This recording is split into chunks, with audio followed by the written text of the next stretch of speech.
Oh, I was muted. That is fine. Okay, hello, ladies and gentlemen, and the void to which I cast this. I'm going to be casting this to a second void for the first time ever in the form of Twitch. Also, hello, future me. You're looking quite nice today, and hopefully feeling a little bit less sick. Anyone watching the VOD, I do in fact have a stream channel if you want to be alerted. Oh, is there an echo? Okay, 1 second. I will attempt to fix that. Oh, there's two of me? Oh no. Oh, there's two of me? Oh no. Why is that echoing? Oh, yep, got it. Why is that? Okay, hopefully the echo is gone now. I'm pretty sure that's what was causing it. Thank you for letting me know. It was wonderful that people were here so early. A wonderful echo is gone. Yep, that was me being a dumbass. I had the stream open to make sure it was functioning, but as a result, I forgot to turn off desktop audio, meaning you are listening to me stream to myself. Welcome everyone. Welcome everyone in the VOD. In case anyone watching this isn't aware, I have a stream Discord if you want to be alerted when I go live. I know that it's not necessarily very easy to get notified on YouTube. I've had issues with that in the past. That being said, now that that's out of the way, I will kick off straight into the content. Echo still in your head? Yeah, don't worry about that, William. Starting off today, we will be ranking the drip of the defenders, and starting us off none other than Asbestos, a unit only a certain type of person remembers, because those certain types of people are very focused on Asbestos, and everyone else kind of forgot. She hasn't really been around much since CC1, but lots of people still like her. They're in your walls, claw them out. Hey look, the only thing in your walls is a pipe bomb, and it's not set off to go off for another year or two, so I wouldn't worry too much about it. Now, straight away, starting with Asbestos, I really do like the highlight of a heavy, colourful jacket with a very tight black skin suit. Starting us off, that is actually a pretty nice combination, not something you see very often, but something very eye-catching. Likewise, her eye patch looks pretty fantastic. Her ears, the headphones are a little bit cursed. They're not... why do you have a cap on and then also earmuffs designed to completely remove sound when the cap is kind of getting in the way? Joke's on you, I'm homeless. Why'd I stick a pipe bomb in the walls? You live in those? Yeah, that's exactly why.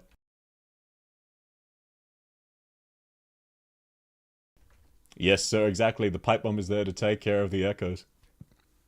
Yeah. Thinking of the rest of Asbestos' outfit, definitely, the ear mufflers with the cap combination is a bit weird. The rest of it, so far, looking pretty good. I'm not too much of a fan of this style of really bulky jacket, but it obviously does serve some kind of protective purpose. As much as it is a bit weird to see the thigh slits and no bulky lower half as well, maybe she just specifically needs to protect her torso, or maybe she's only wearing parts of it, or maybe it's just to keep warm. That being said, like, for protective gear, it's not the most practical. A few weird straps, a few weird pockets, thigh slits, non-ideal.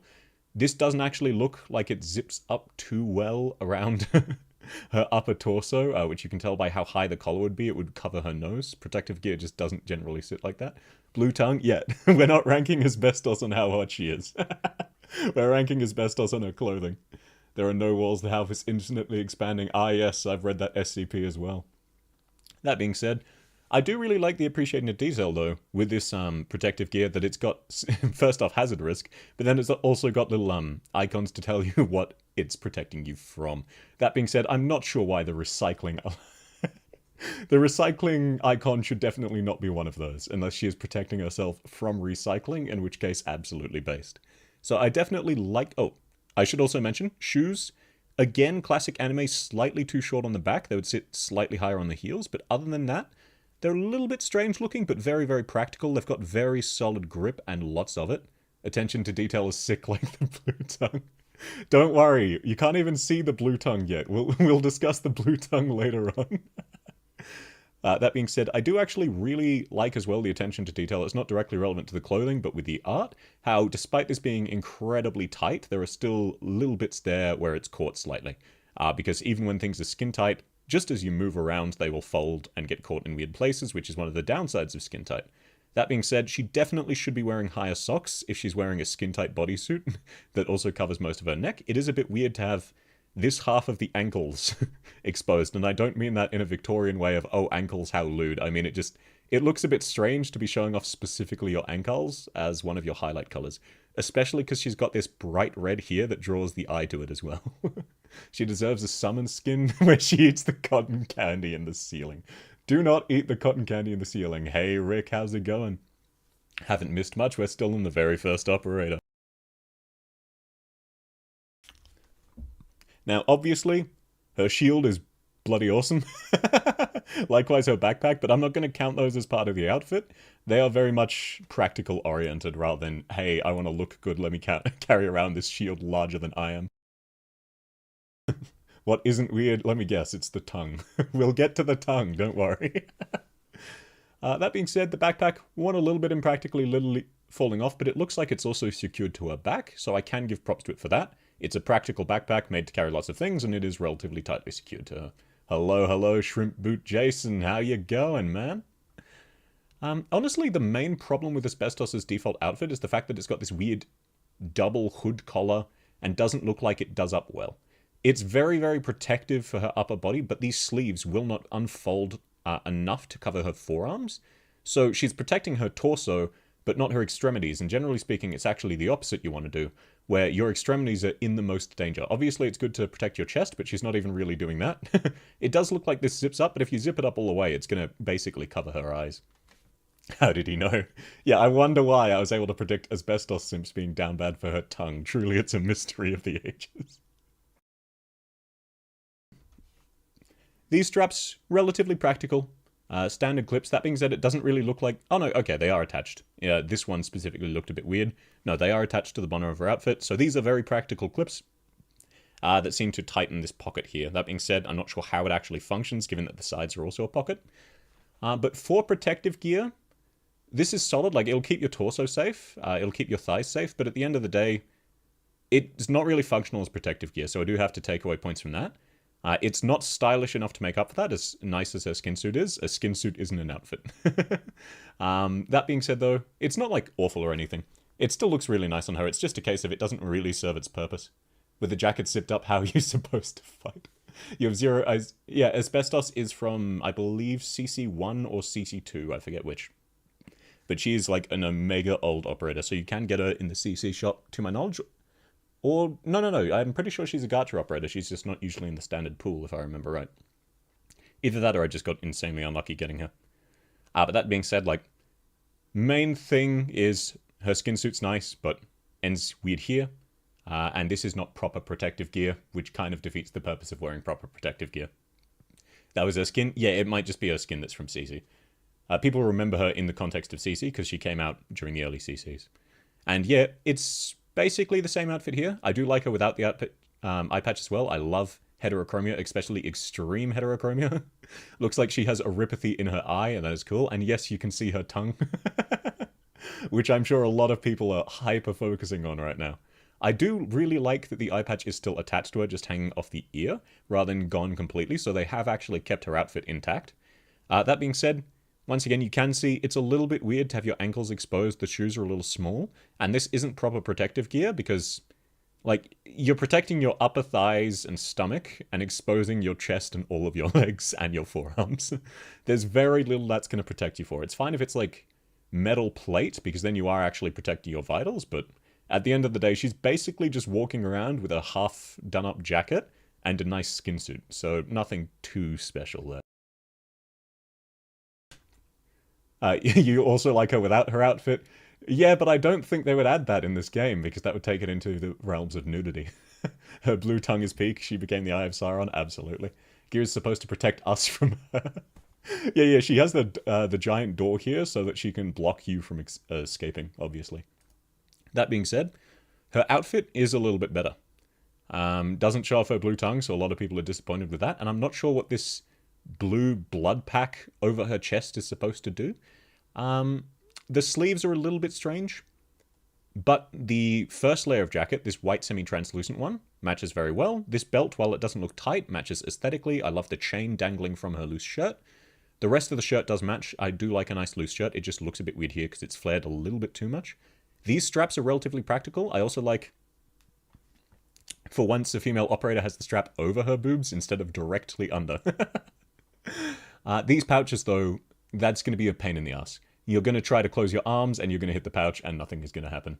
It's a convenient drink like the beer hats.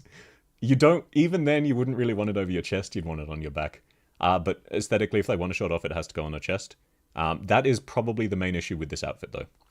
That and those pouches. You definitely want them at least on the back side of the arm, so when you close your arm or bend forward or try to pick something up, you don't just hit the pouches. It makes her tongue blue. Pretty sure she's like that regardless. These sandals, relatively good, relatively solid. Yeah, you get to see the classic anime proportion of her feet look absolutely titanic because of how thin her legs are. That being said, these are strapped on well. They do offer a decent amount of grip. Your foot's not going to slip out of these. You need to manually undo them. I'm not sure why she still has the tag. That means she stole these, which is absolutely based. First operator, and we already have pouches. I don't know if there's a single Arknights operator without pouches. Maybe Serta. Blue Tongue Supremacy flagship on Discord. Yeah, man, add that there. I'll add a Blue Tongue. If I can find a good fan art of Asbestos's tongue, I will add it as an emote to the Discord server. So if you want to go looking, you know what to look for. She's way less bulky in the skin, yeah. And it sort of highlights just how out of place her bulky protective gear is. It doesn't function as protective gear, but it really, really gives her like she looks like a fridge door with chicken legs. You know what I mean? Like, it completely hides her figure while also exposing her vitals. Tequila has no pouches. Yep, fair enough. I'm sure there are some. That being said, though, like, there's nothing majorly wrong with either of her outfits. It's just by Arknight standards, there's also nothing, like, super majorly right. Yeah, you've got a few pouches in the way, but that's standard. Arknights always has pouches. You've got chains. She doesn't have a zipper in this skin. I'm very impressed. And for the most part, I will say her clips are practical, and they're practically placed in both of her skins. It's just a case of the pouches themselves are a little bit weird.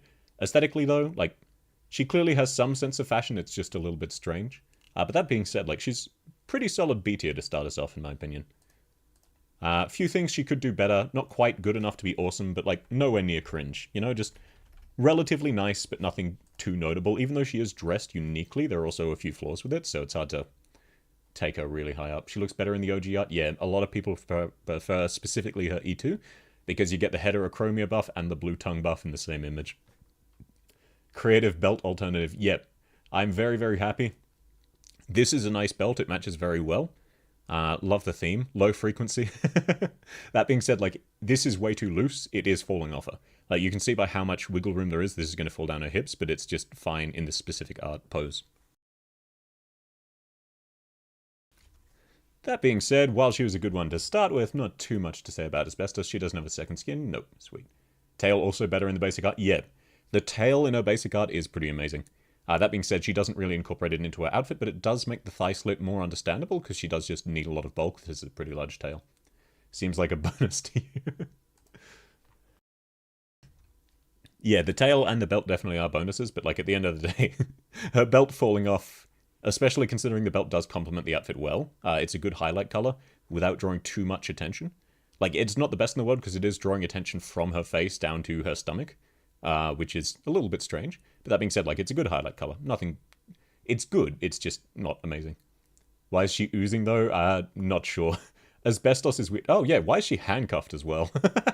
She's escaping from prison because she stole her shoes. Even more based. Do salamanders have blue tongues? Yeah, as Nucknude says, some salamanders do. Okay, so that being said, I think I'm going to move on from Asbestos to Ashlock. Now, Ashlock is the third of the Pinus Sylvestris trio. I pronounced that wrong, but close enough. And once again, it is worth taking into consideration the context of the outfit she's wearing. If this was a fight to the death, having your stomach exposed, having your thigh exposed, having this sort of inconsistency with your armor, absolutely bottom tier terrible. Ashlock is better than the others, but that would still be awful. That being said, though, she is not a fight to the death knight. She's a competition knight where the goal is to look stylish, draw the crowd's eye, and make an exciting show.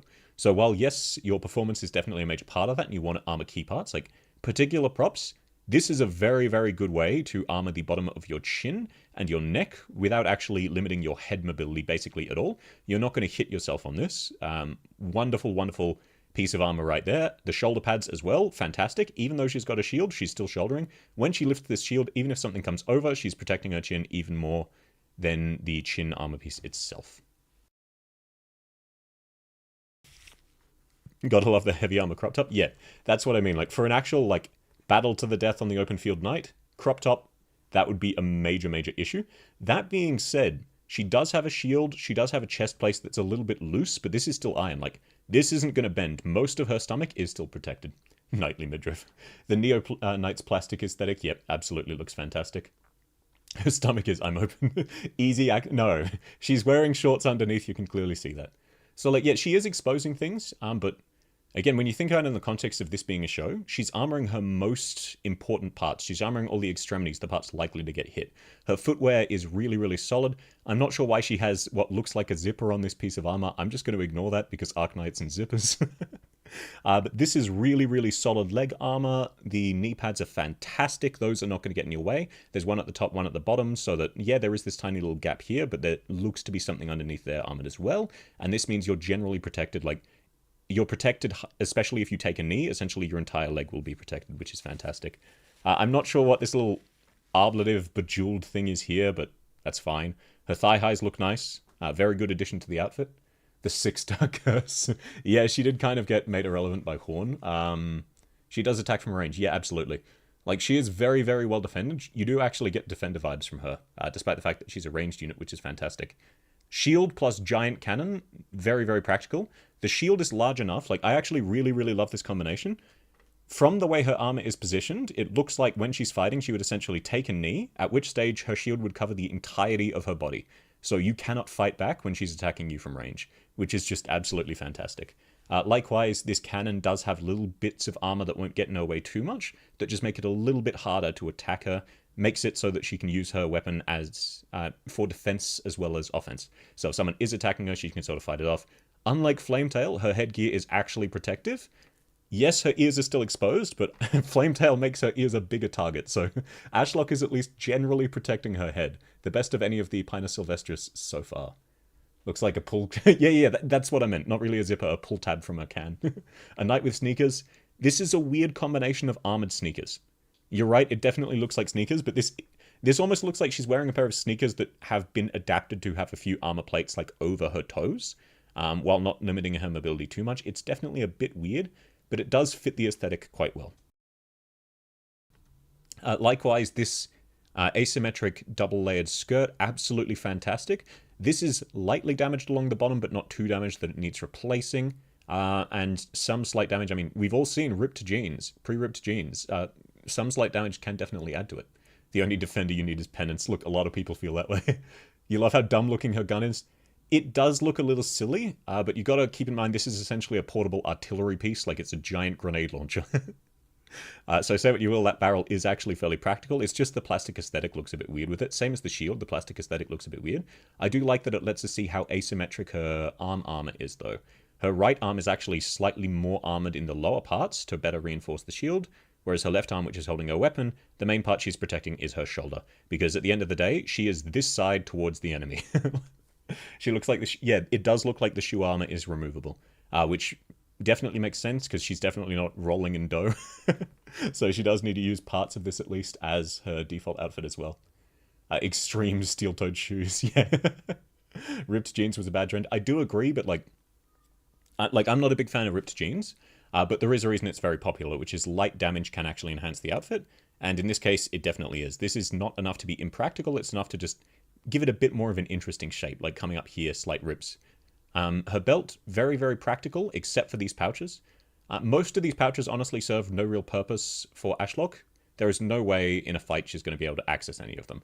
That being said, from an outfit perspective, they look very good.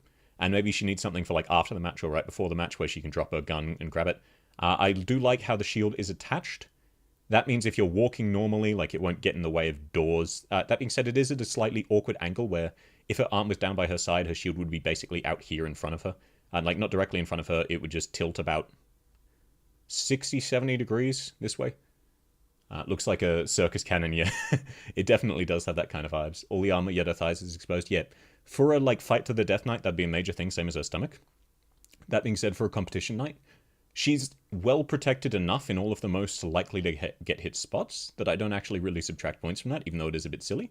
Because This, let's be real again. If you, there's a reason all the WWE stars are like basically naked except for boxers.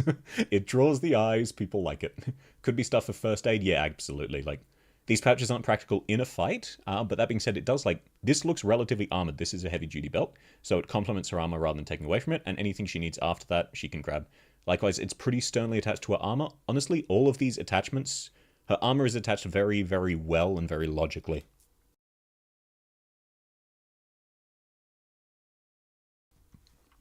Thighs exposed because less armor to carry. Yeah, like, it doesn't matter as much to have this thigh exposed, because most of it, it'll be completely covered if she kneels down. And also, like you said, like, generally she'll be getting hit on the shield side. Obviously, it is still a weakness, though. But that being said, for an outfit, it looks fantastic. The shield is attached. She could use the pouches. Not really. Like, slightly, yes, but your shield would be hitting you. This is large enough that it'll get in the way, especially because it's tilted at a slightly weird angle. That being said, like, it's not completely unusable. It's just, practically speaking, you're not going to be able to grab any of these in a fight.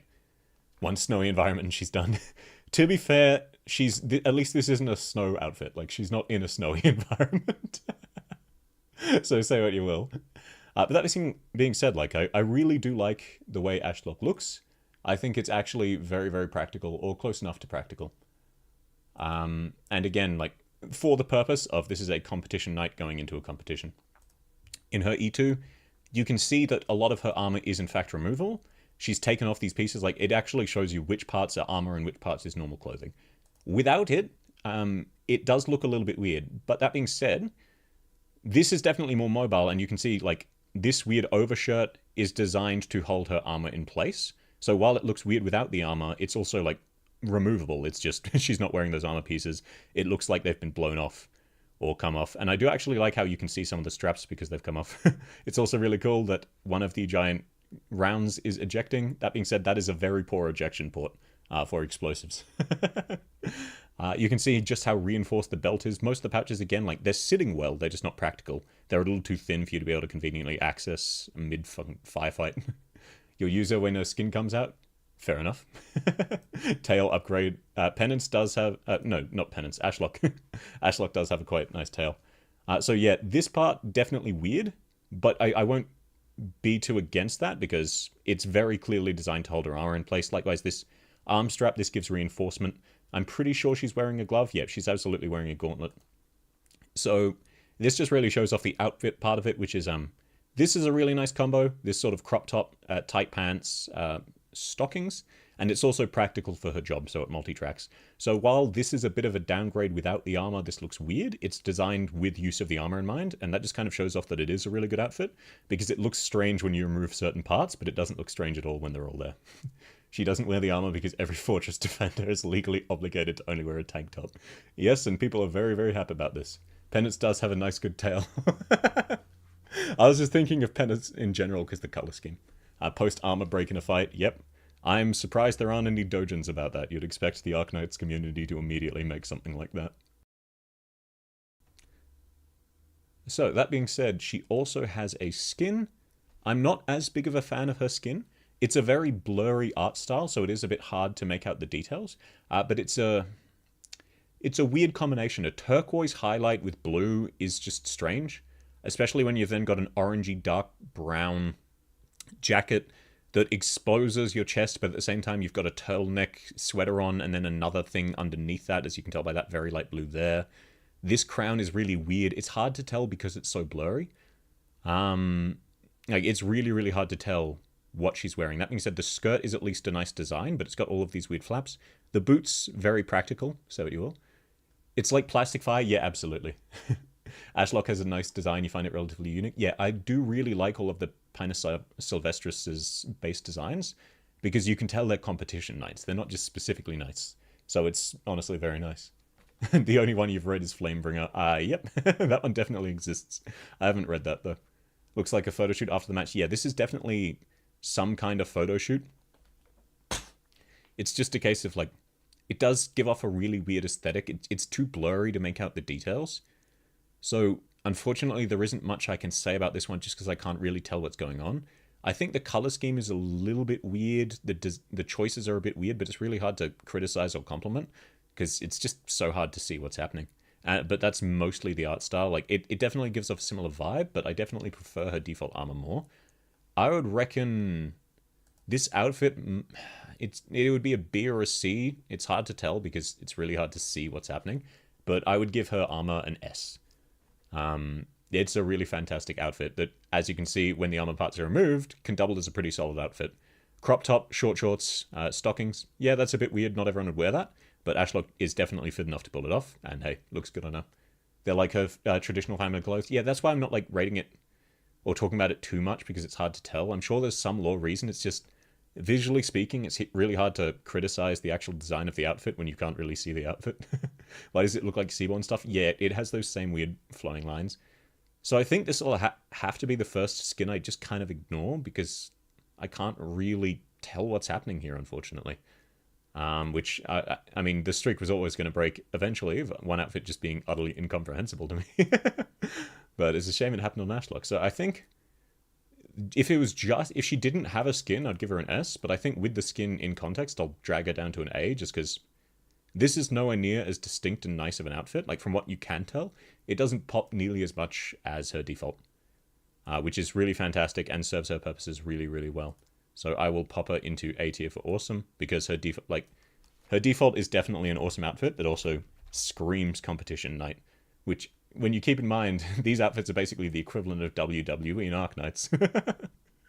Like, this is a really, really fantastic and it sacrifices practicality in some places, but nowhere too critical. And it also makes her very aesthetically appealing for cameras and fans, which is important. CN skin? Yeah, it's a CN skin. It isn't out yet. Historical noble fashion can be strange. Yeah, unfortunately so. And I don't think she has... No, she doesn't have another skin. Sweet. Now, following the trend of defenders having their stomach and boobs exposed, we have Aurora. Hello, hope you're having a good stream. Thank you, Muffin with Nothing. I'm definitely enjoying it so far. Thanks for swinging by, or staying if you're here to stay. Either way, hope you enjoy the content at some stage. Impractical as hell? Right. So, it is worth mentioning, Aurora is based on a polar bear, which means even in this, in snowy mountains and tundras, she is absolutely boiling her ass off. Technically speaking, lore-wise, she would be a lot more comfortable with the weather if she was naked, but obviously they can't do that. Perfect winter gear, 10 out of 10. I know, right? Breezy snow pants. So, I'll start with the things I really, really like. I love that they've given an Arctic aesthetic, while also showing off her body in an interesting way. Even if I'm not a big fan of Arctic aesthetics showing off body. This is probably the least egregious I've ever seen, because it's still artistically really interesting and the outfit's still really interesting. It is very strange to have a zipper to show off your tits. This jacket as a whole, being like a crop top jacket, is weird. I like it from about below here, this line here. So once you get to the actual chest area, this jacket's weird. The arms are really nice. The gloves underneath are really nice. This heavy... I don't know why I'm forgetting the word for something that goes around your neck, but that is very, very nice. It does look a bit weird with it being basically a crop top though. Silent Spirit, what's up? Hey man. Rosa and Aurora be eating you, cannibalism. I don't think Aurora's a cannibal. They made Aurora and W look the way they do so they could sell a better skin. To a degree, definitely. But look, at least they added a tangential lore reason for why she's dressed like this. The zippers for extra storage. Yeah, she had to add an extra pouch. Likewise, I really do like these pants for an outfit for the Arctic, except for the Skadi Classic and this weird see-through plastic garter belt top. Very, very strange. That said, the belt buckle's nice. The pouch is positioned really, really lovely. I'm not too sure about this pouch, though, that is hanging massively down to almost her knee, but it looks like that's in the distance. These straps make sense. This is holding something in place. This is just to make her look nicer. These shorts, very, very nice shorts, though it does look a bit weird with the straps highlighting her crotch. The undershirt, very, very nice undershirt. It just doesn't really work with the outfit design-wise. Color-wise, it absolutely does. Asbestos is one of your favorites? Yeah, man. Asbestos, let me guess, it's the blue tongue, right? Honestly, a skin-tight suit underneath would make it a bit more protective. Yeah, but at the same time, like, color balance-wise for this outfit, if you put aside that this is an outfit for the Arctic, this is very, very eye-catching and well put together. It's just a weird combination of lots of bulk and lots of lack of. But not in the way that reaches the cringe tier, just in the way that it reaches the confusing tier. It still looks really, really fantastic. This pouch on her arm, that's not too impractical, but you also won't get much use out of that, especially because she's wearing heavy sleeves, heavy gloves. It really annoys me that she's carrying this Eskimo shoulder strap on one side rather than cross shoulder. That being said, I do understand from an art reason why. The blue band is an infection monitor. Yeah, that's standard Rhodes Island infection monitor. The shield and container look great. Yeah, absolutely. This is classic Esky, which is, I believe, an Australian only term. It was actually a brand of portable freezer that became synonymous with the word. I really love her shield, especially the bare claws, especially the way she uses it to attack as well. It's fantastic design-wise with her, to the point where I would borderline include it in her outfit because it matches so perfectly. The shoes, though, the shoes are less nice. I get what they're going for, the polar bear theme, but it looks weird and a little bit furry, which it's fine if you like double down on the furry because then it at least matches. But it does look really strange with the rest of the outfit. It's the same reason I'm not a big fan of this plastic thing here, and same reason I'm a fan of these pants, but not with the fact that they show off her outer and inner thighs. Strong enough, bear strong, yeah. Outfit vibes is Mudrock, yeah, very similar. That being said, though, like, while this raises some questions, this still looks really good as an outfit. So, while there's definitely impracticalities, look, it works for her. When you get to her E2, she has removed some of the jacket. Yeah, she's removed the...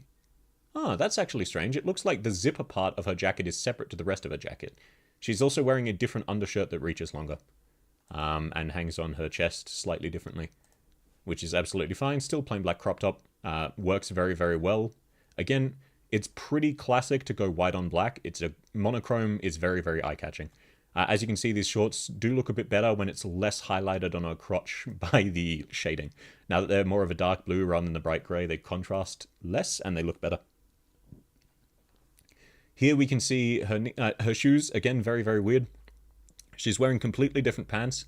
I don't like these pants. I like these pants about as much. They still do have weirdness. Like, yeah, I like seeing thighs, but that being said... Still strange to be wearing thighs. This is a weird stocking. The knee protection is relatively practical, but it's also relatively light knee protection, which isn't really what you'd want. It's never explained if they need warm clothes for winter. Yeah, I'm pretty sure Aurora canonically is... Her body temperature is insanely hot, so even this much is borderline too much for her in winter. Boots look much more out of place. Yeah.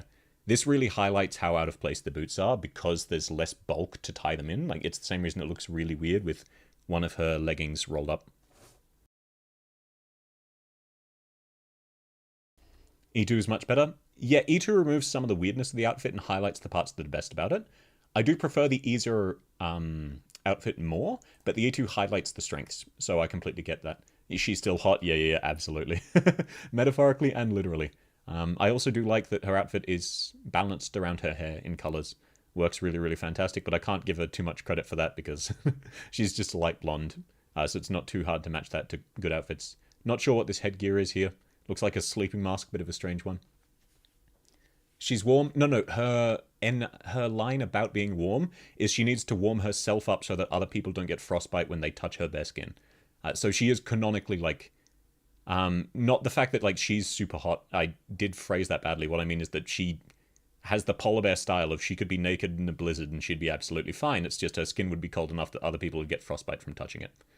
Aurora and Silver Ash outfit swap. Yeah, seeing Silver Ash in this outfit would be interesting. Yeah, and I do get what you mean with this looks like it's part of her. These are definitely strange choices. The leggings do not work nearly as well, but it does show off how nice the shorts and crop top are. Singlet, I think, rather.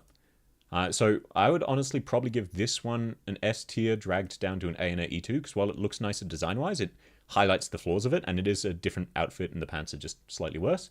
And then, obviously, you've also got her skin. You're here and you swear to God if Madrid isn't flooded. I mean, hey, look, regardless of what I rate her, you can definitely give arguments in the comment section, and I'll read them as I go. We will be getting to Mudrock probably about here, about 2/3 of the way through. She's cute as a button. Yep, absolutely. She looks amazing. And unlike a lot of other operators who look amazing, her outfit complements her looks rather than her just looking amazing despite it. I really, really like her outfit.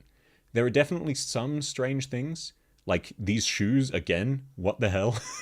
The other one isn't even better, it's tucked into her knee pad. aside from those, the knee pads are actually pretty nice. I'm not sure why she has a second layer of knee pad underneath, but look, that at least makes it chafe a little bit less. Her leggings are really fantastic. I love the design. I love the color matching with the orange. It's really strange to see a moderate gray matched with orange, but it looks really, really nice. The smiley face makes it SSS tier.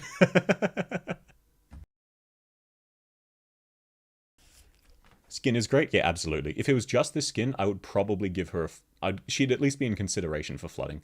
Probably not quite flooding, though.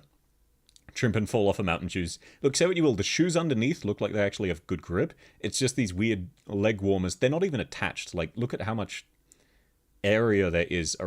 Like, these are going to fall off. At least this one's tied in there, even if you're going to trip on it. Awesome shield, absolutely. None of her drip art have any auroras. Yeah. I know what you mean. The leg sleeves, yeah, that's a good way to put it. But that being said, this is a great way of showing off your hips and the side of your stomach. These belts here, it is a bit weird that they wrap very tightly around her crotch. That's always strange to see, but look, it looks nice. The zipper running up, it's strange functionality-wise, but aesthetically it looks amazing. It breaks up the orange really, really perfectly. Likewise, these belts, they'd be a little uncomfortable, but they look really fantastic, and they break up a silhouette and really highlight parts you want being looked at. Likewise, this streak of white right at the side is really common because this subconsciously tricks your eyes into thinking she's a couple inches thinner and slightly more curvy than she is, which she already looks fantastic, but this is a great way of emphasizing that, really, because it makes the curve flow much more naturally to the eyes, which looks really fantastic. This pouch is small enough that one strap is absolutely fine. Props there. Not sure what these side pouches are. They serve basically no purpose, but aesthetically they match the outfit very, very well. Breast showcasing. Yeah, look, that's pretty common in anime games. Say what you will, the collar's pretty nice. This is a very practical winter outfit, despite the fact that she's then added to it to make it a lot more sexy, but a lot of people like sexy fashion, both wearing it and seeing it. Chubby Aurora. Dude, I don't even think Japanese people would call her chubby. And Japanese people are like, oh no, I have 0.5 kilos over the recommended weight. I'm so fat, I need to lose weight. That being said though, her snow goggles, really fantastic. They are the right size for her face. They look slightly too large, but still fine. Her jacket, really fantastic. It looks a bit weird around the sleeves and the gloves. It transitions to more of a heavy jacket style. Likewise, this belt around her forearm is a little bit strange. But the double layer jacket looks fantastic. The color scheme meshes really, really well. It adds a lot of highlight. It adds a lot of depth to the image while still making the highlight her face. While at the same time making her body look really, really good. So while this is definitely slightly more emphasizing her figure than a lot of outfits in Arknights, this is still really, really well color balanced and shows a lot of fashion sense for her. The skin removed breast window, yeah. Yeah, you mean where she's got a zipper to show off her boobs? She's practically boiling alive in that much clothes. I know, right? You actually can see her face is a little bit flushed, which is very funny. And her shield is slightly different. It's got a few more orange highlights. Yeah, different shield, but same aesthetic. So honestly, her E0 and this skin, I would say... I think she might just be an S. Because yeah, she looks a little worse than her E2, but the rest... these two are both definitely really, really strong S tiers, so I think overall she's still just an S. It's tactical flashing. Yeah, the inner strat. Every time you take a step, someone's going to see your crotch, so they won't be able to fight you. So yeah, starting off strong. One to each different tier to start us off with. Let's see if the streak continues. It probably will, looking who's coming next. Oh, actually, no, she does. Look, say what you will. She does have a nice skin, which we'll get to in just a second. So moving from Aurora, we have Beagle. Now, to start us off with, not too much to say about her E0. It is just your standard Rhodes Island gear. Nothing really fancy. I'm not a big fan of this lighter pumpkin shade of orange. It clashes like crazy with her hair. Likewise, this inner pink and weird stockings that stop midway down your shin look strange, but nothing too egregious. This is basically just standard, slightly modified Rhodes Island gear. Nowhere near as bad as Fangs. It's not cringe or anything. It's just relatively basic and a few strange choices. Rip Bozo. Look, she's only moderately implied to be dead. It could be worse. Asbestos B, gonna have to go... yeah, it was just a case of... Look, Asbestos looks a lot hotter in fan arts because her jacket doesn't serve as protective gear because it exposes too much of her body, and also hides her body, which clashes a bit with the skin suit, was essentially a summary of why. What is this Fang slander? Look, it's implied. You can interpret it differently. It's not stated as fact. It is only implied. You have no high rarity defenders, and Beagle Loki has saved you. Yeah, Beagle's a really great unit. It's just like when you look at this outfit, there's nothing really to comment on except for a few weird color clashes because it's a very basic outfit. Like the skirt's nothing to write home about. The jacket is just the Rhodes Island standard with no additions, and it's a very conservative jumper underneath. The shoes, they're just standard.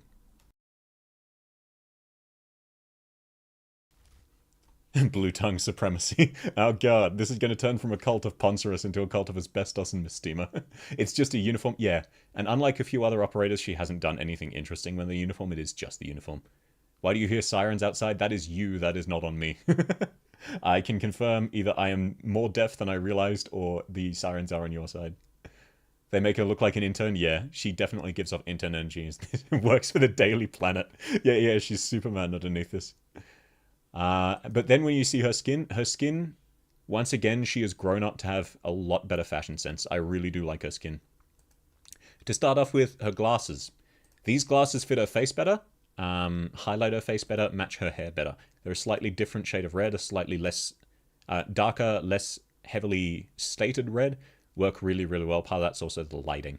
They would still look a bit strange on her because red, red, red combo, but they will look a little bit less out of place. The jacket is fantastic. I love the jacket. I also love that she's got the Rhodes on her jacket, even though at this stage she is fighting against Rhodes Island, which is very, very sad, or at least implied to be fighting against Rhodes Island. Her skin looks like... Yeah. No, this is a canonical skin. So if she died, which is implied but not fully stated, it was while wearing this outfit in a battle against Colombia, or in the Colombian Civil War, rather. Yeah, last photo taken vibes. The shoulder pads, a little bit impractical. They're not sitting on your shoulder. They're going to be uncomfortable. The strap, a little bit weird. This is a good level of over-the-top jacket that won't get in the way or limit mobility. Unlike a few other operators who have it much too large, this I actually really like, and the color scheme of red and black is a classic for a reason. Likewise, the white and silver highlights look really fantastic. Not too sure on the headbands there, but they're fine. They keep a ponytail up. This is good elbow armor. This isn't too in the way, and this will protect your elbows. Likewise, I love that the sleeve underneath is visibly some kind of leather, some kind of slightly reinforced, not full armor, but this isn't standard clothing either. This is definitely tankier than you'd expect. Her gloves are nice. I'm not a big fan of the fact that she has a tiny bit of her wrist exposed. If you get slashed on the wrist, you can't hold anything. Which, yes, she's got the shield, but she also has a sword. If you're taking the time to protect your elbows, take the time to protect your wrists. You will be very grateful. You think someone betrayed RI and she's standing for RI? The betrayal with RI is implied to be Fang, and she was dealt with by Sweep, not by Beagle. Which is to say Project Red, Scavenger, and a few others. Doberman went after her. Yeah, it's also implied that she might have fought Doberman, and Doberman might have killed her. Favorite defender? It might honestly be Aurora, but so far it's definitely Aurora. It might honestly be Aurora just outright. But we'll get to that as we get later. Her shorts, I do like her shorts. Again, the weird strap highlighting her crotch is strange. The shirt is very nice. I do like this protective chest plate. You want it to cover a bit higher to cover your vitals there, but like it's only an inch or two. It's not the end of the world. It's just done for aesthetic reasons. These pouches, useless because of the jacket she's wearing and the fact that she's holding a sword and shield and doesn't have any kind of strap to put the sword away. So unless she literally drops her shield, she's not accessing any of these pouches. And unlike the competition knights, when you're actually fighting to the death, you can't afford to have pouches just randomly in the way that you won't be using. Or it's more difficult. I do like that she's got side armor here, though. That is a major, major deal. That means if someone does get through and slashes at her sides, that is no longer an instant kill. Or not literally instant, but if you get cut on your sides there, it can be very easily fatal. So this at least offers one more layer of protection, even if it costs a bit of breaking up her silhouette, making it look a bit worse. That's a practical addition, so I like it anyway. Based Penance Enjoyer. Yeah, Penance is definitely up there. That's the problem. Fang does nothing. She would have survived if she was wearing her glasses. Yeah, she can't put her glasses on. Her hands are busy. Hung Enjoyer. I'm personally not, but absolutely fair. Now for the real question, smash or pass. I'm asexual, so basically every operator would be a pass. Not 100%, but most of them. Not sure what's going on with the thigh here. That is terrible thigh armor. That is not strapped securely. That pouch is useless. This is just going to get in your way. Likewise, she should realistically have a belt with a scabbard for her sword. Especially, like, the sword's pretty damaged. You need to take better care of your weapons or replace it. These thigh highs, not ideal. They do look nice, especially this one. I love this aesthetic of having a second underlayer to highlight her knee, but with the context of she's wearing armor and going into battle, do not expose your thighs like that. The fact that she's taken so many steps to protect most of her vitals and then has her thighs exposed is a major downside. Understandable, have a nice day. Yeah, absolutely. Don't worry, I have nothing against people who do like these characters that way. My brain is broken. I'm the one with the problem, not you. If you find the character bland, add pouches, straps, and belts. No, I think that's just the default. They hold the artists at gunpoints and tell them the character's not getting released. Nor is their family, until there's a sufficient number of belts. I do like the shoes, though. Those are very practical shoes. Even if they do stand out a bit, like... As a defender, it's not the biggest deal in the world for her to have eye-catching colors. In fact, it can be helpful. If her teammates, or whoever she's fighting for, are looking to find her, they will be able to find her. The enemies will as well, but her entire job is to sort of take the beating and let other people fight for her. That's the whole point of the giant shield. She is a defensive-oriented operator, so drawing attention. It's the same theory with a lot of superheroes in comic books, which is, at the end of the day, there are some individuals you need to be able to spot. It's the same reason lots of officers in historical militaries would wear brightly colored clothing or have flag bearers nearby, so that anyone looking for them can immediately find them. Fang's job as a defender, that actually does make sense, and it's not too egregious, it can blend in. It also is very good for hiding bleeding, which is great for morale. It's a bit dark to talk about, but at the end of the day, if you can make it look like you're not injured, people are happier. They think things are going better. If you're bleeding out, you are kind of screwed anyway, and it'll be obvious anyway. If it's a small injury, it's effectively hidden by the fact that red. That being said, again, I really don't like that her thighs are exposed, given how armored the rest of her is. What are the floating rectangles? These, they look like just in the background. They're not part of her outfit. But they're definitely weird. I'm not sure what they are, but it's hard to tell as a whole with the outfit because... the background, because the style it's been drawn in. Good thing we don't have a history of a group wearing red and losing. Yeah. Don't worry, though. She's not part of the Red Army. I know you can spell red with roads, but don't worry about that. So that being said, like, I would say this outfit, if she had proper leg protection, would be S, maybe even flooding. Without that, I would say, like, this is enough of a hindrance to practicality that it drags it down to A, because how much of the outfit, while it looks nice, is also based around practicality and protection.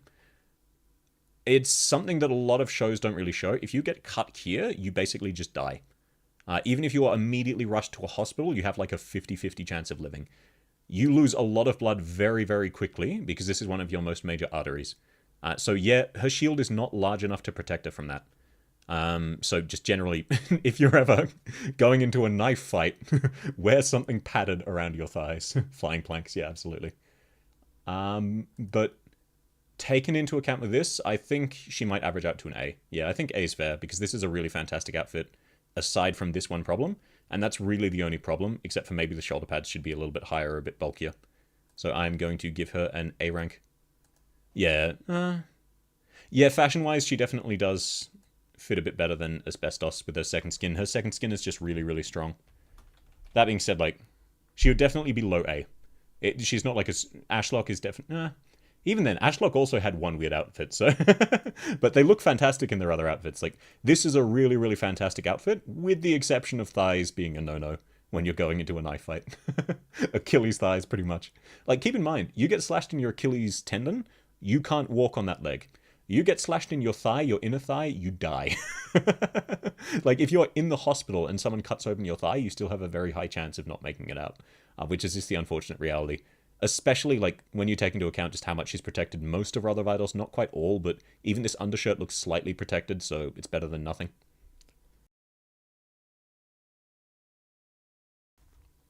And also, I love this illustration.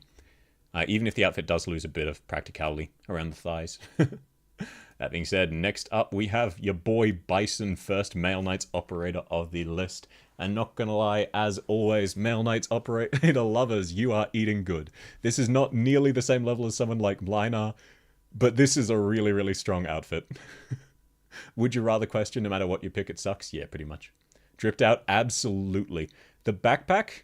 Strapped weirdly. I will point that out. That being said, like, yeah, things are falling out. I'm not going to count the backpack against him because you can very easily fix this. When you take into account the rest of his outfit, though, he clearly knows how to dress. Part of that definitely comes from coming from a family of nobles, or not nobles, very rich merchants, I mean. But this is very simple sort of streetwear, but it's really interestingly styled streetwear. Fit his vibe as a messenger. When you take out the backpack, keep in mind this is very practical, sturdy clothing. Like, yeah, his forearms are revealed, but this is sort of good for all weathers. It's a light, tight but not too tight shirt, workers' pants, solid movable shoes, strong jacket, and it's also got just enough color drawn to him that you'll be able to spot him in a crowd, and when you see him, like, he'll naturally draw the eye. Which also works because he's very fit, which is great, which means this works for his job when he's doing anything merchant-related. But also, like, general day-to-day wear, this is very, very comfortable, practical clothing, which when you're running around as a messenger is something you want.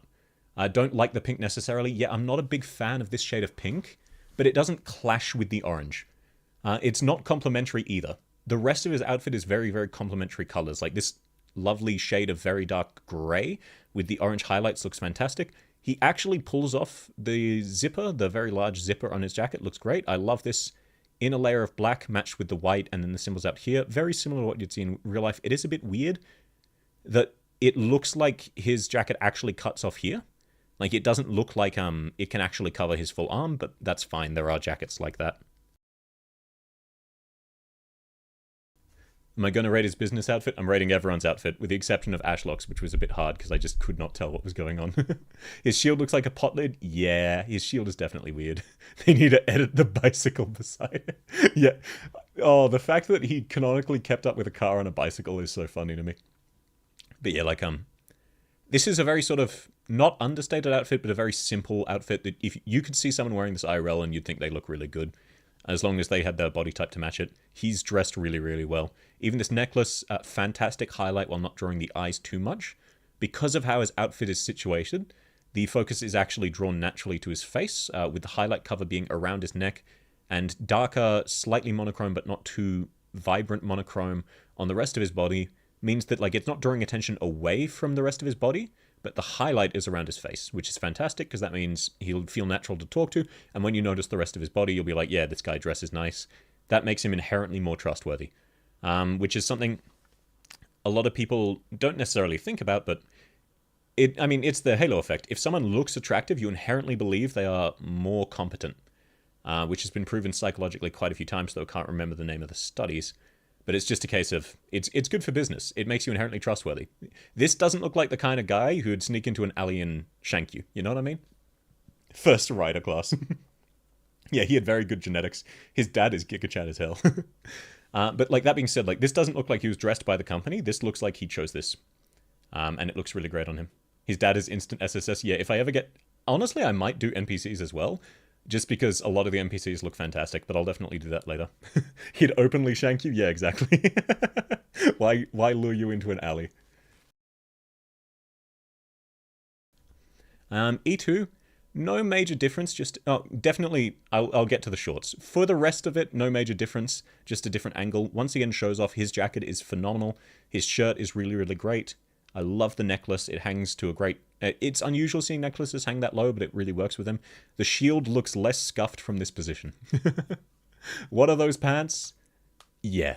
But yeah, the shield I can't rank too badly against because, like, at the end of the day, this is a smallish, mid-sized shield. This is more practical to carry than a full-on kite shield style shield. Circular shields fit much easier on the arm because you can add a lot of bulk without really them getting in the way.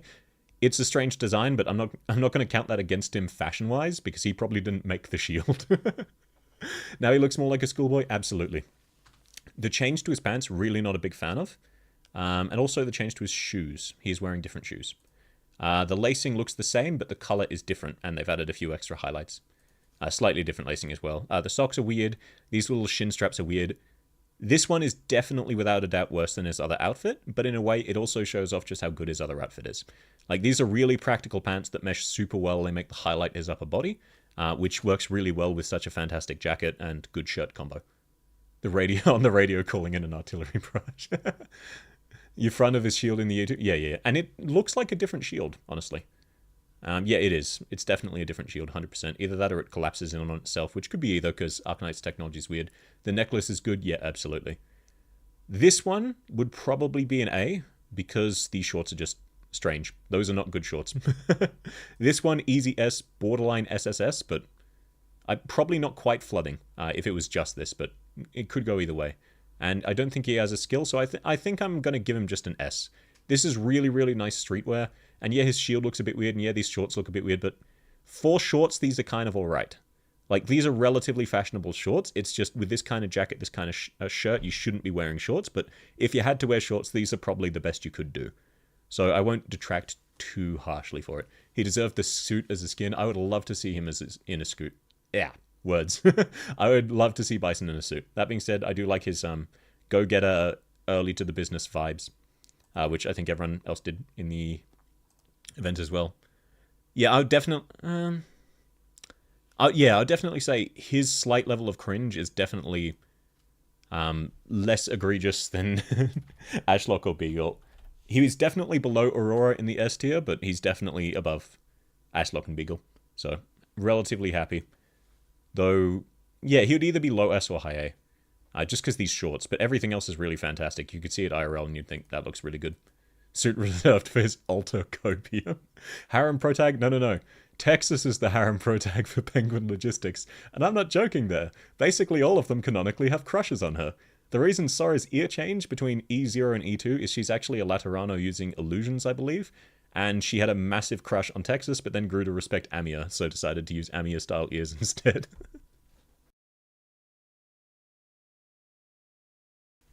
The suit made him wimpy kid to Prince Charming, yeah. But even in this, like, he's definitely got that son of a rich businessman, but also well-dressed sort of vibes. Lap is part of Penguin Logistics. Yeah, pretty much. I mean, think about it. Exia, Sora, and Lapland all canonically have crushes, or semi-canonically have crushes on Texas. Texas is the harem protagonist. Now, moving on to Blemishine. Gotta say, starting off with this default outfit. Once again, context of she is a competition knight. So you would usually sacrifice some practicality for the sake of looking good. Blemishine manages to do both. She looks incredible and sacrifices almost no practicality. The only parts she sacrifices practicality are these weird belts here that aren't really tight, likewise those vials, and this crisscross here, and this slight patch of thigh, but even then this is almost entirely protected by these Pegasus-themed wings. It still is slightly exposed, but basically entirely protected. Outside of those weird belts and some weirdness around the thighs, this is a perfect balance of looking absolutely fantastic to a spectator and being practical in battle. This looks absolutely phenomenal. Also with the exception of these two weird tassels. Yet love the cloak, absolutely. She can't bend her torso? Yes, she can, actually.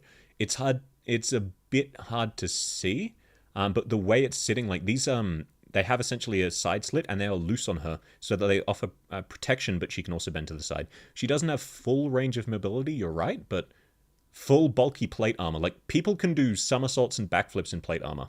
It is a bit overblown how much it restricts your motion. The thing that would most restrict her motion is the cloak, because that's a very, very heavy cloak that also droops a bit. It's hard to tell. I think this would hit the ground. It is slightly oversized. It needs to be a bit shorter.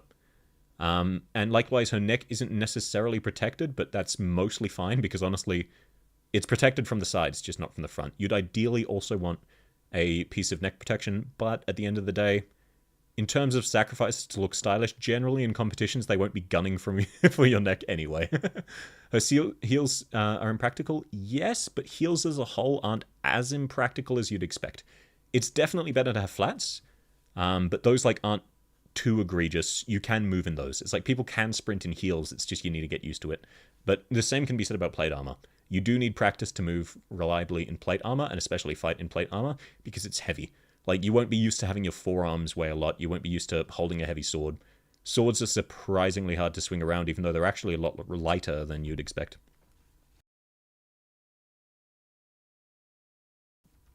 She'd remove the cloak when she enters the battle? Yeah, probably, but it's hard to tell because of how it's set up. Also, attention to detail here, this is exactly how armor is set up. Leaves enough of the armpit clear that won't get caught on anything. But usually it'd be attached on the sides with the belt. This looks like it's attached more over the shoulders. I'm not sure where this is attached. This doesn't actually look like it comes off. Usually you'd have a clasp on the side, not a belt. Her cloak makes her look twice as large, absolutely. No zippers though, 0 out of 10. Look, she's got belts to make up for it. You need at least belts or zippers. She's got a few impractical tassels and belts. This one's fine. I do like the knurl there as well. Your only fault is she looks a bit like her sisters. I would actually say she looks quite distinct because she goes for more of a paladin full armor style.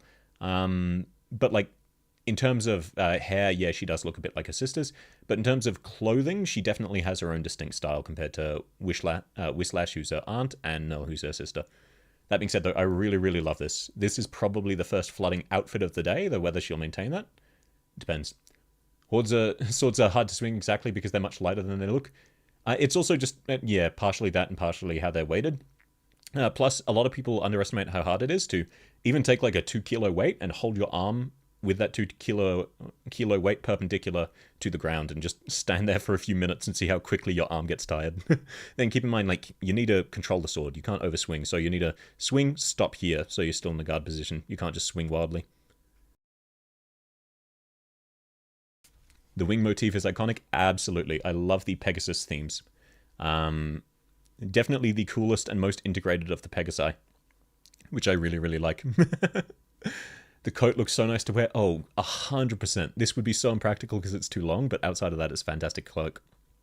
Also, the color balancing, nothing too overstated, but really, really fantastic. And I do like the slight highlights of purple or pink on her fingertips. No weird jacket and shorts. Is it really an Arknights character? That's fair. Blamey, aka the less null, maybe in terms of use for healing, but I would argue design-wise, if you're comparing to a guard, I'd say yeah. If you're comparing to a sister's defender form, I would definitely prefer Blemishines. As far as, you know, why you see a lot of short-sleeved armor, yeah, absolutely, mobility reasons. But that being said, like, she is, aside from a few weird tassels, this is basically completely functional armor. Yeah, there are a few bits missing, but this, like, there's nothing wrong with the armor at all, and it also looks really, really stylish. Are those armored thigh highs? Yes. But that being said, that's relatively similar to how actual armor works. It's just usually it would go a bit higher, to the point where you'd have this so that with these flaps, I forget what they're called, they would hang over your armor to be double layered protected, because your thighs, if you get injured in the thigh, you can't move. That being said, like, armored skirts like this, very, very well protected, except for obviously the gap in the middle. Aside from that, like that and the front of the neck are the only real weak points in the armor she has, which is really, really fantastic. Oh, compared in lore, absolutely. Does she have slight eye bags? No, that's just slight shading. They use the same tone of skin color for just general shading. That does, it looks a bit weird depending on how you look at it, but nah, she's slept well. She's just winking. The only, yeah, definitely the most complete armor set in the entire game, which absolute props for that. Considering how much she hustled in the event, she should have eye bags. Yeah, look, she did fight for, what was it, 36 hours straight with Whisslash. Just as practice. But that being said, I don't think her E2's majorly different. Oh, yep, no, it is. Her E2's just a completely different outfit. Never mind. I was misremembering. So her E2 looks more like an after battle. This is what you'd show up to still look like a competition knight, but you're definitely not going into combat looking like this. She lost basically the entirety of her armor except her armored sleeves and her greaves. One of her greaves only. The other is gone. E1 looks much better. Yeah, absolutely. I do agree. This is a much weaker outfit. It looks nice, nice-ish, but like unironically, this is much flashier. So her actual armored outfit would be nicer to do presentations and casual, like fan meetups and just generally look impressive. It would be better to go in her default armor than this. And this would probably even be more comfortable because unironically, this skirt will sit weirder on you. Likewise, your arms will feel really comparatively heavy because a lot of, to a degree, the chest plate does help. It helps hold up the rest of the armor. That being said, though, like, there's nothing majorly wrong. It's still stylistic. It's weird that she's got this weird slit where you can see the bloomer-style thigh highs. It's a relatively nice dress. This would probably be an A or an S as an outfit. Probably more like an A. It's definitely indisputably weaker than a E0 though. E0 Blemmy has crazy drip. Yeah, absolutely. This isn't really a casual outfit. This is again, this is more like going to an award ceremony after the event, where she's still wanting to represent herself as a competition knight, but it looks weird. It would be nicer if she just went in her armor. Yeah, E2 for podium, E1 for fighting. She doesn't have the fluffy cloak, that definitely takes away for it. But to a degree, it's more about losing, like, this is such a fantastic chest piece, especially the way it covers her thighs as well, and this underskirt as well looks fantastic. When you compare it, this dress is just nowhere near as nice. Oh, you missed the stream story? No worries at all, Torfik. Hope you have a good day, man. First SSS on first outfit. Her E0, definitely flooding. First flooding of the day. Her E2 definitely does bring it back a bit. E0 Blemmy Goat, absolutely. This is one of the best outfits we've seen so far on the tier list.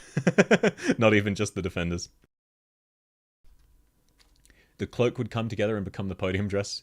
No, it's a different material and it's also fluffy at the bottom, rather than a second layer of frills.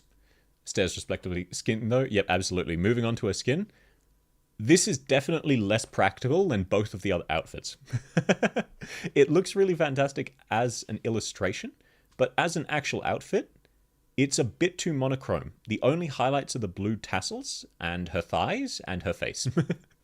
Which definitely looks a bit weird. Like, this cravat should be a bit of a brighter color. There should be a secondary color highlighting somewhere on the armor.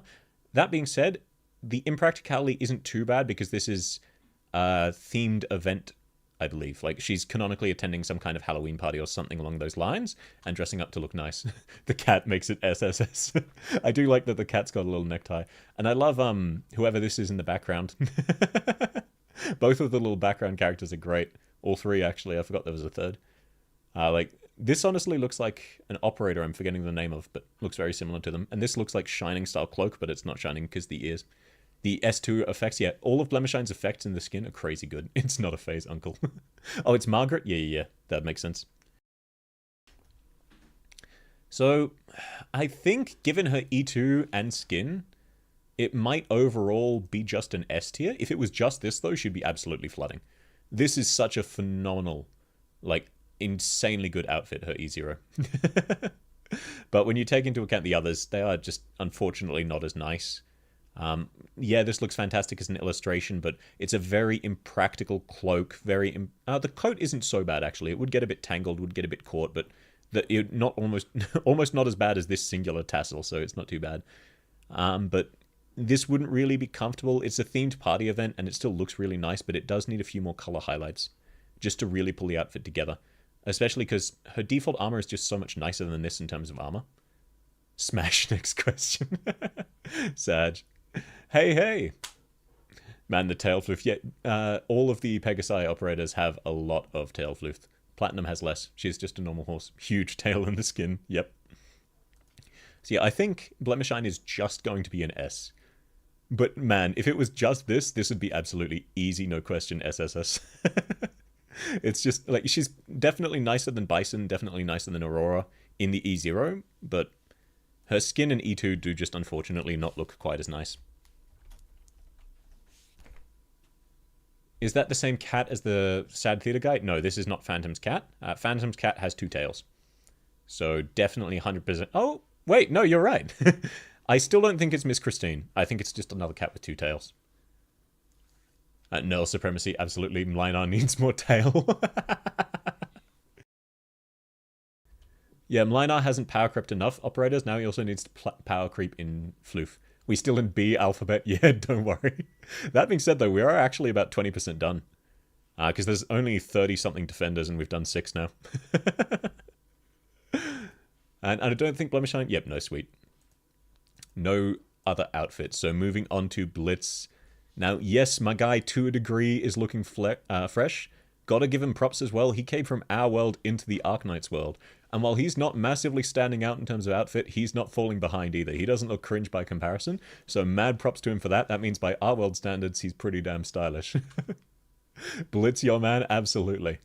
That being said, though, as an outfit, this is clearly practicality-oriented. more than looking nice oriented. This is clearly a combat outfit. You see this, you're thinking soldier or mercenary. You're not thinking cosplayer or looks really nice. The chin strap is a little bit weird, but it looks like it keeps things in place for him. His helmet, still very strange, very uncomfortable. You'd want it underneath your chin, not literally metal chin style. Man could riz the entire animal kingdom of Arknights. Yep, absolutely. I loved all of those comments about how the Rainbow Six Siege team raised money. Ash would threaten them directly, Tachanka would accidentally threaten with them, Blitz would flirt. The living stun mine, yes sir, deployable stun mine. I love Blitz as a unit even though I haven't finished level him. Smash next question. You wonder whether any bespoke... Oh hey sweet, over in Twitch I have a second what looks to be bot. Might not be a bot though, if not, welcome. Sorry, it's a bit hard to tell your first message, but you at least did send a follow-up. Not particularly interested at this stage though, thank you for the offer. Are my eyes the operator? Yep, absolutely. Lizcom's adoptive father? Yeah, she chose him to be her father when he dropped into this world. She decided to adopt herself into him. Smash next question. Yeah, I believe I already read that. 8K cosplayers with R6 cosplayers equals canonically.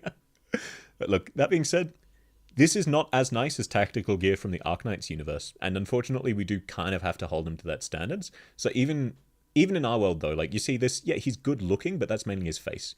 The rest of his outfit, it's function over form, and it doesn't look awful, but it also doesn't really look amazing. Blitz flashed you and you liked it. There is a pic where he's fighting in shorts, Arknights IRL, yep.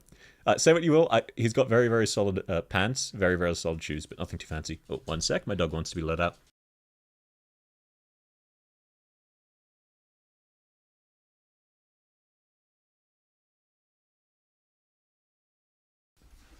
Alrighty, so I will move on to his E2 next. You were wondering if I was going to judge his dreams by his canonical use? Look, honestly, unironically, jeans are not protective gear, but for sort of IRL mercenaries, they're the standard. Because end of the day, with the advent of guns, you can't really wear protective gear on your legs that doesn't limit your mobility more than it's worth. That being said, his protective upper body gear, obviously fantastic. I do also love that he's got this plate underneath that is also providing protection. It doesn't matter too much.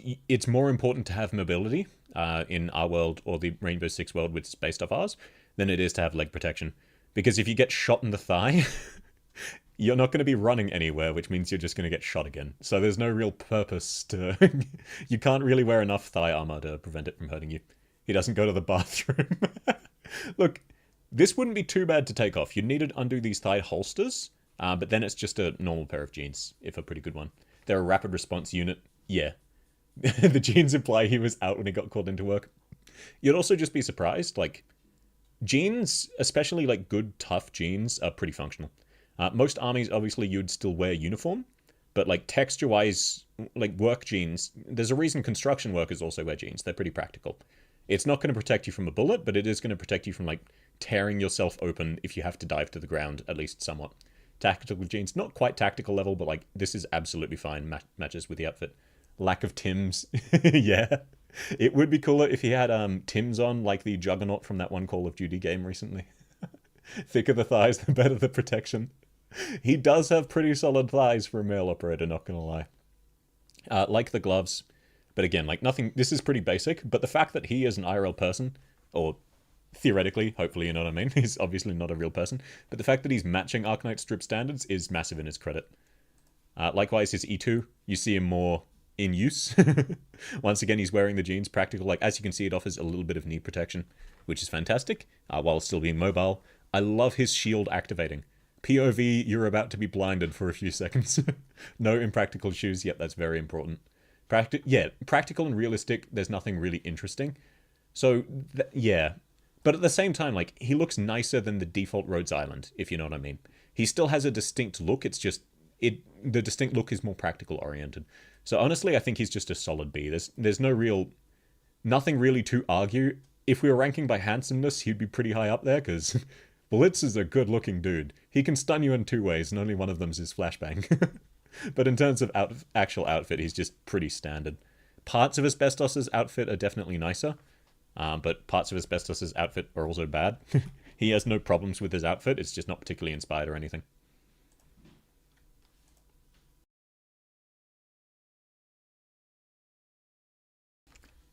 POV, you're about to be the 5th kill during an ace. Yeah. Yeah, wasn't it? I never played Rainbow Six Siege, but if I remember, a common strat was to just play Blitz, get juiced up with adrenaline, and charge dick first out of the building and just kill everyone. Asbestos's shield is better. I can see why you'd say that. I personally disagree. I love the see-through reinforced glass here and the flash. I think that's a really, really cool combo. And also, this is a sort of standard kite shield style while sacrificing some of the protection for better mobility, which makes it easier to carry. As far as you remember, they go in whatever they're wearing if it's emergency call. Yeah, exactly. And that's part of why it's great that this is practical enough of an outfit that you won't draw too many eyes. Yeah, people will be intimidated if you're walking through the streets, but like they're not going to flee in terror. And at the same time decent enough to be used in combat without being like a hassle or a massive negative.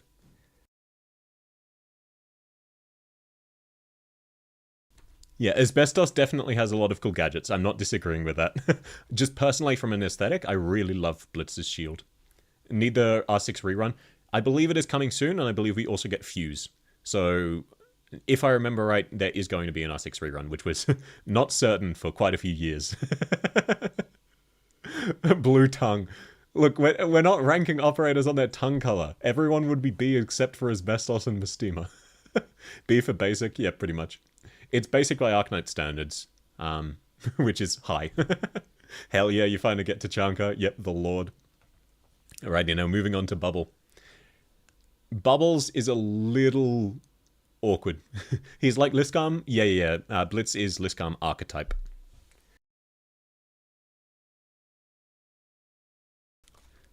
Which I believe was officially called Sentinel Defender, though I could be wrong.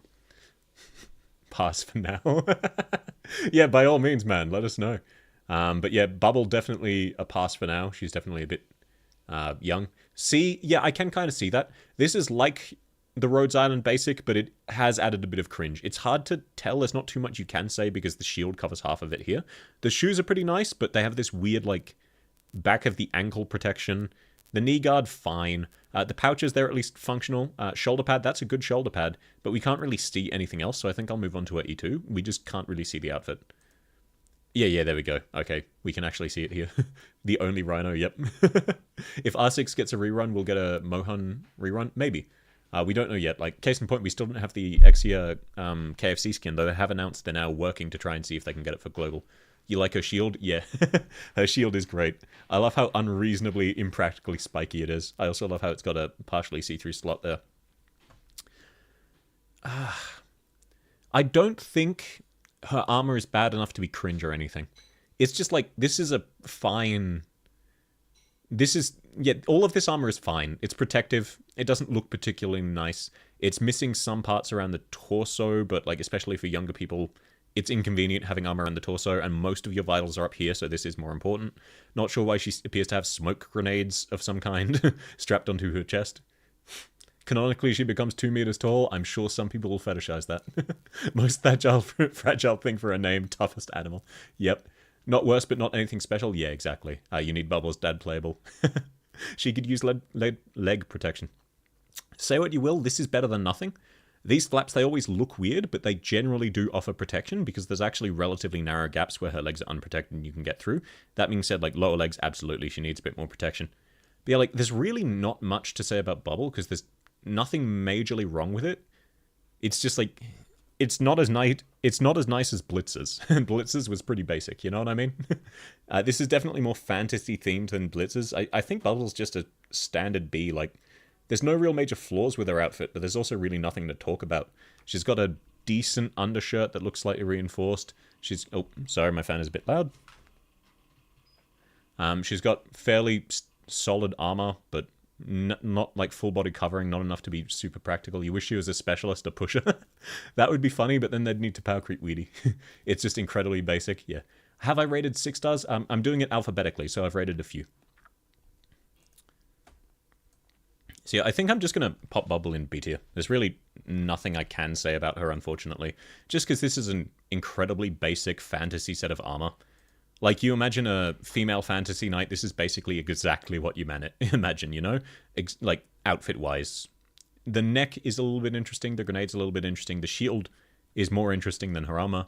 Likewise, her face is more interesting than her armor. One sec, just going to take a quick sip of water.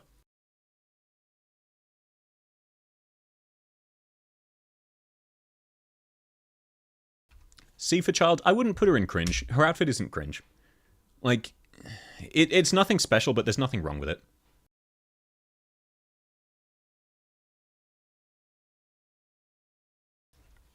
Armor meant for a Russia? Yeah. Which does kind of fit, because she does just kind of charge into things. B for bubble, blitz, and asbestos. And that emphasizes the best, so all of the asbestos simps will agree with you. And no, she doesn't have a skin yet. Sweet. Moving on to Cardigan. Cardigan, there is a bit more to talk about. This is definitely more fashionable than the Rhode Island Standard. That being said, like, not to the point of being an A tier, just noticeably nicer than default. So say what you will, she has improved it. Not a big fan of giant clips on such a short jacket. That being said, the purple matches her hair and eyes really well, makes it pop. I do really love that her snow goggles have little cat ears on it. That is kind of cute. B stood for blue tongue. Not everyone has a blue tongue. Cardigan's solid, she looks snazzy. Yeah, absolutely. Her shield is a bit too small for her. Like, even if you crouch down, you can't hide the whole body behind this.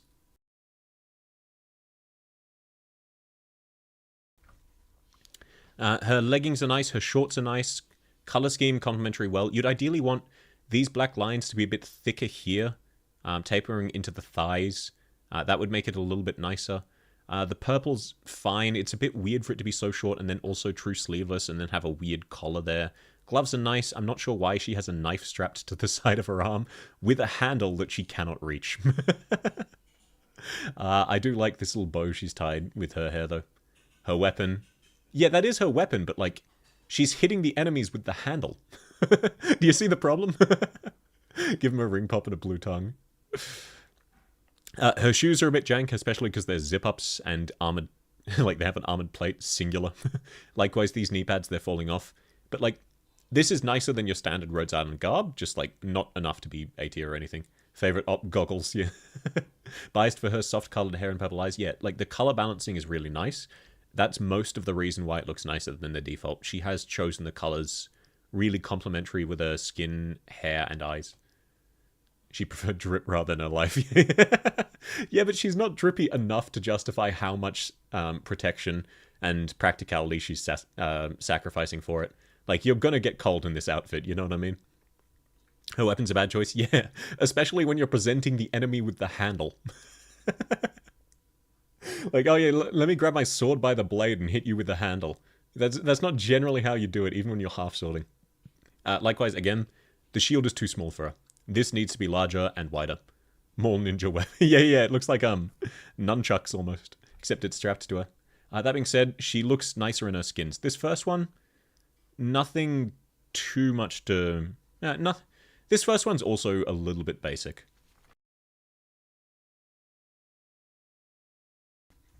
I really like her striped thigh highs. Her shoes are much, much better.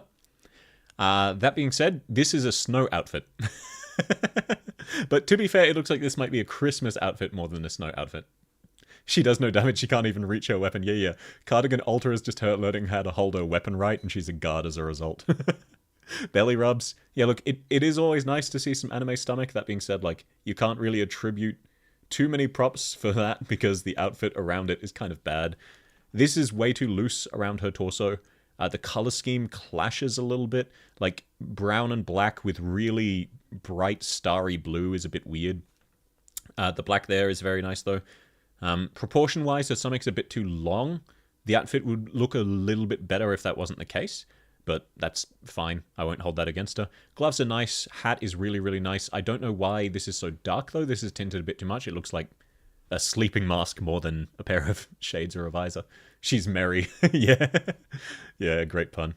Also, her pants are really weird. For such short shorts, you wouldn't want the ends to be so ridiculously baggy. Likewise, the weird two straps over her thighs are also strange. Hi, Tarkus. Hi, Datnoob. When you fail your mission with your E2 level 90C and you see a Cardigan tank everything. Yeah. When you see, what is it, I Love Amia who does 3-star only clears, you've just beaten JT83 and you see they just uploaded. It's like, oh, 1 4-star. Sorry, guys, I really failed this time. Neuron activation value. Yeah, but that's not the outfit. That's Cardigan being cute and being very fit. Like, most people, if you reach this level of fitness, you will be like a solid 7 out of 10. Pretty much anyone, unless you have like a major disfigurement, you can reach a 7 out of 10 if you dress nicely and get fit. That being said, I am probably a 5 out of 10. I need to go a long way in fitness. Cardigan is tanky as hell. Yeah, she is really, really tanky for a 3-star. It's a shame Noircorn isn't super tanky, otherwise I'd use him, despite him being a 2-star. There's a reason her outfit is loose. Yeah, but at the same time, it's not loose enough to be good for that reason. So I get what you're saying, I just also disagree on those grounds. She looks like she's in a snow globe. Yeah, this is clearly some kind of like Christmas photo. That said, though, I think this outfit is still basic. There are parts that are nice, but those parts are mainly her body and her stockings. And that's not really a good outfit then. I do like the hat, though. I do like the gloves, but that's about it. How do you not have... Oh, no, it does make sense for you to not have Noircorn full pot unless you've been pulling for robots in Recruit. Top tier operator. I would not agree with that. That being said, though, she does have another skin. I don't think this one's come out on Global yet, though, but a lot of people looking forward to this. That being said, though, I still think, like, art-wise, this is phenomenal. This looks really, really amazing. Looks really cute. Lying, bro, she definitely looks like Helga. No, I am not Helga level Chad. Dude, I wish I was as attractive as Helga. You kidding me? Used to use Noircorn Fiston 3 for HEX7. Fair enough. They're very good for DP reasons, yeah. This one is really good. The skin is great. Design-wise, the skin is really, really fantastic. It's a piece of art. Like, you can tell how much the artist has improved. And it's really great. Like, the lighting especially. The hairstyle's really lovely. I love the hat. But the hat does... The shape of the hat is a bit strange. This little sailor-style scarf does look nice, especially with the turtleneck. Very good color complementation. Sleeves are a little weird.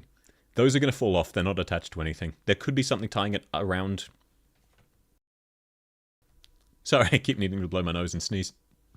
There could be something tying it to her arms underneath here covered up, though, so I will discount that because there is the theoretical way you could make it look like this and still stay up. You'd go gay for Helga. I think we all would. Did her eyes change color? Yes, I believe so. Yeah, absolutely. I do really like this sort of half apron she's got going on. Like, it is a full apron just undone. The vest and the turtleneck both really nice. I think those sleeves need to be slightly thinner on the turtleneck, though. But that being said, like, this is by far her nicest outfit. The skirt is really lovely. I always love this style of segmentation. And even though this isn't a super practical way of tying it together, this looks fantastic and balances the colors really, really well. I'm not sure why she's got a little thigh slit in her shorts here, though. The shoes, though, lovely. And these very, very practical knee-high little stockings, fantastic. This outfit by itself, A, probably. Yeah, probably high A. But when taken into account with the rest of her outfits, I think she's still... let's have a look. She's either very high B or very low A. Because you got to take into account that, like, 2 of her outfits aren't very fashionable. I think she fits more in with the B crowd than the A crowd, unfortunately. But that being said, she's probably a very high B. And if it was just the other outfit, it would easily be A, but got to consider the fact that her E0 is kind of basic. Her first skin, kind of basic. Is she legal, by the way? I think so, but man, they're anime characters. Even though, like, yeah, I find it weird when people do that kind of stuff with, like, Suzerain. At the end of the day, they're fictional. So, you do you. And Cardigan definitely looks adult. She has adult body proportions, so I don't think many people will find it weird. Even if she... I don't know what her canonical age is.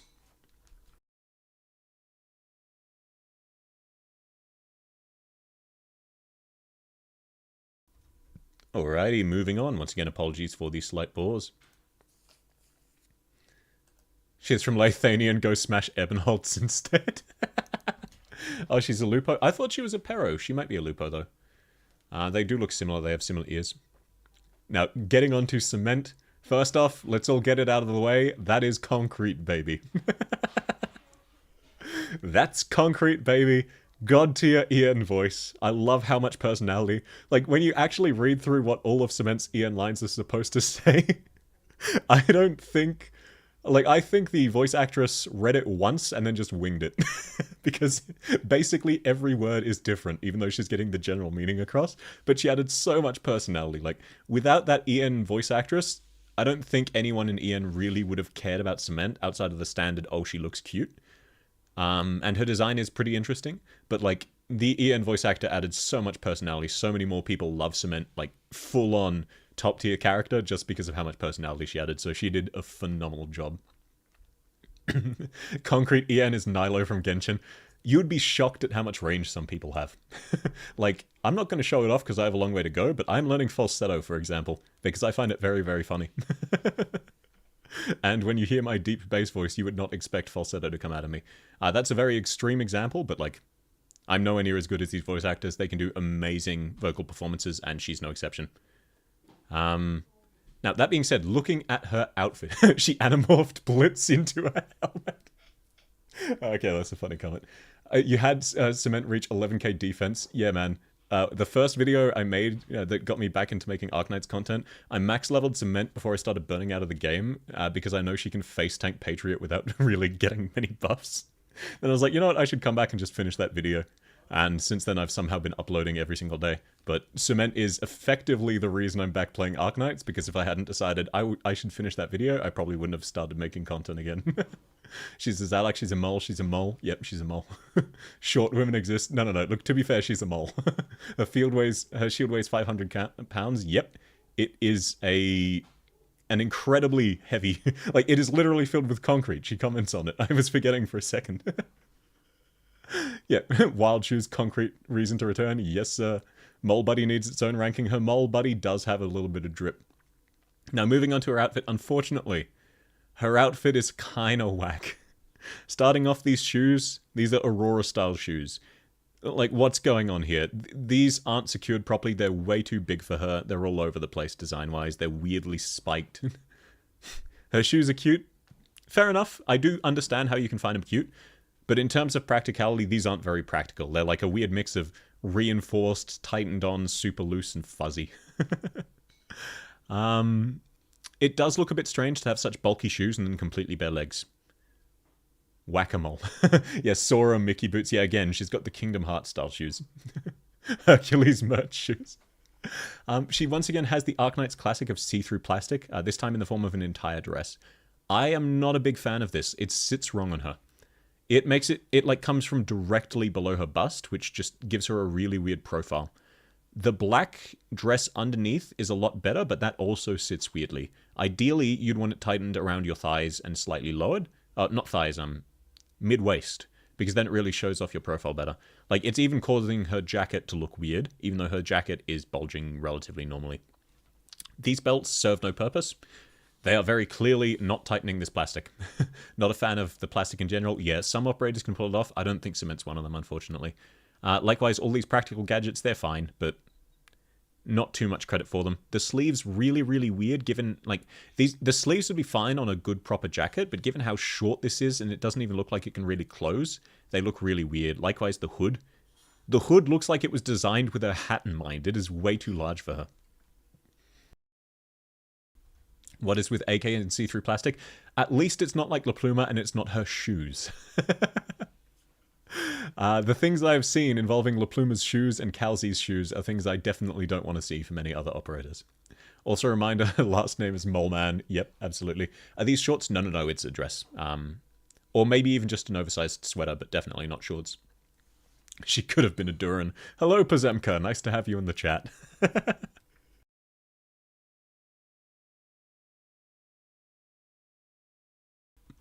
Yeah, the company she's with was known for safety, so her outfit seems weird. Yeah. It's just a weird combo. Like, it really makes her figure look weird. The color balancing isn't there. The orange is a bit too bright and too highlighted to mash well with the black. The plastic completely takes away from it. The blue, unironically, this blue splatter is probably the nicest part of the outfit, because it does offset the orange quite well and adds a lot of texture to it.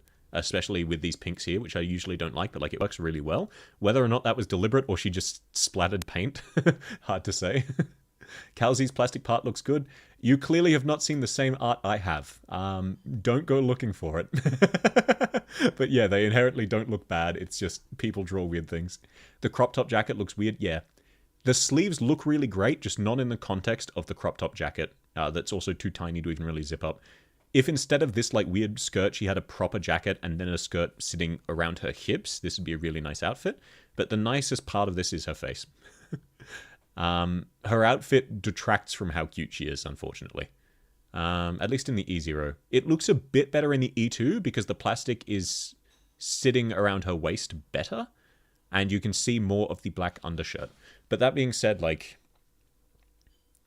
it definitely still is a weird outfit. If it was just the E2, I'd probably give it a B, but in the E0, it's definitely a bit cringe. Because this is the angle you're more likely to see her from as well. You're not going to see her from underneath. She's wearing like a half poncho. Yeah, that's what it sort of ends up looking like. She looks like a birdie if you turn her 90 degrees.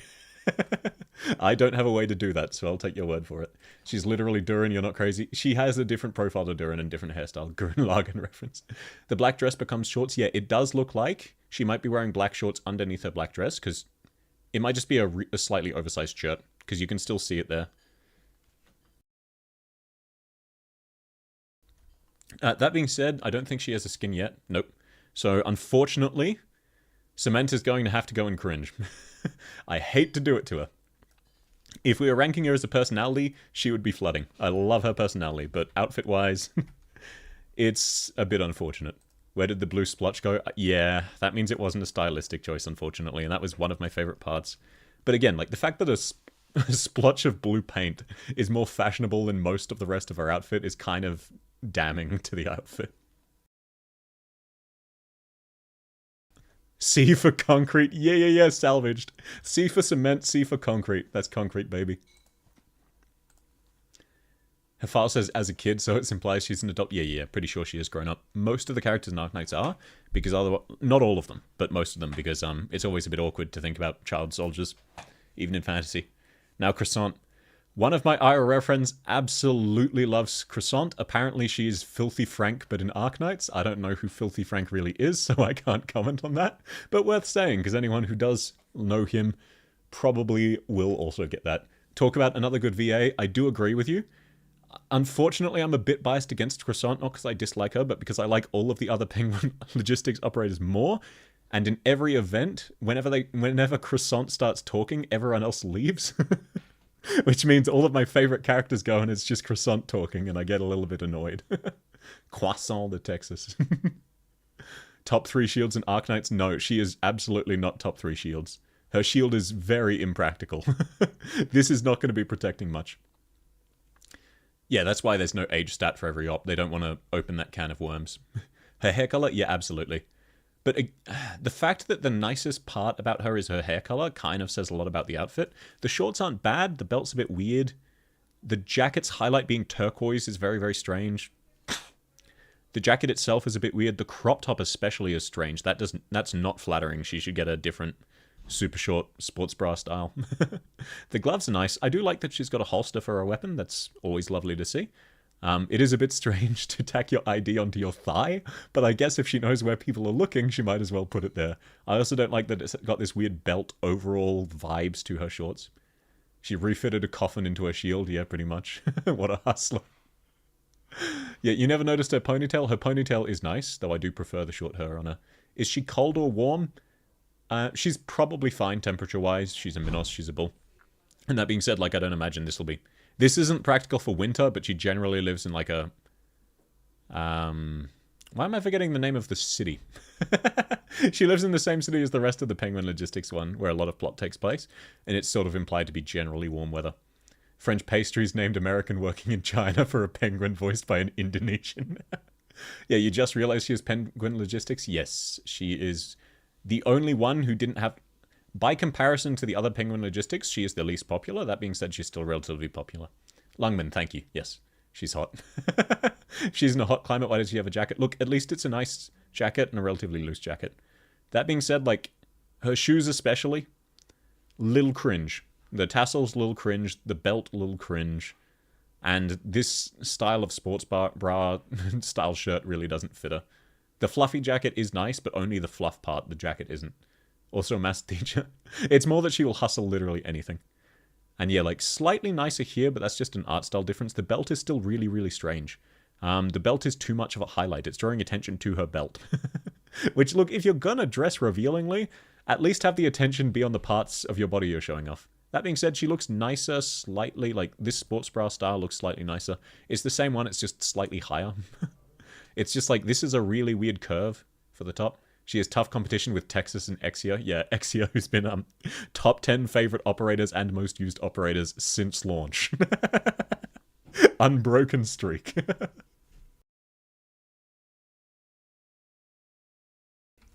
Yes, you're correct. Lungmen is pretty explicitly based off of Hong Kong. They even have regional Chinese dialects. The Wims form a croissant. Midxus. Yeah, not gonna lie, her E2 doesn't really change anything, except I think gives her knee pads. Yeah, knee pads. So I think yeah, she does have a skin. Yeah, sweet. That being said, though, like even this skin, like this is a pinstripe style suit pant made into shorts. It looks really bad. This jacket is a very, very weak jacket. Even though I like this length, it'd ideally be an inch or two longer, and it's sitting on her wrong. Like look at how baggy it is around her sides. It's getting rid of her figure entirely, and it's way too large on her. Armor plus one. Yeah, she gets one armor from E2. No croissants. Black Snake, all the defenders in this team. Yeah. Her shield is a drive-through window. Yeah, I love that. And by the way, there are croissants in this skin. Thank you very much. You go to KFC to get croissants, obviously. Arknights KFC. Rat before. What's wrong with pinstripe shorts? Nothing inherently. They can work. They do not work with this outfit, though. The jacket is way too baggy. If you're going pinstripe shorts, you want to look like business formal or business casual. The shirt is tucked correctly, but the shirt isn't sitting on her right. And this orange necktie is really just not doing it any favors. Though, like, even color-wise, it clashes with her hair a bit. Pinstripe shorts, though, like, you can absolutely pull it off, just not with this outfit. Likewise, this is a really weird name badge. Really strange secondary color of orange. You really like her tie? Yeah. I like the way it sits. It doesn't work well with the shirt and color, though. It clashes with her hair a bit. The fit is pulling in... Yeah, exactly. The fit's pulling in 4 different directions. This looks like the tie and the shorts go together. The jacket doesn't... It's someone else's jacket. She robbed a homeless guy on the way in. And the shirt is just a $2 white shirt from Target. When will we get an Arknights operator with Jordans on? I don't know, man. Say what you will. These are much nicer shoes, but the socks are all over the place. And again, clash with her hair color. Ripping on a KFC. I'm not ripping on a KFC employee for being employed at KFC. I'm ripping on him for modifying the uniform and looking bad as a result. Playable Colonel Sanders, I would pull for it. This handbag, though, fine, but again, like, this bright of a yellow clashes with her hair. I get what they're going for. They're going for the flame theme, but it doesn't quite work. Yeah, there's no color consistency. There's no fit consistency. It's definitely not do not leave the house tier or anything, but her outfits are a little bit cringe, unfortunately. Then you get to her second skin, though.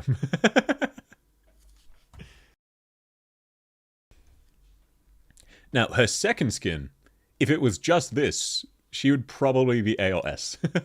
Mad Max vibes, but a very, very nice Mad Max theme. This sports bra fits her much better. This tabard actually works really well with the sports bra. Like, I'm usually not a big fan of weird scarves like that, but it actually really complements it well, color-wise as well. The goggles add a lot to it. The goggles don't look like they fit her, so that is a slight negative. But it looks really, really nice. It is a lot of skin, yes. But that being said, like, the fashion is clearly designed to show off the skin. So it's relatively fine. Like, there's a difference between just randomly being naked and the contour of the skin showing off. Like, she's clearly intentionally showing off her skin. She rides a bike in a Sprite. It's very cool. The bike is really awesome. The bike does have teeth. You're right. It's got little fangs over here. Smash next question. Oh, God. Now there's 2 of you. The pouch is relatively practical. This wallet is not. She's dropping coins like crazy. The binoculars, they're fine. They look too small for her eyes, which are a bit too far apart. But I won't hold that against her. The shorts, really, really lovely. Not like god tier or anything, but nice. The thigh bands, these are cutting off circulation, but at least they're drawing attention where she wants attention. The shoes more practical, the socks not at all.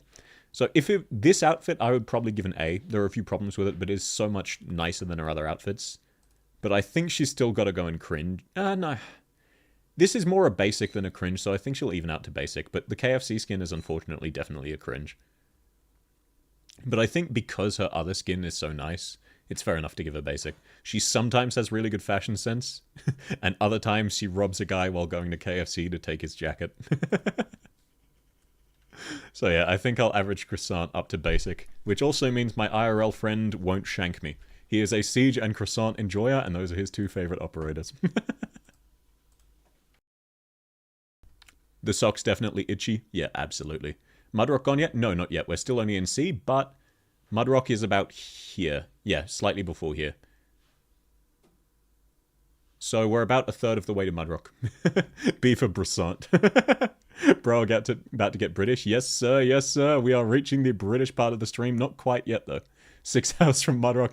Yeah, I'm still in the B and it's been 2 hours, so I might have to speed up a little bit. But not unexpected, given how consistently my streams have gotten longer and longer. Which is just definitely in part. It's wonderful having you guys around just heckling me from the sidelines. It's very, very funny and it gives me a lot more to bounce off if it's fantastic. But yeah, moving on to Quora. Let's go stupid girl. Absolutely. She is no thought head entity. You cannot give her brain damage. There's nothing to be damaged. Everyone waiting for the big guns, Mudrock, Hoshi, Horn, Saria. Don't worry. I'm also very much waiting for them. Waiting for Shalem, absolutely. Teenage sick amnesiac turtle. Da da da da da da. S tier for the JoJo reference. I can't give an S tier to her outfit for the JoJo reference. Not a big fan of the hair, but the bat makes up for it. Yeah. The hairstyle is weird. The cap's nice, though. Like, the cap is also a bit strange, but the color scheme is at least nice. It highlights her hair well. Likewise, the green of her hair matching the jacket is a really nice touch. Her backpack being turtle-shaped, that is a fantastic way to implement her animal without making it, like, really cringe and in the way. That being said, the shorts are weird. The belt is really, really weird. This jacket shouldn't have a zipper for this kind of color scheme. It looks really... I mean, I guess it can. It just looks strange. And this undershirt is kind of cringe, unfortunately. But the jacket's really, really nice. The choker's all right. The shoes are fine, but nothing too nice. The nicest part is definitely, hands down, her jacket. Is she a turtle or a tortoise? I think a tortoise. What is the bat for? For smacking people. Obviously. It's her emotional support bat. Yeah, yeah. She's forgetful. We'll just go teenage turtle.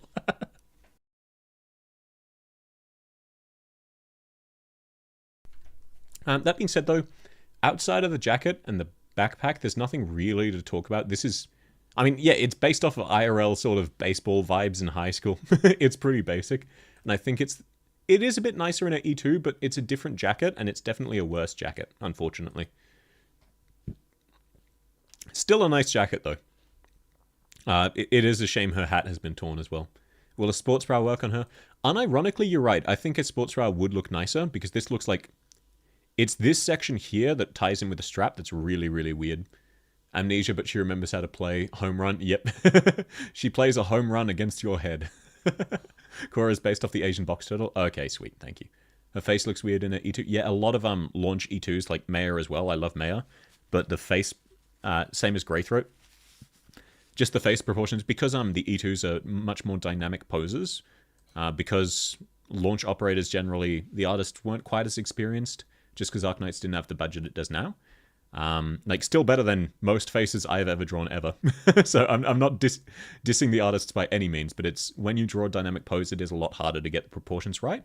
And especially with the faces, because so much of our attention goes to faces, if there's even a tiny bit of proportion wrong, most people will immediately spot it, even if they can't explain why.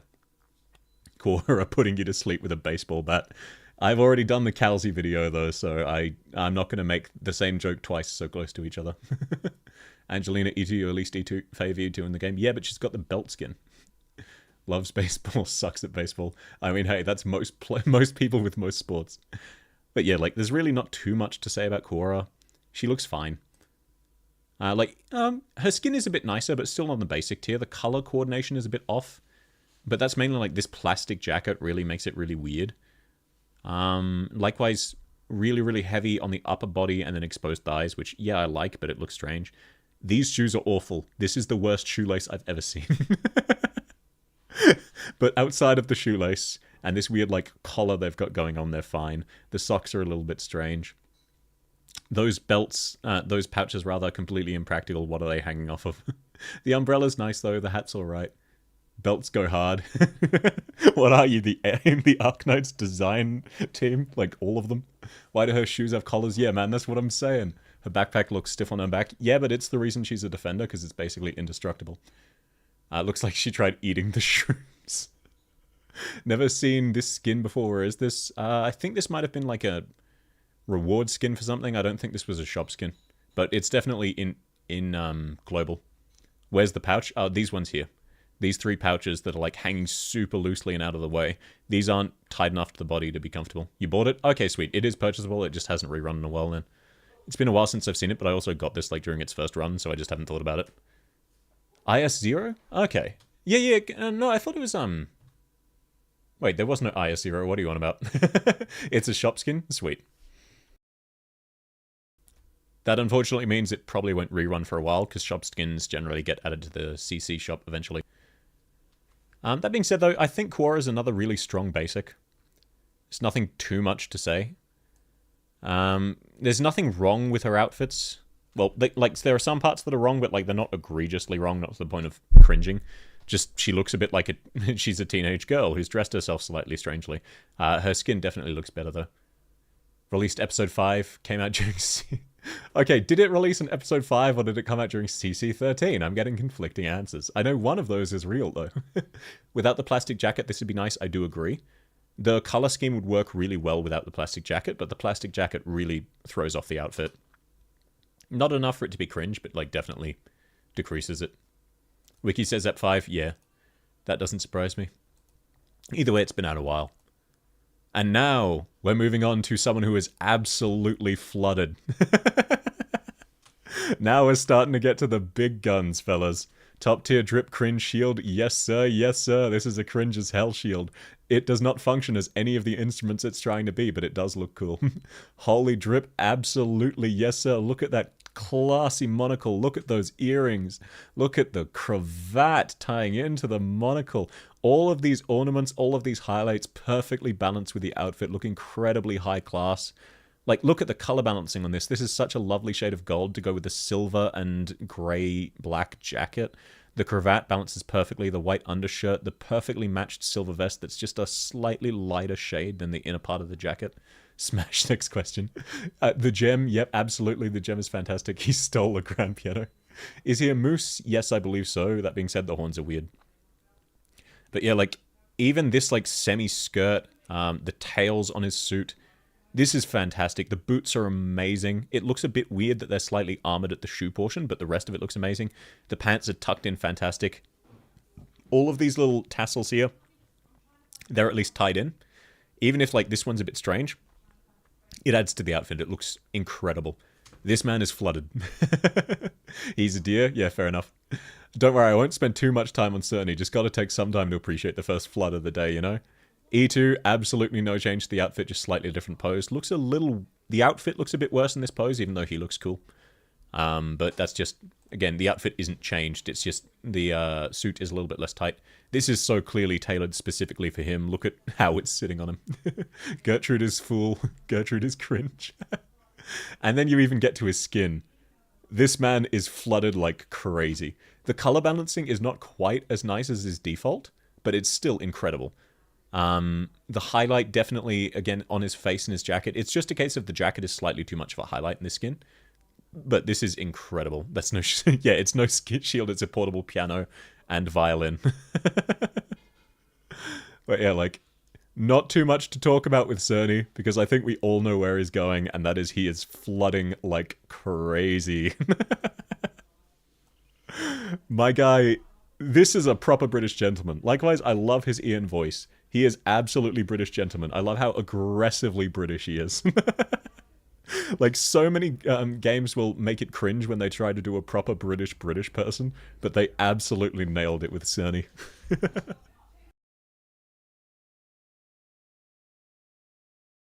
SSS for smash. Male Knight's winning again, absolutely. He's cringe, he's not Shalem. Look, Shalem is probably also going up there, but that doesn't mean he can't also be up there. Better ginger than croissant, hard agree. Texas. Gertrude, yes, Texas's infernal mom. You thought he was German? Oh, I'm talking about the voice actor, not the character. He is incredibly British, the voice actor, not Cerny. S-tier contender? SSS tier for this guy. Don't worry, we'll get to everyone else, though. And yeah, I'm not going to spend too much time on Zerny because he is just so phenomenal. There is nothing to improve about his outfit. So everything about it is fantastic. The fact that this is noticeably worse than his others while still being incredibly top tier, like, just says it all. This is an incredibly stylish man. Love the Critter in his skin, absolutely. Now moving on to Durnar.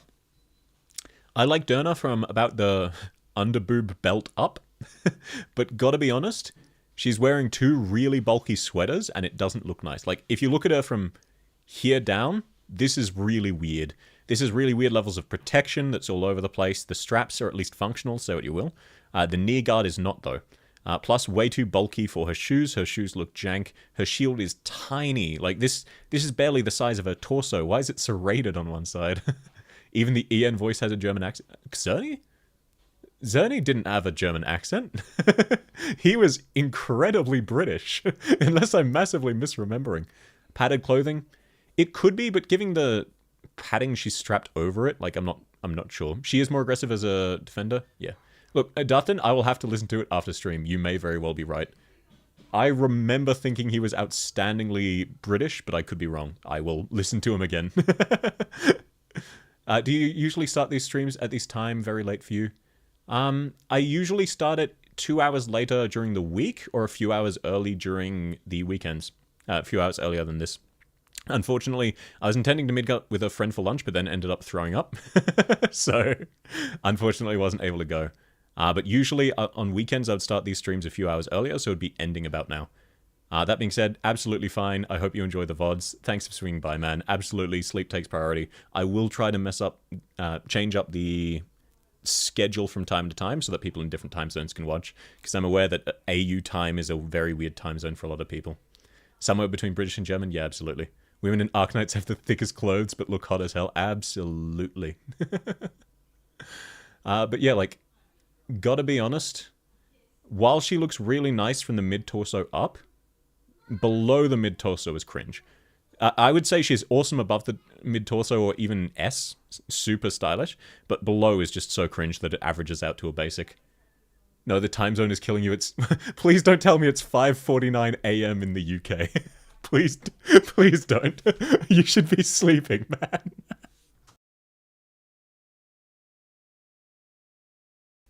Don't ask in when. That's up to the devs. That's not up to me.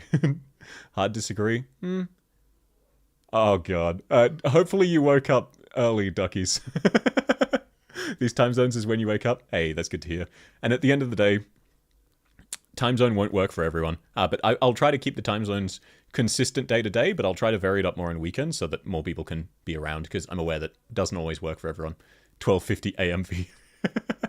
You think we can sleep? Hey, he's just like me for real. I have chronic insomnia. But man, like, Durnar's hat is really fantastic. Her hair ornament.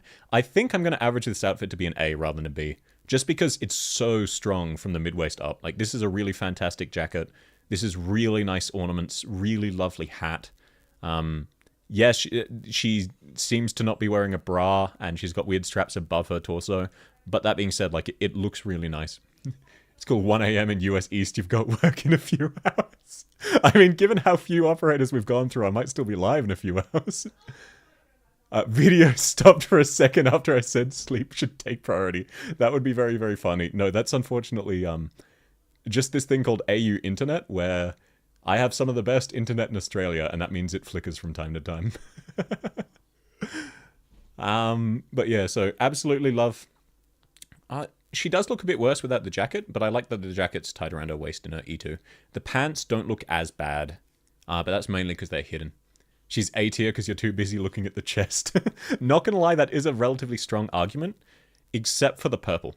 The purple makes the highlight her stomach and really emphasizes how, like, shapeless this makes her look. Which is a shame, because she's very fit and, very anime, shall we say. That being said, like, very, very classy, tight suit shirt, love it. Put on some background music, I will look into that, thank you. No, that's good to know. I'll have to balance the sound, but I'll practice that off stream. I will look up, probably not for this stream, but for future streams, I'll try to add some background music. Is she a Lupo? I don't think she's a Lupo. Those don't look like Lupo is. Army lunch lady drip, yep. Are there belts on her arms? It doesn't look so, just like a chain. and like a weird harness she's got going on here, but not really on it. Oh yeah, no, you're absolutely right. Her jacket has 2 belts on one arm. A tier just for the chest. Look, there's a reason Dernar was popular and it wasn't her gameplay. She doesn't have a skin though, so I think it's hard to say because from the mid-torso up, she does look fantastic outfit-wise. I do think though this would be like really cringe without that, so I think I've got to average it to a B. It's just a case of the only reason it looks meaningfully nicer in the E2. You can't really see the cringe parts, but they're still there. So yeah, I will pop Dernar at a solid B. But like, if it was just torso up, which is where you see her in the operator select, she would absolutely be an A, if not higher. Well, Snake incoming next, yep. So yep, let's all get it out of the way. Mummy, strangle me. Eunectes thick as hell. Yep, we've all heard it before. We've all seen all of the fan arts. That being said though, yeah, Deathness Black Snake, you have a very similar vibe to what I have. Which is, while as a design and as a piece of art this looks fantastic, as an outfit... Basically, all she's wearing is really tight strappings and a really weird overshirt. Like, she's not even really wearing a proper bra or any sort of proper pants. This outfit is a disaster. It looks alright on this one arm, but as much as it looks amazing as a design, if you see someone wearing this IRL, you're thinking they're a hobo who has stolen, like, bits of fabric and just haphazardly assembled them. She's wearing cloth scraps. Yeah, exactly. She is hot. Yeah. Everyone agrees she's hot. But the problem is when you actually look at this as an outfit, what the hell is going on? She pulls it off because it's an anime design that's really well drawn and really well shaded. IRL, even if you saw Eunectes looking around like this, you're not looking at her outfit. Every part of her outfit detracts from the experience. Most people would be looking around here. Your shower curtains have more cover than... yeah, most shower curtains are more covered than Eunectes. She got the caveman drip, absolutely. Snowsant uses zip ties on her hair. Yeah, but that's only one weird thing. That's not the entirety of her outfit. And again, I'm not ranking these on design as the art or as the character. This is just the actual outfit. The fact that the shoes are the least cringe part... And even then, like, the shoes are weird. Outfit is strap, cover-up cloth, underwear. Yeah, but this isn't even underwear. This is just like a strap of fabric. Like, this is not offering any support. In fact, if she walks, this is falling off. Which, like, yeah, look, a lot of people would be happy to see that, but that's not a good outfit. Her name is Zumama. Yeah, that's a... She tried to call herself operator name Zumama, and HR was like, no, we're not letting you do that. The element on the knee seems like duct tape. It's just weird straps. Eunectes is a knight fit. Yeah, Eunectes with more knight-style armor would be really sick and play into a mech theme. That being said, though, like, I love her outfit. I love her backpack. I love her weapon. It's just, like, even the outfit, it works really well as a design, but, like, if you actually saw someone wearing this, you'd probably call the cops. Outfit is top tier, just give it to Phantom. It would be nice to see Phantom wear this, though, yeah. Yeah, Phidia instead of Pythia. Is the tape on the shield crying for help? The design is distillation, all straps. Yep, it is just Arknights at its core. Her giant tomahawk. Yeah, I love all of her weapons. She does need a suit skin. Hard agree, she'd look great with a suit skin. She lives alone working on mechs, so it's not like she cares too much. Yeah, but at the same time, all of this clothing is incredibly loose. Oh, well, not loose, but like it's got flappy bits. It's cutting off circulation and is going to get caught on things. It looks weird. She can pull it off. She can pull it off, again, she can pull it off because it's a design in an anime game.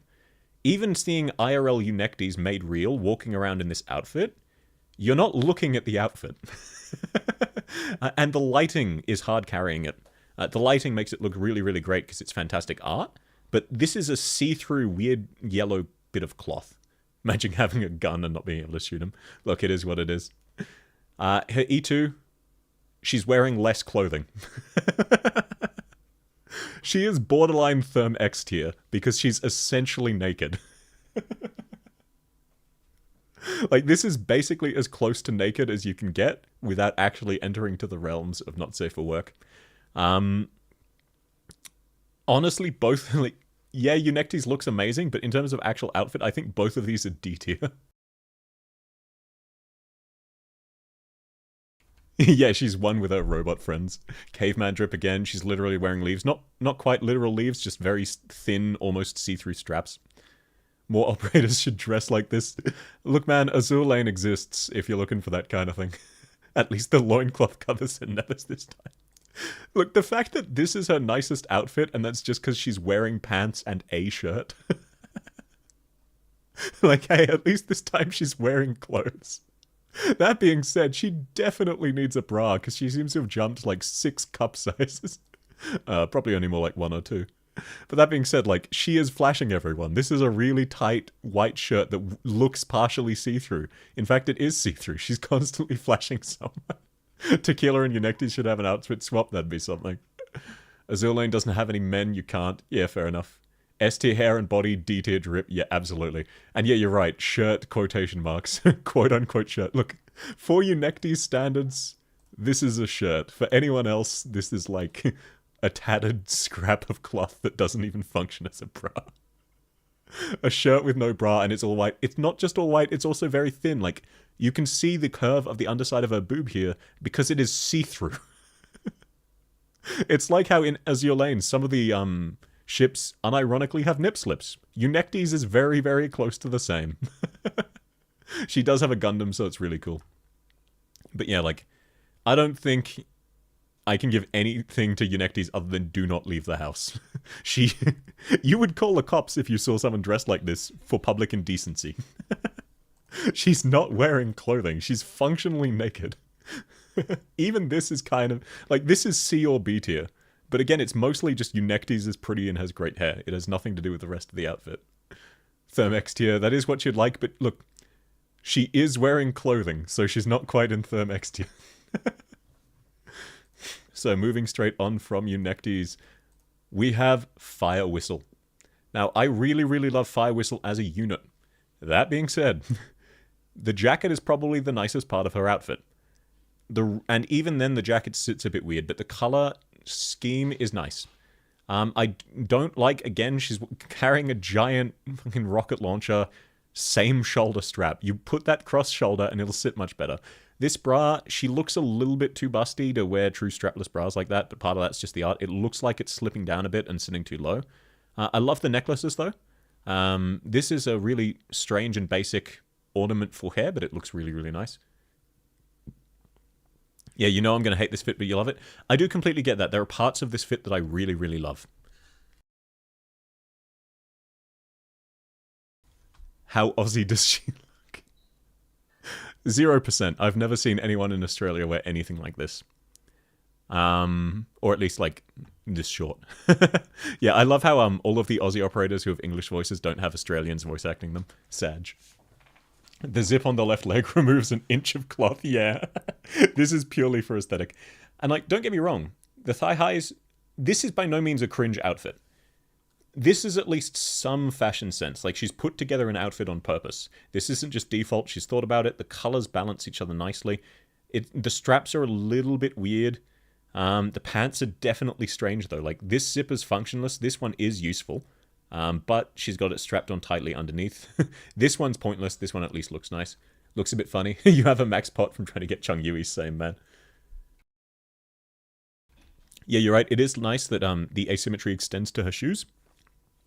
Like, this is what I mean. I reckon Fire Whistle is probably a solid A. There are definitely problems with this outfit. Like, it is weird that this looks like a very sturdy strapless bra and then it's got a fishnet pattern that shows off some side boob. But, like, she's clearly put some thought into this, and this definitely looks nicer than any of, like, the default Rhodes Island. I'll have to, after seeing the rest of her, I'll have to look at the rest of the list and compare it. The yellow's nice. Yeah, the yellow is a fantastic highlight color. It's not too bright to be, like, in your face, but it matches really well with this shade of blue and this sort of brownish black. Weird, but she can pull it off? Yeah, absolutely. This is a case of this outfit wouldn't work on, like, anyone else, but Firewatch does kind of pull it off. Fire Whistle from Fire Whistle... Oh, yeah, Fire Whistle, not Firewatch, thank you. Fire Whistle from Fire Whistle Security Service. Brand rep, absolutely. The skirt looks really weird in the E2. So does seeing the zipper here. And her pants are tearing like crazy. That being said, though, like, she doesn't have a skin, right? No. I think she's a pretty solid A. I like that this time the sports bra is no longer strapless and no longer has a fishnet pattern. So her E2 is an improvement. Her eyes match her nails in a fit. Yeah, like, she's clearly thought about this outfit. Like, this is a nice looking outfit that complements her style well, and it is clearly something she has put thought into assembling. She's a Fire Emblem character. Yeah, she does kind of give a Fire Emblem fifth pair of pants this week. Wind chimes tier wardrobe malfunction? Not quite, because it's just her cloak and her legs that are being exposed rather than the entirety of her boobs. You can accept A as a fire whistle simp? A. Look, she does have some fashion, but like, she's not god tier or anything. Her hair turned long after E2? Yeah, she, I mean, she always had some long hair, but she definitely grew it out. Canon represents you after yeah, this is just me when I see fire whistle, for real, for real. But that being said, like, she's definitely got less problems than any of the basics. I think she fits quite, she would definitely be high A, but she's nowhere near as nice as the S's, if you know what I mean. She doesn't have as much style. It's a nice outfit, but it is a little bit basic. Color scheme wise, obviously nothing basic about her pants. Very, very fancy pants. Literal fancy pants. The reason her pants has zippers is so she doesn't need to replace the shorts part. She can just order from the leg down. That's funny.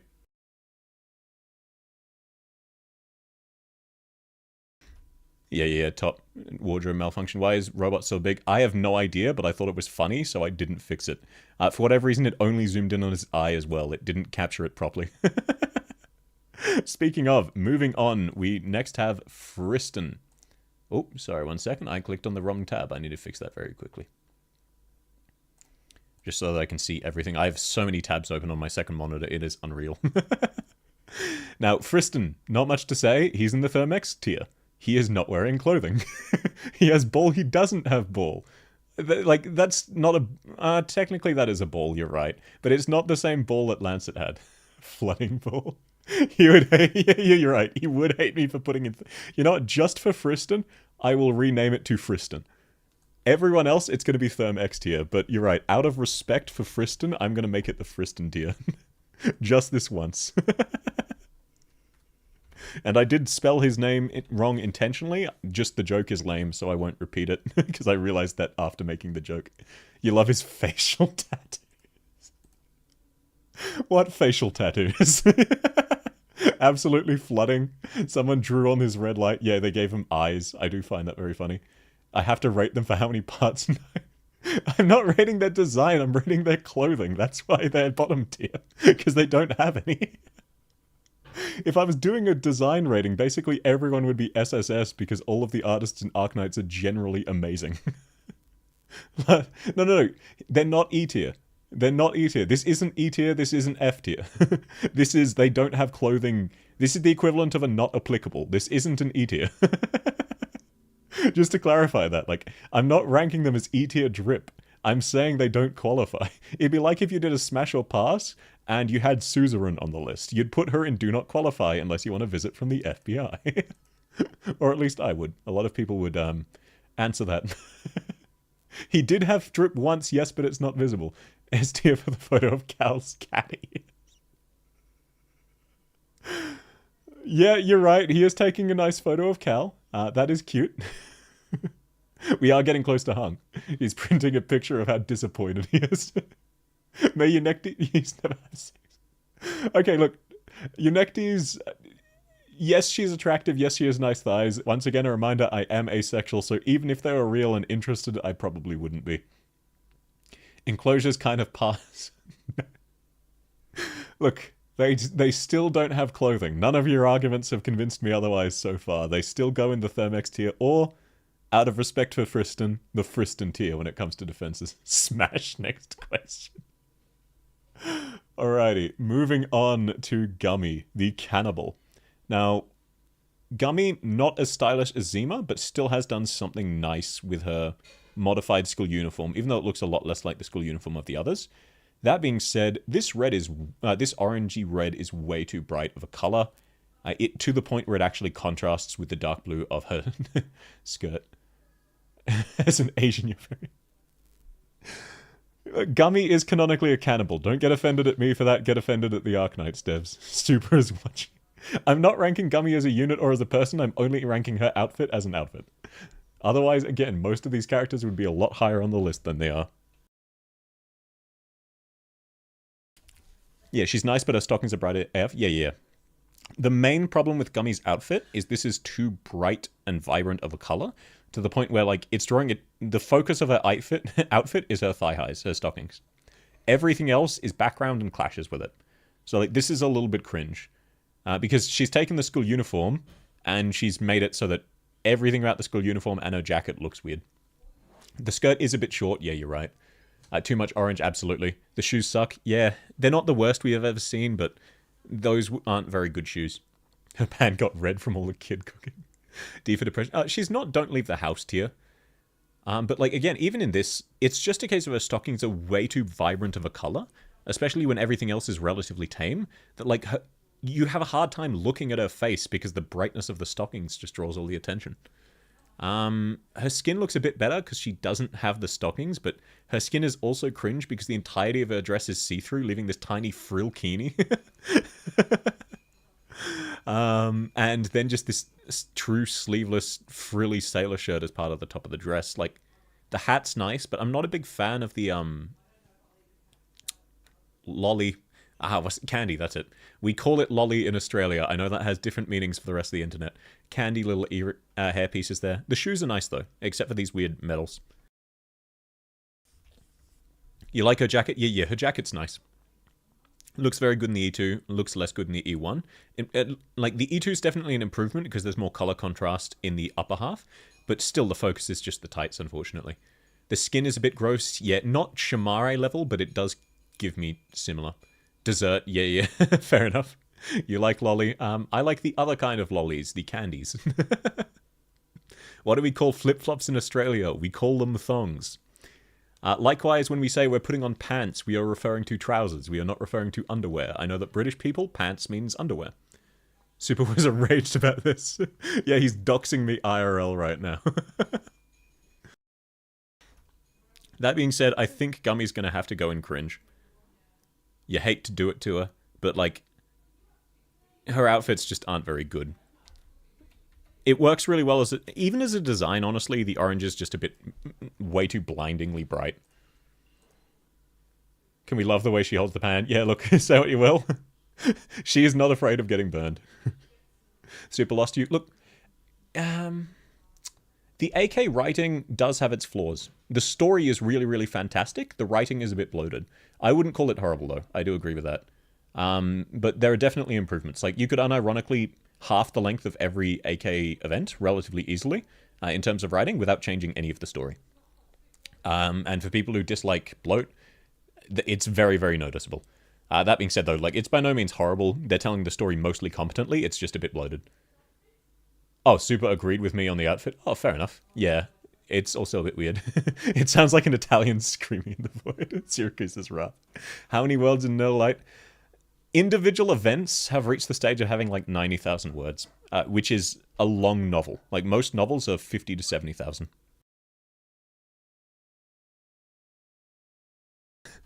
I'm not going to go into the logistics of cannibalism. We've already rated Gummy. Let's move on. ADHD Arknight story is unreadable to you? Yeah, absolutely. Like, you need a long attention span. I can sit down and read novels, but I don't always, in a 2-week period, want to read an entire novel of Arknight story, especially when half of it's, like, filler words that could be removed. Yeah, like, pretty much everyone likes the Arknight story, just not the way it's told. That's the main criticism people have with the writing. It's very, very bloated. Unironically, except for the first few chapters, which were very short and didn't really have much substance, you could very easily, very, very easily, literally half the length of all of the stories, and it would just improve them. You wouldn't cut any content, it would just be tighter. Very dragged out, yeah, absolutely. It feels like it's an incredibly long VN, and it keeps getting updated with another VN that covers, like, 3 days worth of events. Heavy Rain, yes. Moving on to Heavy Rain, she is incredibly cute, incredibly depresso. Get some espresso. Once again, her shield is much too small for her. That being said, outfit-wise, this is pretty solid. It's not like God tier. Oh, B or A, But, like, there's no major flaws with it. This weird neck part is a little weird. The jacket's really nice, though. I do like the zebra design with the gold, especially on the inside of her jacket as well. Yeah, they keep multitasking with the events as well, which doesn't help. Cute zebra smash. Her pouches are a little impractical. Her skirt's very nice, though. And these belt straps, they are fine. Oh, not belt, just straps. I like that she has a mace. That's very, very funny to me. Her shoes, fine. Her leggings, fine. Let's see. Is she a bit... Okay, you can see it a bit better in her E2. I do think, though, it's going to lean to very high B. Just like... Oh, yeah, she's meant to take advantage of camouflages, absolutely. But at the same time, like, this just blends in. There isn't anything particularly super notable. If the jacket hugged her figure a little better, she'd probably be a bit stronger of an A. Also, if she got rid of this weird neck piece. You'll defend a small shield? Yeah, it does work because she's a stealthy defender, but, like, in her E2, her shield is larger. Oh, no, okay. No, to be fair, her shield is larger than I thought it was. It's just hard to tell initially because of the angle. Okay, so her shield isn't as small as I thought. I was thinking it cut off about here. With the extra few inches, that's fine, even if it's a bit thin. I'm a bit more of a fan of thicker shields, but she can fit her body behind this, so I will retract that criticism. Flail, yes, you're right, my apologies. It is a flail, not a mace. The E2 is so cool. Oh, I love the E2 design. Like always, especially like the sparks, the smoke turning into the zebra in the background is really, really cool. Likewise, the arrows she's blocking, it's fantastic. Just like as an outfit, there are a few additions that are a bit weird. Nothing enough to take it into cringe, not even close. But it's not really that amazing of an outfit. Her flail works as a smoke dispensary. I know, it's so cool, man. I think she has an outfit, though. Yes, okay.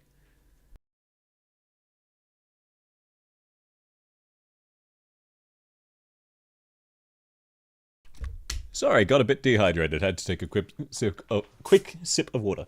Does that mean the Morning Star from Castlevania is a flail? If it has a chain, it's a flail, yes. The gas mask, yep, you're right. The gas mask is incredibly drip. This is a really nice dress, except for the way it sits around her shoulders. It needs to be curved slightly more to work better. I think this would be better if it went to her shoulders. That being said, like, there's nothing majorly wrong with it. I love the flower ornament in her hair, and I really love this undershirt as well. It's just the dress is sitting slightly weirdly around her shoulders. Yeah, the shadows are fantastic. The outfit, this is a definite A outfit, and I think this is enough to take her to an A. Like, the small details here, like this cravat style in the side split, that's fantastic. I love the frills. The shoes, they're a little weird on the side, but outside of that, they're really fantastic. And once again, she's got fantastic thigh highs. Yeah, I think this is close enough to an A that this is like high mid to high A, so definitely brings her up to an A.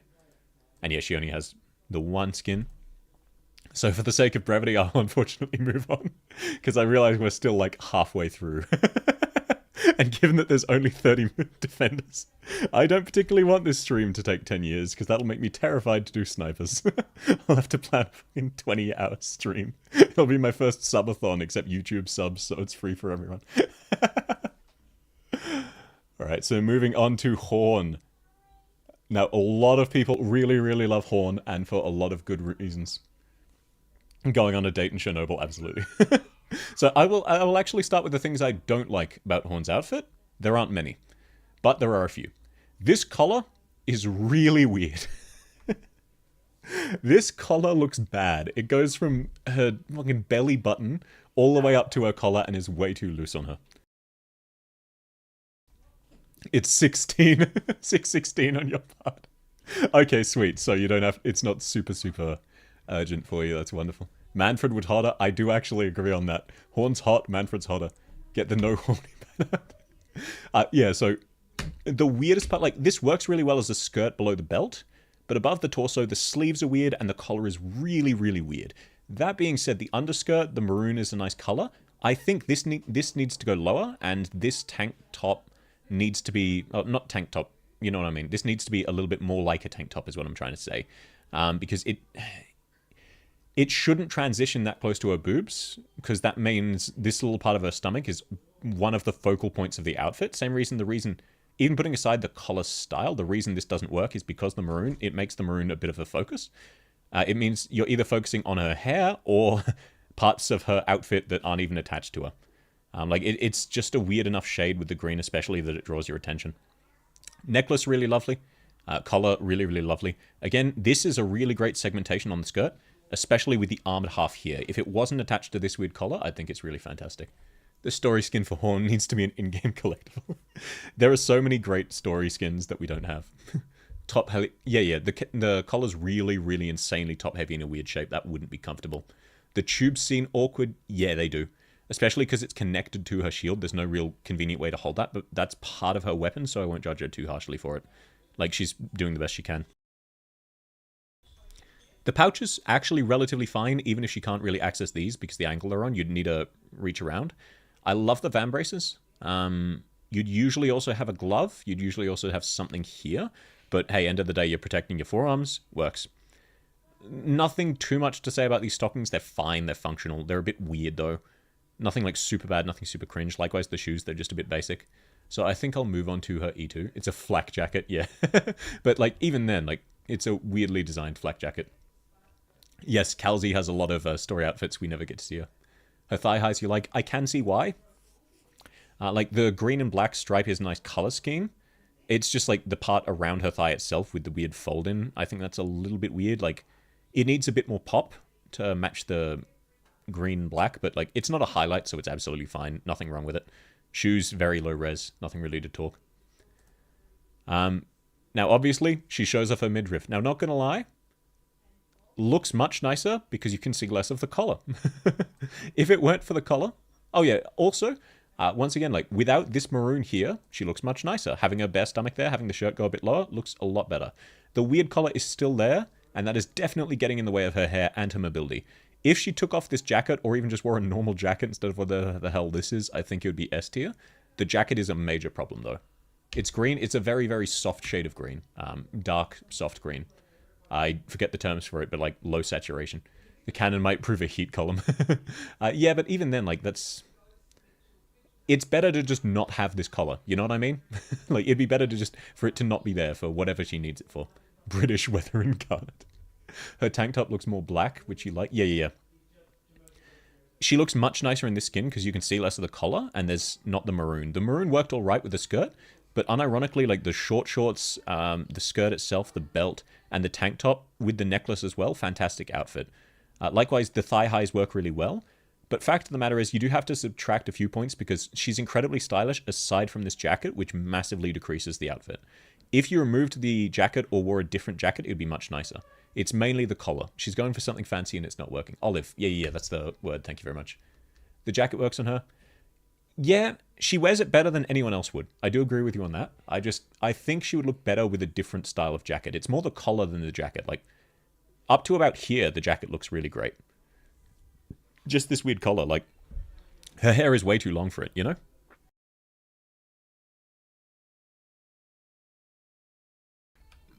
Where'd her shield go? Good point. She seems to have ditched it. Fair enough. And then, if I remember right, yes, she has definitely not a wedding skin. And once again, really close to amazing drip, but not quite there, because there are a few things that are just slightly off. The headband and necklace, yeah, absolutely. Headband and necklace, really great touch, really great for color balancing. Like, Horn definitely has a good sense of fashion. She just chooses one or two bits that slightly mess with it. Her skin is pretty, but you hate it's on Horn. I do get that, especially because in story she's so, like... Especially, the fact that her talent is... She refuses to die. Like, part of why I love OG Spectre Guard so much... The description of her talent has so many menacing implications, and I love it. Like, she literally just... It's called bone fracture. She ignores her fracturing bones and her collapsing body, completely lost to madness, and just keeps fighting. Her S2, rather. Likewise, Horn. Yeah, this looks great. It worked more on Saleech than Horn, though. Because Horn is definitely a stoic badass going into battle. Like, she also has a revival mechanic because she just refuses to die. Horn of the Small Pond, what is your wisdom? S for the stun animation. Oh, ranking animations would be fun, but very hard to do. Best stun animation in the roster, absolutely. Flashbang. She's not wearing a bra in the skin. No, sir, she is not. And you can tell. So, once again, like, the shoulders on this are a little bit weird. I do like the turtleneck, though. It would look better if she was wearing some kind of padding there, just to make it less obvious she wasn't wearing a bra. This rope does look nice, even if it's a bit weird. I love the floral bracelet there. Once again, amazing taste in collar and necklace. Great head little ornaments. Same headband, which I really like when they do. The shoes are fine. You'd want something tying them around the back of your heel. Because as you can see, they're sort of coming off, but they won't come off because they're strapped on.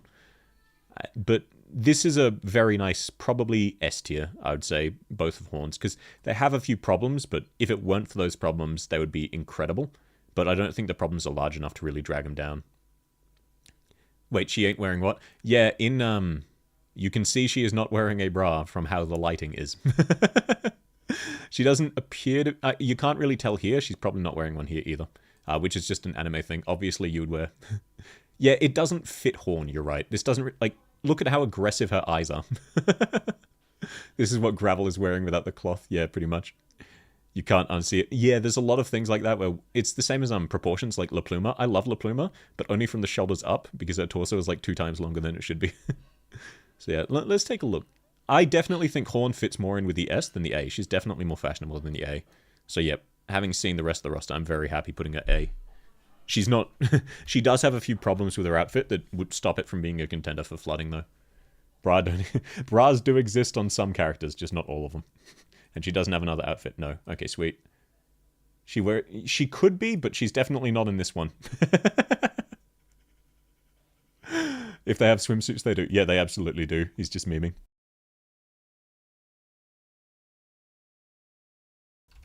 Now, moving on to Hoshiguma. Now, I am a major fan of Hoshiguma. That being said, I'm not a major fan of Hoshiguma's E0 or E2. I think they look weird. The breastplate sits really strangely. The collar, she's got the Uchiha collar, but it's like sleeveless. She's not buff enough in this image to work the sleeveless. Yeah, hate the art. Yeah, it's just a bit weird. Like, in theory, I like what they're going for. In practice, it doesn't come off well. Same way, this is a really heavy, like, massive jacket that she's... This is a one-piece piece of clothing that she's wearing. You can tell by how it's hanging off her belt that this is attached to her pants. The pants are too short on her. They've got weird buckles. Those knee guards are really strange. She's got a weird dangling belt somewhere that serves no purpose and weird frills there. A few buckles there. Shoes are fine. Nothing really to say, but, like, everything about it is just kind of cringe. Even the gloves look a bit weird on her. It's the 6-star you have no idea how to get and will probably never build. Hoshiguma is the strongest normal defender, but normal defenders are all basically interchangeable. It's why they started guardifying defenders so much, because defenders were mostly interchangeable, so why would you level a second one? Her feet are positioned weird? Absolutely. But that's an art thing. That's not really an outfit. Yeah, if she had muscles, like even just slightly built muscles, this would work a lot better. But as it stands, this is definitely a cringe tier outfit. And it looks a bit better in her E2, but it's still the same outfit. Like, I like this strap around her bicep, but she needs slightly bigger biceps. She's really, really strong. Rare AK Art L. I do unfortunately agree. As much as I really love Hoshiguma, just the clothing, it doesn't really... They're trying to go for too many things at once in the clothing, and as a result, they're not pulling off any of them.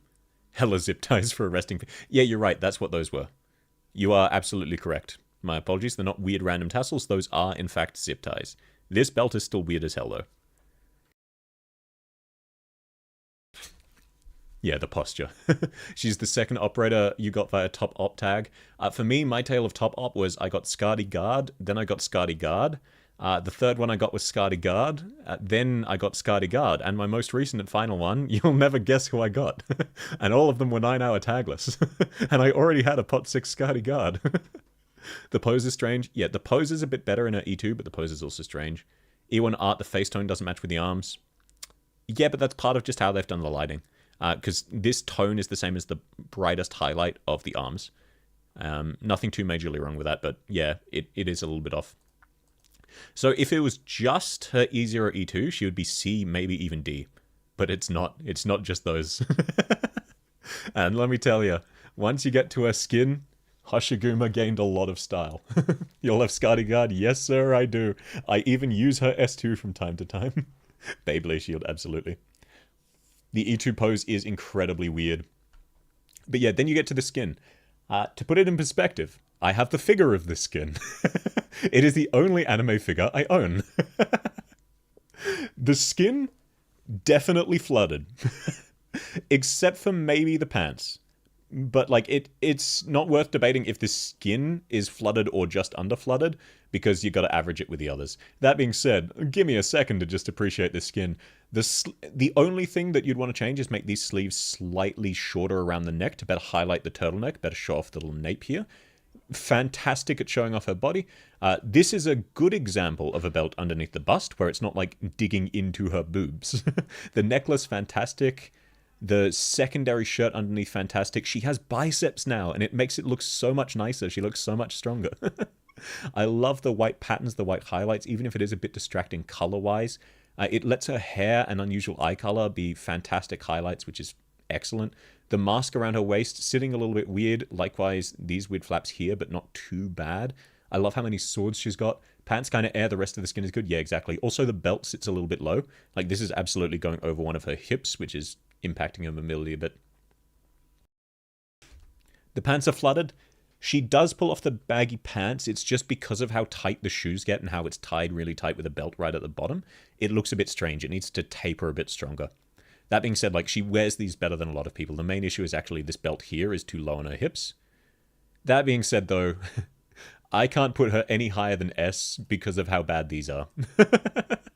These are borderline bad enough to take her down to A.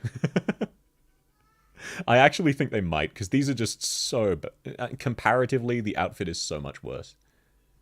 You could wear this IRL without the random shit on her waist, absolutely, and this would be fantastic streetwear. It is, yeah, it is supposed to be biker aesthetic, it's just, they were going for too much in the defaults. She was kind of meh to you until you saw the outfit. Yeah, that's how everyone feels. It's like, oh, why do people like Hoshiguma? Oh, why do people like Hoshiguma? Hey, how do I get Hoshiguma? I think I will stick her... Oh, let's take a look. I think, unfortunately, she belongs more in the A tier. Because she has such a bad outfit. Like, the others, their worst is still better than Hoshi's worst. Even if Hoshi's peak is higher, she still has a lot of problems to address in her default, unfortunately. Because I get what they're going for with the biker aesthetic, it just doesn't work. It hurts to do because I love her skin so much. Her skin is, like, flooding. But it's just... Without her skin, she would be in cringe or D, so I think it's got to average out to A. Yeah, it's either really low S or mid to high A, but I think I'm going to pop it in A just because, like, compare it to Blemishine. She's definitely outclassed by Blemishine and Horn and Bison and Aurora, so I think she belongs more in A, unfortunately. It's just this specific skin is incredibly... Yeah, the skin should 100% be the base design.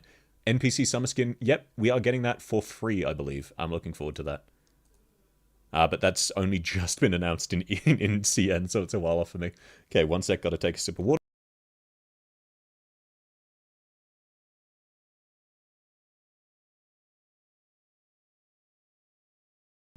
You'd love to see the artist revisit her base skin, considering she's been in the game since 2020. I would love that too, because her art, I believe, was actually made in, like, 2017. All of the launch operators of Arknights, the reason they're so inconsistent and wild is, like, Arknights was in development and in a beta for a while. Hoshiguma, in the beta, was the only usable defender. Arknights was... People liked it a lot less because it was a lot harder and a lot more punishing. They made the game significantly easier. Like, the devs are actually just insanely good at the game. All of the CCs are balanced about Risk 8 being possible with only 3 units, specifically 4 stars and Amiya. It's just most of us are too bad at the game to achieve that. And Hoshiguma used to default to have 5 block. That's how old... Like, Hoshiguma was one of the first 6 stars ever. She was the original 6-star defender, I believe. Now, moving on to Hung. Yeah, no. Unironically, she defaulted to 5 block. The game was different in beta. It was a lot harder. You needed that. Now, got it. I'll start off with my biases. Hung looks like someone's furry OC. And I'm not a big fan. That being said... Nothing against you if you like Hung, and looking at his outfit, he is incredibly stylish as much as it pains me to admit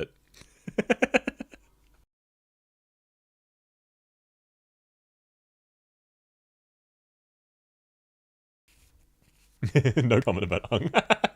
Look, he might be flooding. I'll have to see the rest of his art first. This is a really, really lovely shirt, especially around the neck there. That's a lovely... extra bit of clothing. Not a big fan of the bright orange belt. It blends too much in with his hair. It should be a softer color. or a darker color with just less color as a whole. It would look better on the spectrum of grey. He floods, I'm wrong, L-take. Look, I haven't said he's not flooding yet. I said he's in contention for flooding and I need to see more. And part of that's definitely biased, but look, let me hold on to hope for a little bit longer, man. The front flap is odd. Yes, but it does look nice. The odd part about it is this orange. He has a bit too much orange highlights because it clashes with this hair because it's basically the same color and same as his shield. The orange in the underskirt, though, that's nice. Really, really nice. I just think it needs to be a slightly softer color. This fire-themed gradient belt, fantastic. This half skirt, again, fantastic. I'm not really sure what the function of these is, but they look amazing. The vials, they're not secured properly, but they also look amazing. I can definitely detract points for this buckle specifically. This one is weird. The rest are absolutely fine and functional. Him and Scavenger only confirmed gay operators. His hands are big because Yowie hands.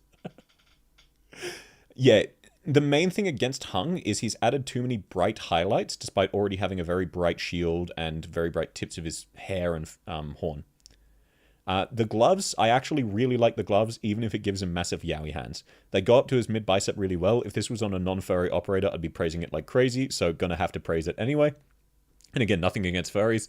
Hung is specifically just the one I kind of dislike, because every time I see him, I think of IRL furries talking about their fursona unprompted.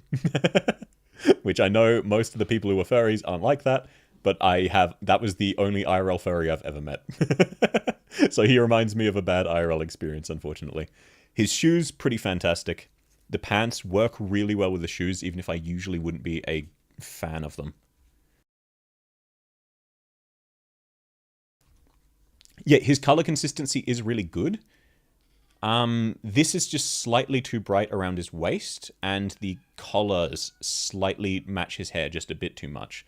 Outside of that, the rest of it really complements it really, really well.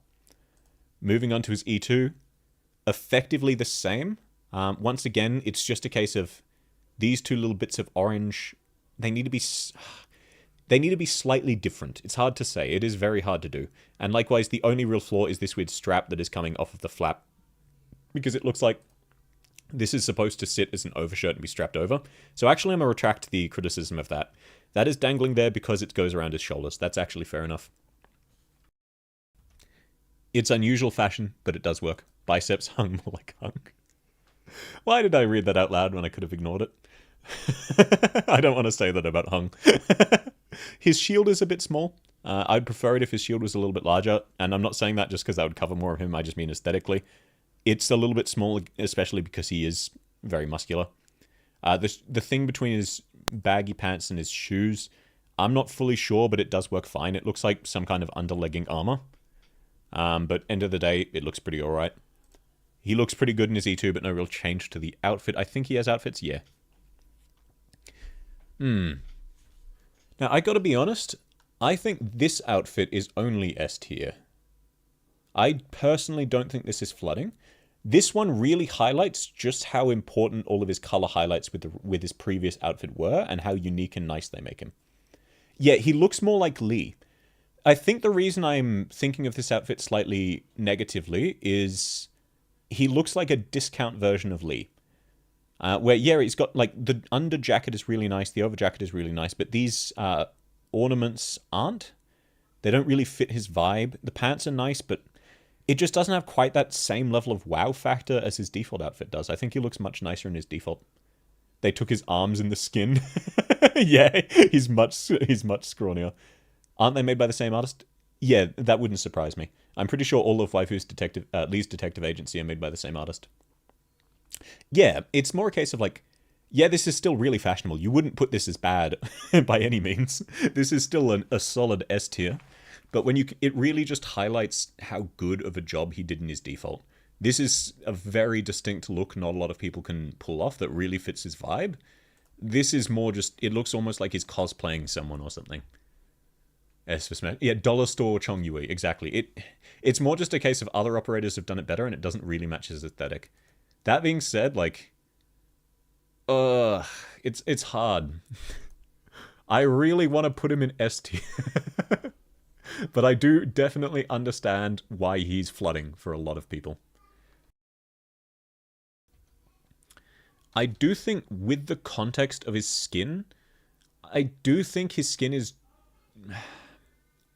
just off enough. Like, his skin is definitely S tier. His default is definitely flooding. Yeah, Liscam up next. He's much hotter than Chong Yui, that's all. Bro is like, yeah. Fighting my inner thoughts. Look, I'm trying to find a way to not get pipe bombed by the furry community and also not be biased. If I put him in flooding, he would definitely be the bottom of flooding. If I put him in S tier, he'd definitely be very high. I think he matches more with S tier. Because Xerne's worst is definitely better than Hung's worst. He would definitely be high S tier, but I think because of this outfit, he matches more with S tier. If it was just this one, it would be flooding though. Yeah, high A. yeah. Let's bargain it down. Who wants to give an argument for why he should be in B? But no, like, as much as I don't personally like Hung, he's definitely very, very stylish. So gonna pop him in S tier. I do think though, compared to Xerne, he doesn't. At his peak, his default outfit, he would absolutely match Xerne or even exceed, but I think his skin is just definitely a lot weaker. And it just doesn't match his vibe, and other operators have done it better. Him and Chong Yu by the same artist? Yeah, I can see that. He'd be in Thermex if you had the choice. He's one of the only operators in the game I personally dislike because it reminds me of something bad IRL, so I would agree with you there. But I'm trying to be unbiased, and, like, objectively, he is really, really well dressed. Like, if he wasn't a furry, you'd be thinking, like, imagine this was a really grizzled war veteran face. You'd be like, damn, mummy. Or daddy, in this case. See, you don't like his horn.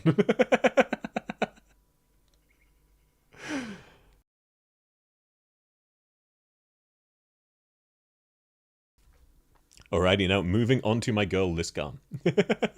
Daddy, even while furry. Yeah, I can unfortunately agree with that, which is why I don't think I can rank him any lower than S. Frank is battery. Yeah, he does have a horn. It's a very small horn. Oh. I was trying to reopen it and I messed up the command. There we are. It is right there. It's a little unicorn horn. Now, Liscam, the masochist. There's been a lot of based masochist art. Now, I will say, in terms of art style, it doesn't do a good job of showing off her outfit. That being said, like with Franca, she does have a lot of other content outside of her default arts, and her default outfit is really, really fantastic. It's just not being shown off well here. Yeah, it's casual streetwear, but it's really nice casual streetwear. And I probably can't rank the default outfit flooding, because as much as it's flooding in other arts, in this E0, it doesn't show off her figure. It gives her a very, like, bulky, uninteresting figure. The skirt looks a little bit weird. The thigh highs look fine, but a bit too translucent. The shoes are fine, though. I still reckon, though, this outfit, yeah, definitely at least an S. Black Steel Ops flooding, absolutely. She's your OG AK waifu. Yeah, I love Liscam. Also, it's just like, dark blue is a really weird color scheme that you don't often see done like this, and I really love it. Her face is too small. Yeah, oh, it's more her eyes. Her eyes need to be larger. They're very, very far apart. I think, yeah, it looks a bit better in her E2, but it also shows off more what I'm talking about. The skirt looks weird because the shirt is hanging a bit too low, and the shirt is a bit baggy on her and doesn't really fit properly. Likewise, the jacket isn't really doing favors for her figure. That being said, like, this is probably A or S. It would be one of the two. Smallest wyvern. Yeah, you mean her eyes? Absolutely. Yeah, 100%, I love her PMC style as well. It really isn't done very much. So it's very, very distinct. Franca x Liscam is canon. Pretty much, actually. Franca definitely flirts with Liscam, even if it's not actually a relationship. Liscam is not a welfare operator, but I believe you had a chance to choose her from the selector. I'm not sure who the others were, but I know two of the options were Silence and Red. Everyone got a free 5-star, and it was Silence, Red, or two others. In the art, it looks fine, but yeah, in the streets, by IRL standards, this would be an absolutely flooding outfit if it's slightly hugged the body more with the shirt. That being said, this is probably more like an S.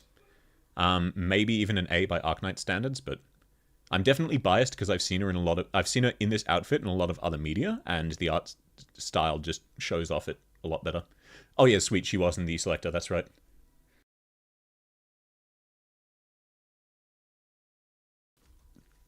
Project Lap or Text. No, it wasn't, no, I mean the 5-star selector where there were only 4 options. It was Project Red, Silence, Liskarm, and I believe a supporter. Lapland and Texas weren't options. Hey man, look, I don't know much about Hung lore. If he's going to say Hung's gay, I'll believe him. No, I don't think... It wasn't Telopsis. Silence was the medic available. So it definitely wasn't Telopsis. That being said, I think this is an A to S tier outfit. So let's move on to our skins. I really love the color balancing of this skin, but the weird necktie, or just normal tie, looks really strange. And the jacket is sitting a bit low on her arms. Oh, yeah, right. The selector had Praminix as the 4th. That's right. Yeah. I really love this skirt. Very, very interesting skirt. Slightly see-through, but not heavily. I love the floral pattern, the asymmetry at the bottom. Her legs look a little bit weird, but that's an art style thing, not an outfit thing. Her shoes look nice. They match the outfit. As always, in anime, shoes look a little bit weird. But not too bad. And there are some nice parts, like the ornaments are actually really nice. This bag sitting way too low, attached to like her stomach, that's really, really strange. Again, the jacket, I think if it sat a little bit higher, or even if she was wearing it properly, it'd look really, really fantastic. But it just looks like it's falling off. It doesn't look like she's put it there on purpose. It looks like it's slipping off. Her tail is dripped. Yeah, I love the ornaments on her tail. Shoes are mid. Yeah, I don't comment too much on the shoes unless they're particularly bad or particularly good. Because these look nice, but they're a bit jank. Like, most of the shoes have been like that so far. Love the little ornament in her hair. Love the ornaments around her horn. Love the hairstyle and the way she's tied it up. That being said, though, I think this is more like an... Yeah, this is probably a low S, high A tier, same as our last. Just school shoes, boo. Wire on her shield is disconnected. Yes, sir, it is. She's not in combat at the moment, though. And then you've got her other skin. Now, this is my favorite of her skins. Because pencil skirt. And take notes, every other character wearing a pencil skirt, this one is properly fitted to her, so you're not guaranteed to flash people when you take a step, just incredibly likely. The skin is her official E2 art, yeah. I love how it's showing off her shield here. I will say, like, as an outfit, this is a really... I won't detract points from this, because this is pretty realistic armor. The pouches are mostly fine, even if not perfect, but, like, this is just armor. This is webbing. You wouldn't count this as part of the outfit, and I'm sure she looks nice underneath it, judging from the skirt. And it does kind of match. Thigh highs, color balancing matches really well. I like the backpack. That being said, yeah, it's hard to comment too much on this one because most of the outfit is hidden by the body armor. And the body armor and backpack don't particularly match the outfit. They're just practicality. The chest rig is nice. Yeah. Get flashed or flashed. Yeah. Depending on where you're looking. You're blinded. You really fuck with the plate carrier. Yeah, like, it's just a case of the pouches look a bit too weird and a bit too bulky, but that's also really common on chest rigs. Love the jacket. Collar, at least. We can't really see the jacket itself. Love the undershirt. Love the skirt. Love the thigh highs. That being said, I think this is more like an A-tier outfit, because while it... If you... no, maybe S-tier. If you saw someone like this IRL... No, actually, now that I think about it, yeah, having that much of your thigh exposed and wearing a pencil skirt and then wearing heavy upper body armor, probably more like an A tier. That's not practical enough to make up for how many of her other vitals are exposed. And this would limit your... Like, the pencil skirt does definitely limit your mobility. Otherwise, like, it'd be fine because she uses guns, she only protects her chest, which is... It's hard, though, because she's actually wearing proper plate. Like, she's protecting all of her vitals. Most of the time with females wearing body armor, they expose the inner boob. Could look at the design from Originium Dust. Don't worry. I've read through the Black Steel Worldwide manga, and I have read through Originium Dust. That's part of why I want to rate Liskarm S, but I think from just her arts, she might have to be an A. I'll have to take it the tier list and look at the tier list and think about it. Most armies have thorax armor more. Yeah. Doom OSD kicks in. Yeah, they did also change the slide color on the Glock. Okay, which should she fit better with? No, looking at that, I think she fits... I do think she unfortunately fits better in the A. I think she's highest A or lowest S. Like, she's in a weird in-between where she's nicer than all of the A tiers, but she's definitely worse than all of the S tiers. You've played too much Escape from Tarkov. Stream is almost 3 hours. Don't worry, we're actually more than halfway done, definitely. But Yeah, we have about 10, 15 operators left. Let's quickly count. 1, 2, 3, 4, 5, 6, 7, 8, 9, 10, 11. Yeah, so we've got 13 operators left. That being said, you're right. I will speed up because we're approaching the 3-hour mark. You've seen the tail things with Franca arts? Yeah, absolutely, man. There's a lot of great art about Liscom. Now, moving on to... Yeah, it is weird with Liscom. She's either... Yeah, I think out of personal bias, nah. She's in this weird in-between. She's highest A or lowest S. It's really hard to rank. Only 3 more hours. No. We're 2/3 through. Theoretically, it'd take only another hour and a half, but I'll try to get it to just 4 hours. Man, the snipers. I'm going to have to block out an entire day to do the sniper tier list. It's almost as long as guard. It's my tier list, use my bias. If I was using my tier list in this, my bias in this tier list, Hung would be fucking F tier. Make her own tier between A and S. Honestly, you know what? I'm gonna, I won't do it fully, but I will, I'll put her here. Yeah, there we go. I'll leave her in both. There we go. That makes me feel better. Not quite S tier, but like definitely above all the other A's. Yeah, keep her big. No, absolutely. I saw that big and I was like, you know what? That's the perfect spot to put her. Now, Matterhorn. Aside from these weird pants, very, very stylish. But the weird flares on the arm, weird flares on the leg, definitely a little bit jank. He's got that hippie vibe, which I'm biased against, but I'll try not to take that too much into account. That being said, like, he's an attractive dude wearing tight clothing that highlights all the right places. But the tassels. Yeah. What are those tassels? Exactly. The tassels do not fit with the theme of what he's going for. He wears leather, he's wearing his family's skin. Dude with the weirdest jawline. He's got the anime man jawline. But if you look at his eyes, he's got really great eyes. Yeah, the tassels are sort of cowboy vibe or hippie vibe, you're right. I do love his tail as well that looks like long hair. I think he's a solid A. This is a really plain outfit in ways, but it's also a really, really nice plain. It's just really tight-fitted. It's got highlights in a lot of really good places. It clearly, like, he's clearly chosen this very, very carefully for his build. It's just a case of the tassels look a bit weird, but some people really like the cowboy aesthetic. I just don't think it quite matches with him, even though I get it. Like, he's a cow. That's what they're going for. He's ready for battle and the disco. You know what? That's actually the perfect way to sum it up. This is a guy who's getting into a bar fight at 2 a.m., but he's going to the club right after. He's holding his shield upside down. No, that's, most shields will either sit sideways on your arm, so that it would be holding horizontally here, or holding like that. That's the other way of holding it. So that is actually... It's hard to explain without... If I had a way to show you the other side of a shield, I would.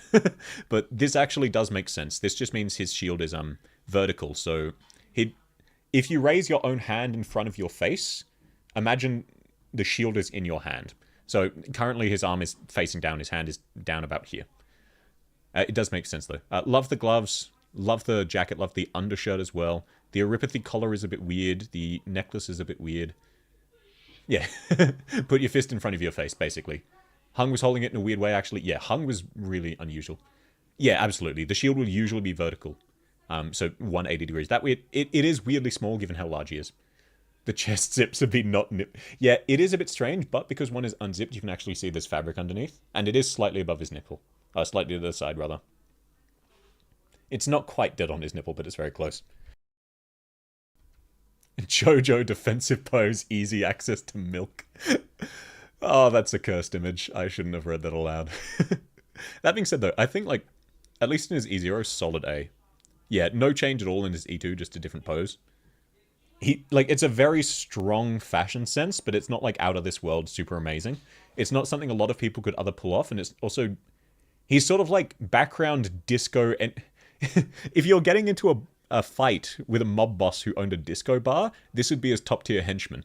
Who would be the mini-boss of the stage. You know, that's the sort of vibes you get. He's not the boss, he's not the important NPC, he wouldn't be recruitable. He's just a slightly dripped-out secondary character who you fight once. Appreciate the mascara? Yeah, absolutely. His eyes are so piercing here. Why are the lower pockets so small? I don't know, man. None of these pockets are practical. Not even the one on his thigh, it's too tight. Weird face? Yeah. Yeah, Silver Ash definitely is... But, like, this is... the B tier side character villain of the week who, like, as you defeat him, tells you, "Oh, you'll never get through the boss," but that's the only line he has. But sort of becomes a fan favorite. He looks like a male stripper. Yeah, I can get that. He's wearing tight clothing. The cook, yeah, that too. And yet, likewise with this, the jacket is effectively pointless. This would be nicer if he took off the jacket. One of the two CC skins you bought, I absolutely get why. I don't like the over-the-top version they've done with Broker. I think this is a perfect balance. I love the necklaces as well. His hair complements it well. It would be better if he had a different jacket or no jacket. The white turtleneck looks good on him. This is not a turtleneck, sir. Turtlenecks go tight around the neck. But yeah, a white turtleneck would look good on him. I love that they kept the armband. I don't like this weird sash around his waist. The shorts are fine. You need to cover the delicate parts. Yeah, absolutely. It looks like they've put it there just to give an excuse to not show the nipples. You forgot Broker was CC. A for abs. Is this... yeah, I believe he... Yeah, he is in SA's summer background out in the outfit. You can't help but wonder if he's going to the beach. VIP, that guy. World's smartest man. Bison summer skin? Yeah, absolutely. Yeah. I'm pretty sure they put the shirt there just to cover the nips, both to make it easier to draw and to skirt any sense of, oh, well, if we can have nipples, why can't we have female nipples? Like, well, because that's classified as nudity. That being said, like, another strong... This one's more like a B tier, it's a bit basic, but at the end of the day, if you've got a body that nice, you show it off. I think Matterhorn, though, solid A. He's definitely nicer than, like, all the basics. Like, the outfit itself is basic, but not in terms of basic tier. Basic as in just not much to talk about it. It's a really, really nice sort of default background character. Matterhorn skipping leg day? You call this skipping leg day? Look at how defined his calves are. Yeah, it doesn't look like he's squatting his body weight or double his body weight. He's definitely more buff in the upper body department, but my man is not skipping leg day. I don't know what you're on about. Alrighty, now moving on to someone has been very excited for. Mudrock. Mudrock, but she's a Barra man. Big Bob is actually Popycar. That's definitely canon by the time. And we get to the drum roll. Now, starting off with Mudrock's armor. Say what you will, this looks really impractical at first glance and looks all over the place, but this is really heavy clothing.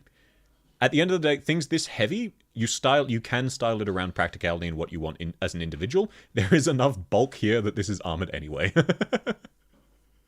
The armor drip is good yet. I wouldn't put the armor drip as flooding, but I would say, honestly, this armor is an S tier.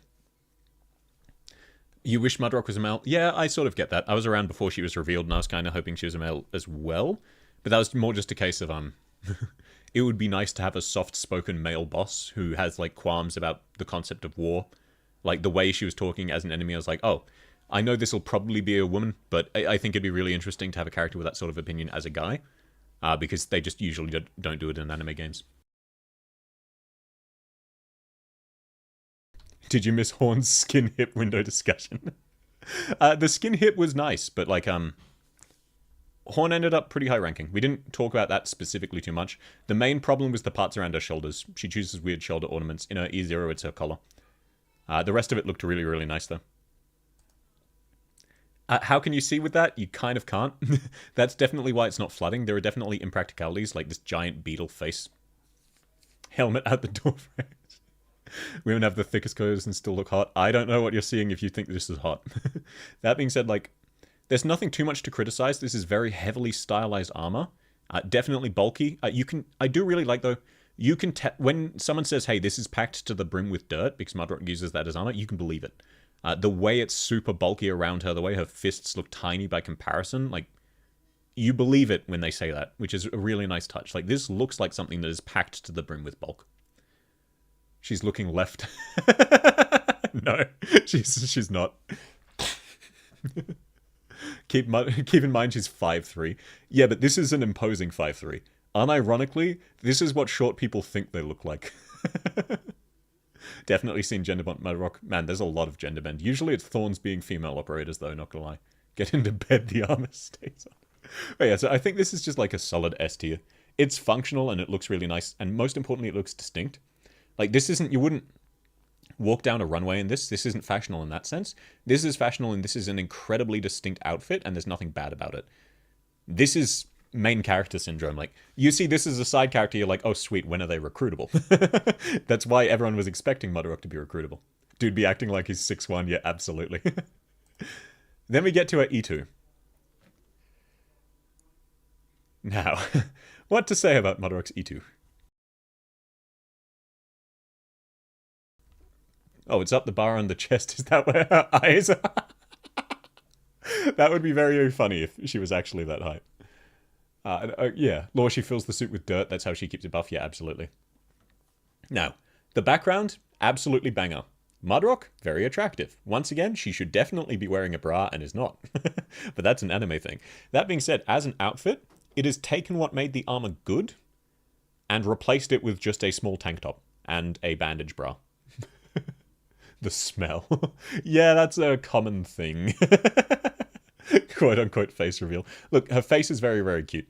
So, the E2, I reckon, is... This is just kind of basic. Like, it took a really nice armor and made it, hey, check it out, anime stomach. And anime booba. With that being said, Mudrock has two other nicer skins, so I'll move on to those. Yeah, her E2 art is fantastic, just not like the Mudrock part of it. Her summer skin, for a summer skin, this is really, really nice, even though there's a lot of impractical flowing parts. Or I don't even know if this is a summer skin. I always thought it was, but it's a very drab grey background. Demon is smashable though. Yeah, it does work well as a face reveal. That being said, it's a shame we can't use her armor in other skins. I would give this swimsuit an A. It's a nice color on her. I can't really give it higher than that because all these weird bands make it... Honestly, yeah, these are really weird. There's flowy parts all over the place. Can't be comfortable. One of the best summer skins you still don't like? Yeah, like especially as an outfit. It works on Mudrock because Mudrock's really hot. It wouldn't work on basically anyone else. And bare feet, it's flooding. But yeah, so let's focus more on this skin. This skin is a really fantastic skin. This skin is flooding. The urge to untie the plans. Yeah, if it was just this skin, Mudrock would be absolutely no contest SSS tier. This is a fantastic dress, perfectly color balanced, lovely flower highlights, perfect length. I love the way it sits on her. It highlights her figure really well. I love this little flare around the waist that's not quite a belt but fills the same function. Even the way it sits over her chest is fantastic. Looks really, really great on her. The necklaces look fantastic. The double collars look fantastic. This skin is phenomenal. Even the sleeves, it's weird. I don't know how they stay up. But outside of that, like, that's the only real negative. Like, even the wrist parts make sense. And I love that she has one glove. Even the shoes are really, really nice. So if it was just this, it'd probably be flooding. But I think overall, she averages to an A. Unfortunately. Because this is such an amazing skin. This is also a really, really solid skin. Beautiful, but a bit generic for you. Yeah, I can see that. This is an understated dress. It's just a really, really phenomenal understated dress, if that makes sense. Really hate the skins have no armor equivalent. Yeah. Yeah, I'm not sure. S tier would be fair, but I think she leans more towards A because of the beach skin and her E2. Like, both of these are pretty... They're mid-A or high B. She's 50% flood, 50% mid. Yeah, exactly. Male rock in this dress. Yeah, man. Cosplay idea for me, right? White hair and red eyes draw a lot of attention. Yeah. Part of the reason I'm leaning more towards A than S is a lot of it is definitely Mudrock is just really, really pretty. Which draws the eye. Like the white hair and red. Do I like it? Outside, yeah. That one skin is, I would say, SSS tier, but the rest of her, definitely lower than Liscam. So I don't think she matches Liscam, so I definitely think she's A. Yeah, definitely close to Liscam's skin, just because how amazing her second skin is, but not quite. The skins are beefy AF, but the E2 one and E2, yeah. Part of the problem is that pretty much anyone who likes Mudrock, you're not going to like all of her skins. Of the 4 skins, they're appealing to very different groups of people. So as a result, like, no matter how much of a Mudrock simp you are, chances are there's at least one of her skins you just don't like. Because the outfits, they're all very, very different. So yeah, I think she's definitely the highest A who isn't Liscam. But that's mainly being, like, incredibly carried by this outfit. If you call those skins beefy, eat more steak, yeah, fair.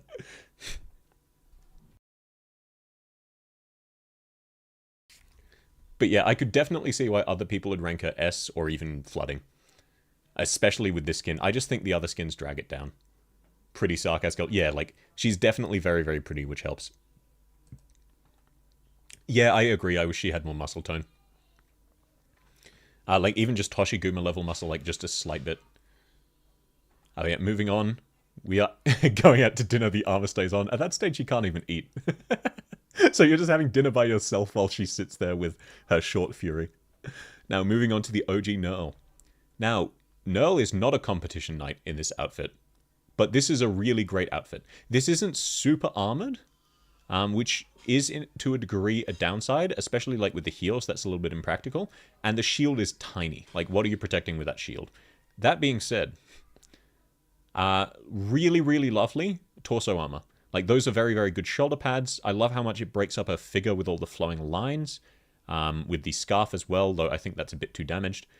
The sleeves, very, very nice. Gloves, very, very nice. The undershirt, nice, even if not armored, and she has armored parts over her hips. What is that shield? Yeah, absolutely, man. What the hell is that shield? It looks better to stab someone with the end than anything else. The collar does ride high, but that's the sort of collar you'd have in cold weather that's actually kind of comfortable. Shield would be fine for melee, but terrible for range. Yeah, absolutely. To be fair, her arts are pretty good for defense. Maybe the lack of... Yeah, like, I'm not criticizing her super bad against the armor because there's no particularly exposed parts. Obviously, a dress isn't ideal, but, like, it's still a really, really solid design. If her heels are lower, the boots... Yeah. Her shoes would look much nicer with, like, heels down to about here. So cut off about 2 inches of heels. Bro is stabbing with the shield. Yeah, exactly. I think this is a very solid... another contender for A or S. There's a lot of those. Looking at the S tiers, probably more like A. Very, very strong A. Because this is very nice looking armor, but at the same time it's not like super practical, and it's also not super stylish. It's just a nice balance. You thought she was a centaur? Fair enough. She is in fact a Pegasus. Yeah, her E2. Like, you can see more of the thigh detailing. It is a bit weird to have super practical upper body armor and then just a skirt.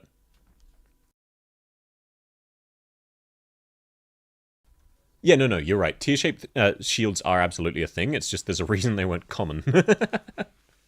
They're good for certain types of things, and to be fair, she is a mobile defender, so it makes sense. You hate her skin? Yeah, we'll get to that. But, like, honestly, like, there's not too much to say with Nerl's outfit, because there's nothing wrong with it. But it's a weird... It would be better if the heels were shorter. But it looks nice, but it's not incredibly stylistic. And it looks practical, but it's not incredibly practical. So it is a weird middle ground between fashion and defense, but jack of all trades, master of none, if that makes sense. Maybe her arts is a shield. Yeah, absolutely. The shield is for blinding. Yep. I love the mace as well. Then you get to her skin. Now, a lot of people really like the skin. This is a really bad swimsuit, though. Like, even putting aside this weird translucent shawl she's got on, even putting aside how her sunglasses are literally functionless and look broken. Why do you have this part of your back exposed and then this part of your back exposed as well? This is not a comfortable swimsuit. And gonna be honest, if you want to wear a sexy swimsuit, there are sexier swimsuits. I don't like how much her feet are exposed. I don't like how much her legs are spread in the pose. I don't like how she's wearing a knee guard in a swimsuit. And this thigh pouch is kind of useless. You have no idea how to feel about her? Yeah, Nerl's a weird combo. I wouldn't call this skin D tier. I'd call this... Yeah, this skin would definitely be B. But I think overall Nerl would be an A. She's definitely stronger than the rest of the Bs, even on average. Like, it's not as bad as, like, the issues with Asbestos or Blitz. But I definitely think she's low A. She's a good comparison for Matterhorn, not to Mudrock level. And on the end of the beach, yeah, she wears heels in the swimsuit, yeah. It's pretty cursed. Does she have another skin? No, sweet. So yeah, I think I'll pop her an A. She's about Matterhorn level. Definitely on the low end of A, but like... It's mainly the fact that she herself is hot. There's nothing, like, her outfit is fine. This one's kind of bad. It's mainly carried by how pretty her face is and her eyes. This one's functional and fine. Mid-A, but I don't think this... This is definitely cringe by itself, but I think overall she's an A. Now on to Nyan. Yep, Matterhorn Holler. Nyan, you're still missing her. Yeah, she's unfortunately very hard to get. So, I'll start with the only parts of Nyan's outfit I dislike. For starters, this collar's weird. This is a really weird collar. Likewise, these shorts are a little bit weird on her. But that's it. Everything else is fantastic. This is an example of a really massive sleeve done well. I love how colored the inside is to contrast her hands. I love this weird tabard over her shoulders. This is a really nice sports bra. You can actually wear sleeveless sports bras when you're this flat. She has an attractive body. She's showing off. I love the ornaments in her ears. Best Sui sibling. Man, I'm definitely biased towards her. You've seen gender bent fan art and goddamn, I take it you're a male Knights enjoyer. I know it's not part of her outfit, but I love the tattoos. Or whatever they are, the skin markings. Shoes, pretty solid. I love this shield. Like, it is not at all practical as a shield. It's more a sheath for her sword, but man, it looks cool. Incredibly. Hung's bait. Yeah. Hung and Ack were the other units on her initial banner, by the way. Her rerun, rather. That being said, like, I think this outfit is a solid S tier. A lot of people could wear this outfit and look really good in it. I think you'd be flooding if the pants were slightly nicer, but the pants look a bit weird. Outside of that, like, it's still a really, really amazing outfit, though. A shrine to repel Hung when pulling Nyan. Yeah, permanent account damage pulling him. But yeah, like, you can see it better here. The jacket's really lovely. The sports bra matches her, or the strapless bra rather. Shoes great, but the pants look weird. They just need a little more something to pop out. When you get to her skin, the main problem with her skin is her body proportions. She is literally just skin and bones. This is a very, very nice outfit. It just sits on her weirdly because of how ridiculously thin she is. You'd only build her for a Sui team. She's a solid B. Do you mean gameplay-wise or design-wise? Design-wise, she's definitely carried by being pretty and having nice hair. But yeah, she looks anorexic. But, like, ignoring that because that's an art thing, the actual outfit itself is really nice. It's just not sitting on her well because weird pose, weird art. Shoes are absolutely fine. I think, personally, like, Nyan dresses really, really well. I think she's more an S tier. I do understand why you'd give her a B. Let's have a look first. I think she matches more these units than she does these units, yeah. I think she's an S tier. But I do understand why other people would rank her differently. I just think, like, aside from her shorts and her E0, E2, she dresses really, really well. But not quite flood level. But, like, you saw someone wearing this IRL, you'd think they look really, really good. Amazing dress, Chinese dress, yeah. It's a really nice dress. It's just a case of she looks like stick and bones. Like, even if you just look at this part, cutting around her torso and ignore her legs, she'll look fantastic. Part of that's definitely her hair. They did a great job on her hair. It's just she looks way too skinny. Wonder if Chongyu is going to get a dress for his skin. I hope so, man. She doesn't pull it off. She doesn't pull it off because of how weird her thighs are. Like, they're not sitting well. She's sitting on her tail. The actual dress itself is really, really nice and would match her if you, like, even just compare her body shape in her E2. It would look really great with this dress. It's more just an ankle and an artistic thing. Which is a shame because they made her face and hair look really, really pretty here. You came in late. Nice to see Xerny placed appropriately. Yes, sir. Yes, sir. Male Knights enjoy as always eating good. Would I cover Pennant skin? Yes. I've got every operator's currently released skins. So, yeah, so I think Nyan is a solid S. Like, she matches more with the S tiers than the A tiers. I'd definitely say she dresses nicer than Liskam, and as we've established, Liskam is kind of the gatekeeper right in between. Which side of the Liskam style are you? Ambient Synthesia. Yeah, it's a shame they haven't released the Ambient Synthesia skins. Now, moving on. This will be nice and quick. Now, at first glance, you might think, oh, Noircon, just basic Rhodes Island uniform. He is wearing a really nice variant of the basic Rhodes Island uniform. It is like they took what Noircon was wearing and made it into the uniform and didn't take anyone else's bodies into account, because this fits him phenomenally. This guy is dripping. You can't help agree with Skazoni, even as a male Knights hater. Yeah, like, they go unreasonably hard with the male design in this game. But yeah, like, It is ridiculous how amazing this guy looks given how basic his outfit is. The thigh straps are a little bit weird, the knee pads are a little bit weird, the shoes are a little bit weird, but this is fitted to him so perfectly. Like, I'd argue he's an S tier.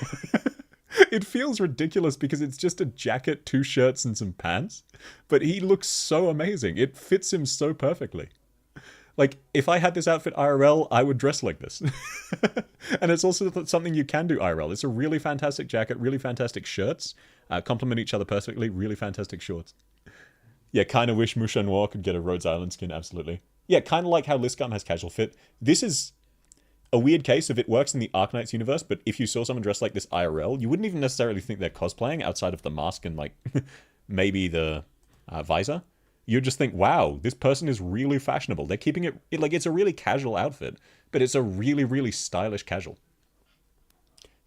Noircorn Liscam. I honestly think Noircorn... Liscam, all of her outfits have parts that are better than Noircorn's, but they also have parts that look a little bit off with the rest of the outfit.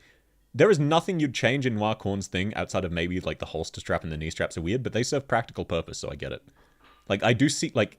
He's definitely close to Liscam, but I think he's dressed nicer than Liscam. It feels ridiculous to say, because he's just wearing essentially the Rhodes Island standard. But he looks so good doing it. Kamen Rider Charisma, yeah, the VA. Males would literally wear that every day. Yeah, like, absolutely. This is pinnacle male costume for IRL. Like, you have this outfit, you're set. You don't need any other clothing except more copies of this outfit. Yeah, the blue really, really pops. It's a really nice medium where it's a formal casual, if that makes sense. Whereas, like, if you're going somewhere casual but you want to look really, really nice, you wear something like this. But the other person, if they're dressed formal, you'll still fit in because you look nice. If they're dressed informal, they won't feel too bad because you're not dressing up wearing a suit. So, like, as crazy as it is, I think he's S tier. It feels ridiculous given how simple his outfit is, but it's really amazing. Bro has 6 copies of the same outfit and don't care. That is the male dream. Bro survived to S tier because lack of E2 art, unironically. Smart casual? Sort of, but it's not really like smart. It doesn't quite cross into that smart territory. It's a very informal, but nice. Like, if you wore this to a restaurant, they might accept you, even though you don't meet the dress code, just because it looks really fantastic. But that being said, moving on to another operator, I and a lot of other people are excited for Penance. Yeah, the tactical gloves, they're fantastic. You built Penance to choose Highmore. Based. You can also do it with Mlina. Now, Penance, she is really, really fashionable, as expected of an Italian. Even her ridiculously over-the-top gauntlet matches with her outfit. Can we talk about how big her tail is? Yes, sir, she has a massive tail. I love the heavy coat she's got on. Like, it's an amazing coat, and then she's got a smaller coat underneath it. Just a little hint of fly. I do think the skirt looks a bit weird by itself, but as a wider part of the outfit, it looks fantastic. I love all of the thorns she's got on. The flail, yeah, Italy synergy. If Penance isn't flooded, you're leaving. You might need to leave for... Oh yeah, you need to leave regardless. I was going to say, man, if it's 2:15, go to bed. Worst case, you can catch the last hour of the stream in the VOD if you really want to. Guilty, Your Honor? Yeah, absolutely. Like, this is not too much of a standout outfit, but at the same time, this is... She's not trying to catch everyone's attention. Like, obviously, you'd catch everyone's attention with the gauntlet.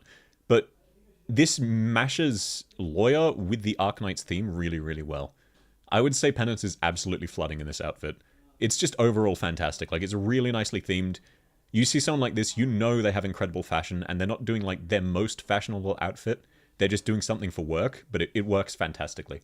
Hammer chain for kinetic damage. Yeah, it's just a really incredible outfit. Her amazing judgment reaches fashion. E2, no real change. You can just see a few more ornaments. Still just really phenomenal. Like, it just gives you a better idea of how perfect everything is for her. Like, this is, again, not casual, but this isn't her dressing up to the nines, going to a dress party or anything. This is very much her daily workwear, but this is incredible daily workwear. I love her braid. Yeah, I love her braid too. Her braid looks phenomenal, man. You're back? Hey, welcome back, Mark. So yeah, default Penance, absolutely flooding. And then you get to this, and once again, she's dressing a bit conservatively, but, like, she still looks so incredible, even in her skin. Like, there's a reason so many people have drawn fan art immediately, and so many people are keen to this to come out. I think the jacket looks a little bit weird, but she definitely pulls it off. That's the official judge clothes, though. To be fair, man, she wears it well. But yeah, you're absolutely right. It's probably a uniform. But if so, then they need to give whoever designed their uniform a raise. Whatever they're paying them, it's not enough. Hard smash, next question. Yeah, like, I just can't imagine putting Penance in anything other than SSS tier. She's fallen down the stairs, and the only thing you can think of is, wow, you're dressed really nicely. Bit too much to drink, Your Honor. Yeah, drunk aren't aesthetic. It's like, as much as it feels weird to breeze over Penance, there's just nothing to even criticize. Everything just looks so amazing on her. In both of her outfits. Like, even the hair ornament she's got looks fantastic. And then in her skin as well, like, I think her skin, yeah, like, her skin is also just really classy as hell. Like, it's a really tasteful outfit. You wouldn't go to the club in this outfit, but she looks incredible. More on the mature style of things, but it fits her super, super well. Alright, your good time to sleep. Have a good sleep, Mio. Thanks for swinging by. Based list, yes sir, yes sir. Beautiful for... Yeah, it's definitely partially that she's just really beautiful, but even putting aside how beautiful Penance is, she dresses amazingly. Christmas party skin, yeah, yeah, yeah. Fell without spilling her drink, yes sir, she is dedicated to the drink. And now we get to my boy, Reserve Operator Defender. Now, unfortunately, this is not Noircorn level drip. He's definitely nicer than some of the other reserve operators. Came by here just for that. Yeah, Penance is incredible. You chose the perfect time to join. I would not say he's flooding. He's not... I would say he's just below Noircorn. I know the helmet and the gas mask look really, really cool. I do agree. No, let you finish the stream. Don't worry, Saria's coming up soon. We are actually close to done. I wouldn't give him... yeah, I think he's more like A tier than B tier. Let me take a look at the list. He's definitely nicer. Yeah, I think he does fit in more with B tier. He doesn't have quite, like, compared to all of the A tier. IRL standards, you see someone looking like this, you're thinking they look fly as hell. You're thinking they're S tier. But by Arknight standards, like, keep in mind that even the, like, Hoshiguma's skin isn't enough to drag her out of A tier because her default is just bad. Yeah, look at Blitz and look at him. Yeah. It's got similar vibes to Blitz, where, yeah, the face looks really, really good, but there's nothing too standout about that. You wonder what he works as? I would imagine a defender for Rhodes Island. Unless you're asking about me. Tactical armor more aesthetically pleasing. I do agree it's more aesthetically pleasing than Blitz. But you also don't see Blitz's beautiful face. Yeah, exactly. How your operators would actually be equipped doing their operations. He's hot. Yeah, if you see someone... Okay, look, it is fair to run in the other direction if you see someone looking like this IRL. But, like, yeah, that's a better way to put it. If you saw someone cosplaying as this IRL, you'd think they look absolutely incredible. But by Arknight standards, it's either top of... It's like the Liskarm except between A and B. He's definitely... I think he fits more in with B, though. So I'm going to pop him B. Which feels a shame, but I think defenders are just kind of more dripped out than some of the other tier lists. Liskarm of B. Yeah. He's either the absolute highest B or the absolute lowest A. But I'm not going to create yet another tier. Now, moving on to Saria. Now, gotta be honest, the art style did her a bit dirty. She didn't just skip leg day, she's never done leg day in her life. What the hell is this? You hate her skirt? Yeah, especially this weird zipper in the middle. Likewise, this weird... What does this serve? What purpose does this serve, having this dangle there? Why does she have a giant X across her tits? That being said, the undershirt is pretty nice, but the sleeves don't match well with it, and it doesn't match well with the rest of the outfit. The bottom looks so weird now. Yeah, absolutely. They're toothpicks, 100%. The shoes are weird. The anklets are weird. She doesn't even look like she walks, 100%. I love Saria as a unit, and I love her from, like, the neck up. But, gotta be honest, the outfit of a default is really, really cringe. Yeah, why does she have an ID lace? Don't worry about it. Yeah, the X motif isn't bad, but it's really weird. Like, it's just strange. She looks like she's under house arrest. She looks like she's airtight to the clothes. Yeah, it's vacuum sealed. C tier for default. Yeah, this is by Arknight standards. Bad drip, unfortunately. This is a little bit cringe. That being said, her other ones are better. Her event outfit is better, her prison sweeps. Don't worry, she won't end up in C tier, but this outfit by itself would be C tier. Yeah, you never notice the tiny legs. Don't worry, the more of these you watch, the more cursed knowledge I will impart upon you. Don't you worry. A for muscular atrophy. No, that's too high ranking. E2, her jacket looks nicer now that it's undone. Oh no, this is actually a completely different outfit. But the skirt looks worse. This is still, again, a cringe. Why are there now 2 extra X's? It looks better in some ways, but it looks worse in others. So it's just like, I don't want to spend too much time on Saria's E0, E2, because they're so bad compared to her other skins. Yeah, the cross is multiplied. Plastic jacket and Arknights trademark, absolutely. Calcium bonds. Yeah, I get what they're going for, but it's the same way Dagda has really weird toes. I get what they're going for. That doesn't make it look good. Still C tier, not gonna lie. Yeah, it improves in some ways, but it regresses in others. But then you get to her skins. Ryan fashion is so bad. Yeah, to a degree. Why does she love X's so much? Yeah, it's a bit strange. But her skins, like, this outfit, solid S tier. I wouldn't quite call it flooding. It's a little bit too busy, and it's a little bit too weird around her arms to be flooding, in my opinion. But it's definitely a strong contender for S tier. The E2 is a big upgrade. It's an upgrade in some ways. It's a downgrade in others. X marks the spot.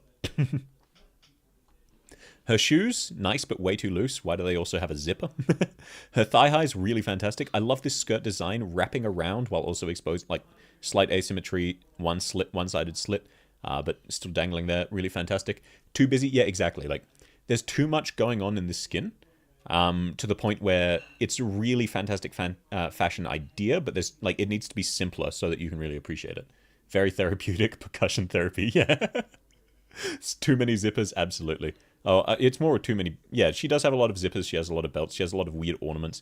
It's just, this is so busy that it's hard to even begin. Like, I love her forearm wraps. I love her undershirt. I even love the way this sits across her shoulders and then loosely across one arm. But this strap here is starting to get really weird. Then there's loads of pouches. Then there's loads of things hanging off her. There's this weird fold here that looks almost like a suit jacket. It's just a bit too all over the place. So I think, honestly, this skin might be an A just because it's too busy. But there's definitely an S tier or even flooding tier concept here. It's just she messed it up slightly. She finally did leg day, yes sir. She fixed her atrophy. The drip is nerfed because no silence feather. Yeah, unfortunately so. I definitely believe there's no silence feather in this one. There could be, I just can't see it. The skin simplified version is her lone trail. Yeah, exactly. But that's not one of her skins, so I won't be ranking it off that. Likewise, her second outfit, it's definitely nice. It's definitely a little bit more basic, though. I think this one's also an A tier. Looking at the skin makes you visually dyslexic. That's a good way to put it and summarize why there's a few problems with it. How do I compare this one to Doberman's police skin? Doberman's police skin is better. In terms of actual art aesthetic, in terms of outfit, this is better, though, because Doberman's police skin has 2 giant holes over her thighs to collect rainwater. Jailer skin dummy mummy. Look, I think people like the skin more for the concept of what it represents, which is jailer, prison warden, Saria dominating you. Rather than anything about the outfit. Like, the pants are really nice, but there's weird flaps all over the place. There's... What the hell is this pouch? What the hell is this that's attached to her waist? Why does she have 2 belts?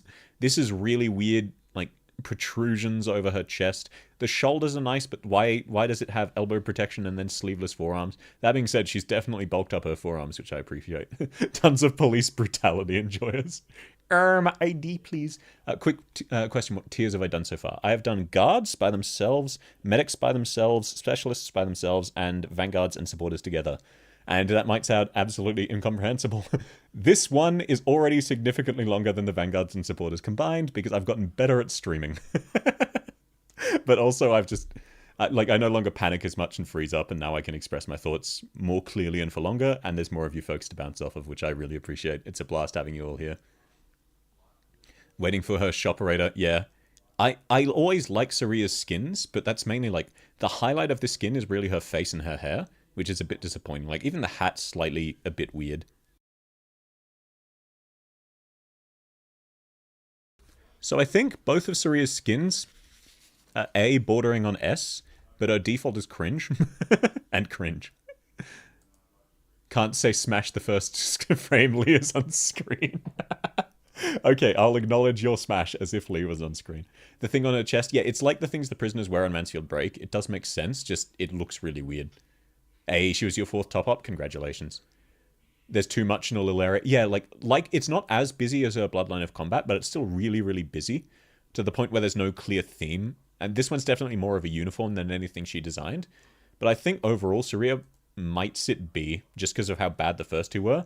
But her skins are definitely both in the awesome tier. But like there are some problems with her skins as well. So this is probably the lowest Saria has been or ever will be on a tier list. Because I love that back in the day, the 3 gods of Arknights, the 3 best characters in the game were Saria S1, Saria S2, and Saria S3. 3 best operators in the game, by the way. She doesn't need a shield. The shield is for the foe's safety. Absolutely. I hope we eventually get an altar of her where she punches. You're quite new to my streams. This first stream. Hey, welcome. Don't worry, I'm also quite new to streaming. This is like my 5th or 6th stream total. I massively appreciate that more and more people are checking me out and apparently enjoying the content. Likewise, if you want to get notified when I'm going live, hey, I've got a stream Discord in the top of the description. Even if you just mute everything except for the YouTube pings, you're more than welcome to join, and no pressure if you don't want to. Still very much used, yeah. The fact that Saria is considered the worst state she's ever been in, which is that only her S1 and S3 are absolutely incredible god tier skills. Saria is crazy strong. Definitely contender for one of the best operators in the game, which is crazy because she's a healing defender. First stream already subbed. Ah, thanks man, that's wonderful to hear. End of the day, it is really fun doing this with all of you, so I'm glad everyone else is enjoying it as well. Like, case in point, I'm still almost constantly laughing because I'm just having so much fun. Now, moving on to... You've never heard of me and Chillers? Ah, thanks, man. That's wonderful to hear. But yeah, no, I'm definitely on the small side. I'm actually kind of panicking a little bit. I'll get to... This is a good place to pause and give a very quick 1-minute story because everyone gets to look at Shalem, and he's hot as hell. I took a 3 or 4 month break from content creation. Decided to come back to make a cement meme video. I came back with less than 700 subs. I've been doing this for 2 years, so I was like, oh yeah, you know, I'll probably just make a sub or dip. I started falling in love with Arknights again. I've made daily vids, somehow keeping the stream going. And now, probably by the time I end this stream, or by the time I wake up tomorrow, I'll have hit 1,000, and I have no idea what to do for a 1,000 subs special. But I did my 500 sub special at like 680 subs, so I'm not too rushed. Now, moving on to Shalem. I let it sit, I let everyone have a good look at him. He is flooded like crazy. Why do they go so hard in the Male Knights designs? NPC drip rank for 1k? What, you want me to stream tomorrow? 1k subs, smash or pass tier list. That's actually a solid idea, I might do that. But the question is, like, there are 300 Arknights operators. That'd be an incredibly long stream. And also I'm asexual. So I'd have to do it very, very quickly, like give like a limit of 30 seconds to each operators or something, but something worth considering. Thank you, that's definitely one more idea than I had before. Second stick star, haven't left the team ever. Absolutely fair. Keep making meme in 1,000 subs. I am planning to make a daily Arknights meme until I run out of ideas.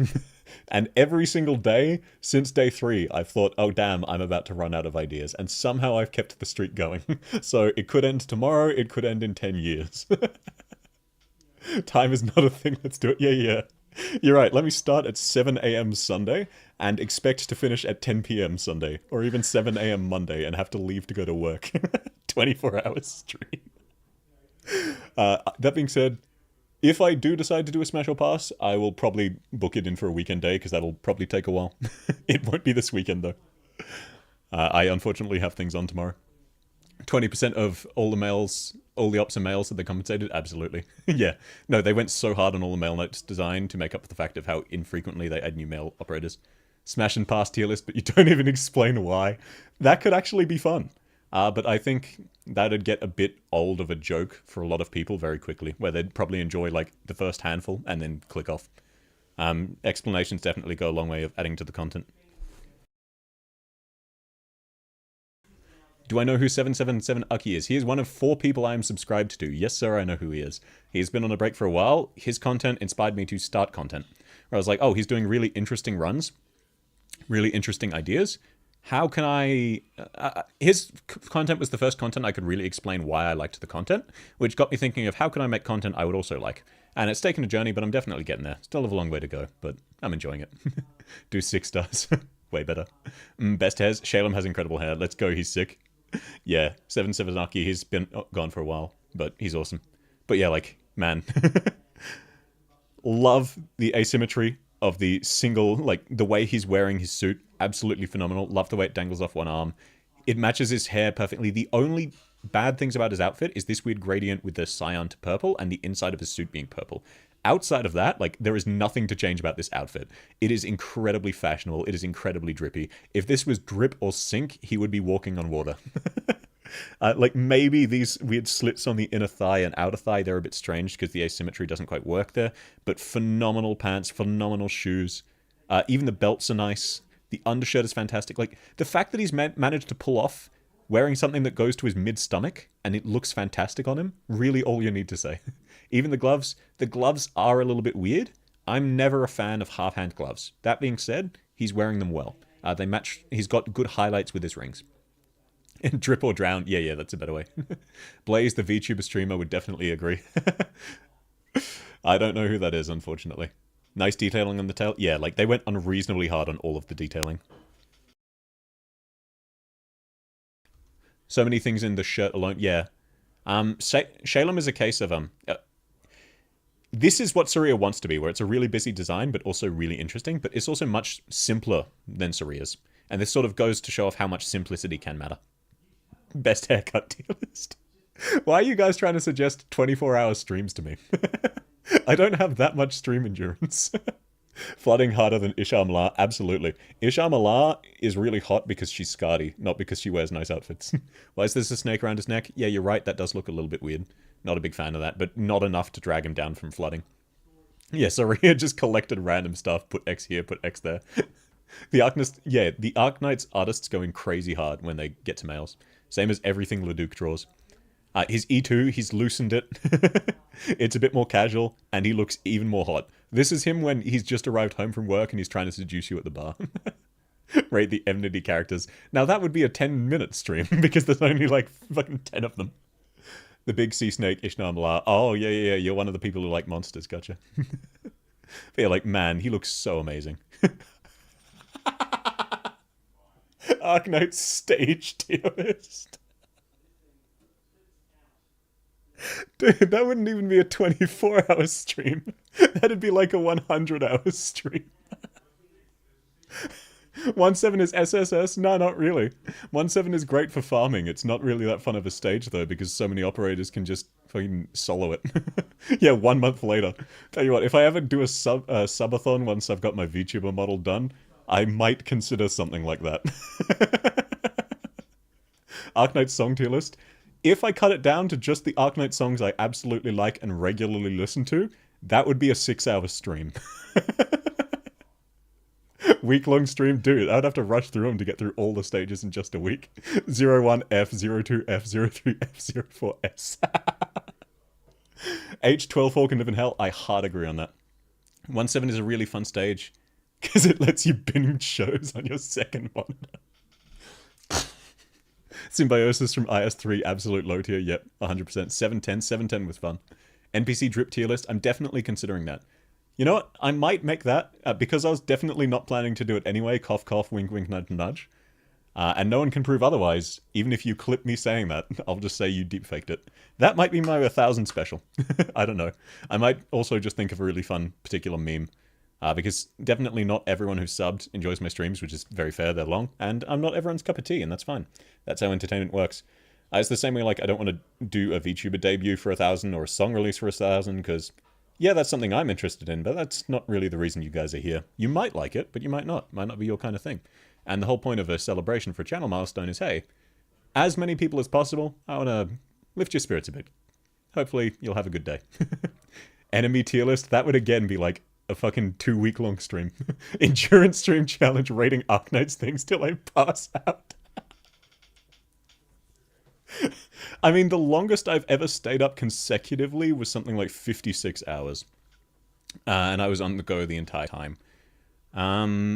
So that would probably be about the limit. If I regularly, like every couple hours, had a quick break to just move around a bit, get a sip of water, go to the bathroom, I could probably do at least 2 days straight, like literally straight. But you guys will all have to sleep during that, so why would you want that? Reading the entire Arknight story. What, voice acting it? Arknights event tier list. That'd still be hard because there's so many events. Matt tier list. That one could be fun, actually. Let me jot that down real quick. Nah, that's torture. It would be torture doing the entire story in one stream. But, like, look, if you guys want me to read the entire story and pull silly voices, I'm down. I don't think that'd be too interesting, though, because, some of the... It's definitely got bloat. It would be very long. If I somehow, like, went through and edited it down to a much shorter story, it could be really fun. Oh, I could even do it for a character story. That might be interesting. Something like a lot of the characters have individual stories you unlock in their E2. That could be fun. Arknights material ranking. Sweet. Now moving back onto Shalem. Look, if I'm going to tell a story, I might as well have Shalem on the screen because he looks incredibly handsome. Shalem's like, is it getting hot in here or it's just me? It's both of you because he's trying to seduce you and he's succeeding. ASMR reading story. Arknight's sad moment stream gone wrong. What, you mean all of the character deaths, spoiling everything for everyone? Doing ASMR Kelsey monologues. I can't do a good Kelsey impression. Music event tier list. That would again be way too long. Oh yeah. Okay, back to Shalem. I do have something soon, so I need to wrap up the stream relatively soon. No, just missed pulls. Oh, I haven't recorded any of my pulls. I'm a whale man. I have all of the operators. Yeah, it goes bald. Yes, even in his like skin is his worst outfit. But it's still incredible. Part of it's just he looks really good. It's just a case of this color splash is really, really weird. The feather's fantastic, though. Not feathers, flowers. The shirt, also a bit of a weird fit, but he pulls it off. But, like, despite this skin not being quite to the standard of E0, E2, he's flooded like crazy. Like, my guy is flooding. He is easy up here. His skin is not bad enough. Like, it's not even that bad. It's probably just an S tier. It's just compared to his default, it's much worse. Shalem bites the snake. The color's really great. I do get why you like it, I just think it's too busy. Like, there's too much color in too little space, too many flowing lines. And now moving on to Spot. Now, as a unit, Spot is absolutely goated, but gotta be honest, his outfit is not where it's at. That being said, like, I'll forgive him the shoes. Fair enough, he's got weird feet. I'll even forgive him the pants. Fair enough, he's got weird legs. The jacket is alright, but it doesn't, like... This is just the default Rhodes Island style, but worse. You know what I mean? This is one of the worst instances of the default Rhodes Island style we've done. It does make sense because he's got, like... He is a furry, he's got weird body proportions, but it still just doesn't really look nice. His skin is better? Yeah. I think this is a C. But his skin is a little bit nicer. But probably not even enough to take him out of C. His skin is like basic by real world standard. By Arknight standard, it's pretty low. Gonna watch my other drip review, miss some. Yeah, man, don't worry, you've got like 20 hours of content in the backlog. Because I did 4 streams, and it's gotten progressively longer. This is already gonna be like longer than my guards tier list, and there's less than half the operators. Yeah, I'd say this is still a C, but it's definitely like credit where it's due. He looks nicer. And then we go from S all the way to F, to V, because there is a giant gap in the alphabet. But yeah, not gonna lie, he definitely belongs more in the C tier. His outfit's kind of whack. No one looks good in it. And it's a bit more explainable for him, because he's a furry and he's got weird body proportions, but... Like, even IRL people would look... Like, this isn't super fashionable, even by IRL standards. By Arknights, it's really low. 240 right now. You should sleep. That being said, we do only have 3 operators left. So, hey, your decision. Yeah, he doesn't care what he wears, but he doesn't pull off the I'm a badass, I don't care what I wear look. He just genuinely doesn't care what he wears. So, like, it is in character that he doesn't care what he wears, but end of the day, it also means he doesn't really look that nice. You have work at 7. Isn't tomorrow Sunday? Oh, it might be Saturday for you. Why are you working the weekend? That sounds awful. EST gang, EST gang. No, man, AEST gang. It is currently just about 7 PM for me. Bro is dripless and he doesn't care. Yeah. Which is absolutely fine. But yeah, moving on to Vulcan. I love the way Vulcan has stylized, like, ignoring how pencil her legs are.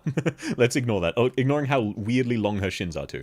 I love the way she styled her... shin-high stocking to match her prosthetic leg. That is a really cool detail. So she has clearly put thought into this outfit. Because she has decided, hey, I'm partially mechanical, let me make sure my outfit matches to it. Her jacket sits a little bit weird, but part of that is Vulcan has a very, like, understated body type. She's a very lithe person without really any curves either way. And, like, the jacket, color-wise, matches the shirt really, really well. My defender can't be this twig-like, I know, right? I think the hood is weird because that'd be a pain in the ass to take off because of her horns. Likewise, the undershirt, I'm not a super big fan of the undershirt. It looks a little bit weird because of how emphasized the straps are. That being said, like, Vulcan, I would still give A or S tier. Like, this is still, she definitely has drip. She's definitely above B. It's just, there are, like, part of it's definitely she just doesn't have as nice of a body to show off, but, like, I'm not going to hold that against her. But part of it is just, like, the jacket sits a bit weird, the hood sits a bit weird. You have to wake up in 3 hours, man. I appreciate you're enjoying my content enough to stay. I won't be offended if you dip to sleep. I have insomnia. I can relate to how much you want to sleep. E0 is A? Yeah, that's about where I'm leaning. Because, like, at the end of the day, her face is really, really cute, but outside of that, I'm more focused on her weapons and her leg rather than her clothes. Like, it's a very nice basic, but not really enough to catch the eye. Likewise, like, her E2 is the same, just a slightly different pose. Again, though, like, the focus is, oh wow, her weapons look cool, her face looks cool. It's a shame she doesn't have a skin. I hope they give her one. I love Vulcan. She doesn't see enough use. Yeah, the jacket, you're right. The jacket does sit weird realistically, and it does give a nice, like, understated hourglass line. Like, it's more just a case of Vulcan really doesn't have many curves, which I can't hold against her. Like, this looks really nice considering how curveless her figure is. Which, again, is really interesting to see an anime figure like an anime character like that. It's very, very rare for because there are plenty of IRL people who have this sort of curve. They don't really have many curves. They don't have major thighs. They don't have major hips. They don't have major bust. Plenty of women are like that. It's just not something you see often in anime. The jacket is actually on her shoulders. Yeah, absolutely. Props where it is. I think it looks much nicer with the hood down and around her neck. But that being said, I think the absolute best she could ever hit is an S, so I think she's more like an A. What pot is my Vulcan? It's like pot 3, unfortunately. What would that be used for when she uses the hammer? Hey man, maybe she doesn't just want to bludgeon you, she also wants to slash you. She isn't a sarcasm? No sir, she is not. Rip flat cow. Look, she's dressing really well, but like, the main highlight is her weapons and her face. So, by IRL standards, she is dressing absolutely phenomenal, absolutely flood. But when you think about the sort of things Blemish Shine and Horn are wearing, or even Hung, she definitely is dressed less... she could be S tier, you're right. Now that I actually look at this lineup. You love it when anime women are twigs but don't look like children? Yeah, it's very rare and very nice. Honestly, yeah, I think part of that's just... It does look a bit strange because I've been looking at so many anime characters in a row. She's dressed really, really nicely for her figure. I think she's S. Like, this is realistically the nicest she can dress, while still being practical for combat and blacksmithing. Like, she can't really... Like, this is a really, really nice outfit. Yeah, Liscam tier. Yeah, she does sort of match Liscam tier. I was thinking about that, though. I actually think she's dressed slightly nicer than Liscam. Liscam tries for things that are more, like, in your face, but she messes it up a bit. Vulcan, this is relatively simple, but it's really, really nice, except for these 3 weird straps around her default shirt. KB tier doesn't exist yet. I haven't done casters yet. Alrighty, that is the final of the defaults. Now we have the 2 future DLCs. Yep, there's only 2, Baseline and Jessica. I wrote his name thinking I'd forget it. I actually didn't. Flag is justice. I know you meant to say flat, don't worry. But yeah, like, honestly, Vulcan, really interesting character design where her entire personality isn't just she's flat lol, which a lot of anime do. So, like, thinking about it more, definitely high up there. Why did I... Oh, right. I didn't want to show some of the things I'd had open. Need to clear my history. Now, Baseline. Not many people have talked about Baseline, but this guy dripping like crazy, except for the shorts. From this up, dripping like crazy. This guy is flooded. Super spicy special SSS. I would agree if it weren't for the shorts. That being said, like, if you have to wear shorts, this is the nicest, realistically, you can look. What is the shield? I wouldn't worry about it. Yeah, like, these shorts are the nicest shorts you can possibly have. It only looks weird because he has a super, like, not heavy, but, like, detailed and classy shirt with long sleeves. Yeah, like, it's just a case of this outfit looks better with pants than shorts. The shorts aren't bad. It would look better if they were full pants. Yeah, exactly. If only the shorts were full pants. Baseline is from Lithuanian. Shield is basically just a large arm guard. It's also a tuba. French horn, that's right. Yeah, don't think about that. Yeah, I mean, I'm explicitly judging them on it. Would, yeah, no, like, if he was wearing pants, he would be instant SSS tier. But, like, this belt here is weird, and these should be pants. Outside of that, everything's phenomenal. Fantastic shoes. Fantastic half cape. Fantastic shirt. Even the wrist guards are really, really nice. And lovely ornaments, lovely cravat. Everything else about this is god tier drip. His shorts fit because he's short. Then why wasn't Mudrock wearing shorts? Checkmate, atheists. At least he's showing thighs. Yeah, the Arknights requirement. That being said, like, if he was wearing pants, instant SSS. He might even be SSS without it. I'll have to think on that more. But, like, it's just like, even this one, it really sort of shows it off. He doesn't look bad with the shorts. He is wearing them really, really well, and they're very nice shorts. Yeah, you've never seen his E2. How is he even hotter? I know, right? Like, it's something about the shading and the way they've drawn it. The artist did a phenomenal job. Yeah, Mudrock has 6'1" energy despite being 4'0". Honestly, like, I think despite the shorts, he's flooding. In terms, I'm just not a big fan of the shorts, but, like, in terms of shorts you can wear, these are the absolute nicest you can possibly wear. So if you have to wear shorts, he has absolutely killed it. If for whatever reason, like, he's banned from wearing pants, he's legally required to show his knees and thighs. The wolf cub is cute. Yeah, it's very, very cute. He's also the defender healer aside from Hung. There are more than them, but I take it you're a male Knights player. Mudrock is actually 4 foot. No, she's 5'3". So she's very short, but she's not 5'3" talking 6'3" built like 4'3". Yeah, he needs more thigh. He is short. Yeah, he's got shorts because he's about to flood. He's the type to play music in war. Yeah, you're right. Least over the top bard. World's most reasonable and non-extravagant bard. Do you want to be... Yeah, exactly. Who wants to be the one to tell Mudrock she's not actually 6 foot? I don't think you'll survive the encounter. Short king, absolutely. Shorts for easy access, those aren't easy access, not with those belts. Is he meant to be a kid? Yeah, he does kind of give those vibes, and that's part of why I don't like it. Where is the see-through fake plastic AK? Damn it, they don't have enough see-through fake plastic. We need to improve it, guys. Yeah, honestly, like, I am personally biased against the shorts. I think it'd be nicer without the pants, but I think even despite that, it's just flooding. Like, he just looks incredible. He's definitely higher than all of the S tier. Yeah, having seen the list, he's absolutely flooding. Mudrock should be at least 7 foot tall. Same with Hoshiguma. I do... If Hoshiguma was a little bit more buff in her defaults, I wouldn't mind.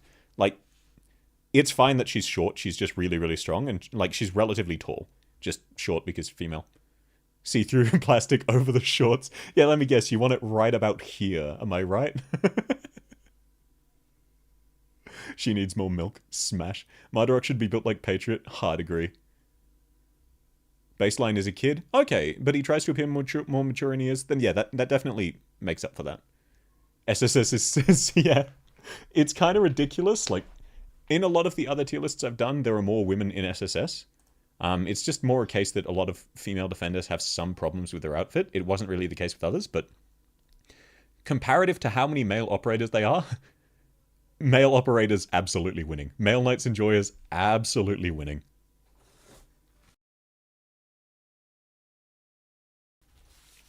Yeah, not gonna lie, the fact that he is a kid just trying to be more mature massively improves this. Because for a kid, like, by adult standards, he's got incredible drip. You're indeed winning, yes sir.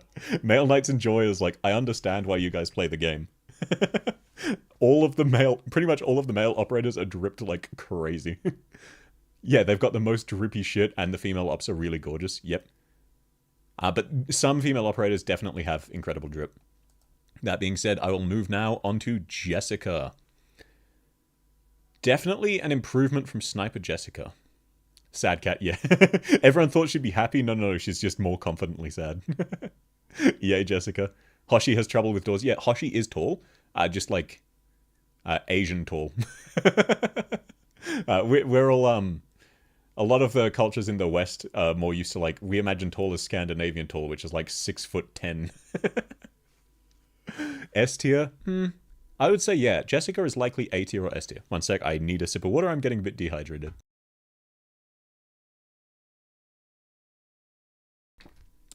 I wouldn't quite say tactical style, but definitely approaching tactical. Speaking of gorgeous, yeah, definitely. Like, and part of Jessica's appeal is definitely she's gorgeous. The knee pads are a little bit jank, same as the stockings. I like that they show off her thighs. They show off her thighs really well, but like the actual texture looks a bit weird. The color looks a bit weird. Shoes look a bit weird. Fucking. Sorry, hay fever really acting up today. The shorts are nice. I do like the belt as well, even though it's hard to see through the handgun.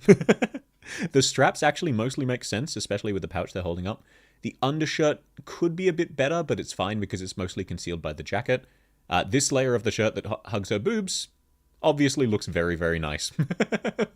Anti-tank weapons boosted to S. I'm not doing a weapons tier list. The outfit is, like, slight credit where it's due. Her outfit is clearly styled after her weapons, though. Lots of guns, yet bigger Jessica, bigger guns. It's very funny. In Arito, I believe she goes back to her pistol out of panic, because Liscom trained her well. The vibe of Jessica feels like looking down at Horn. Weapons tier list as an American. Now, I know this may be hard for some people to understand, because obviously the only country in the world is America, and Australia doesn't exist. But I do have a very mild Australian accent, if you can believe that. Billionaire SWAT cap drip. The boob-hugging shirt works here practically. Yeah, exactly. She's got a semi-corset on like it does work. Liscam tier? I think overall her outfit is more consistent than Liscam to the point where she would be an S tier. Australia has 0 guns. No, not 0. I've fired guns before. But no, like, that wasn't a dig at you, by the way. I was just making a joke. Australia exists in the CN version of Rhodes. Of real life, yeah.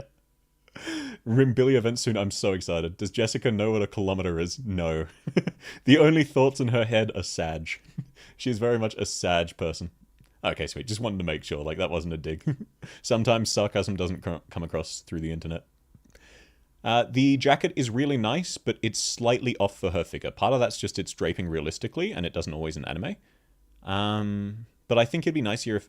actually, no. The jacket's really, really nice. It's just a slightly weird angle, because it's being pushed aside by the guns. Sag and snack bucket. Yes, Sag and bank robbery. If I'm an Aussie, what do I think of Ray? I'm really glad that an Aussie op is finally meta, and I really hope they get an Australian voice actor to do the Ian version for at least one operator. Just once. Like, just hire an Australian once, please. And not an American doing an Aussie accent. I know you guys think they sound Aussie, they don't. It's like when other countries do American accents, and you can immediately tell they're not American, but everyone else is like, wow, what an amazing American accent. It's very audible.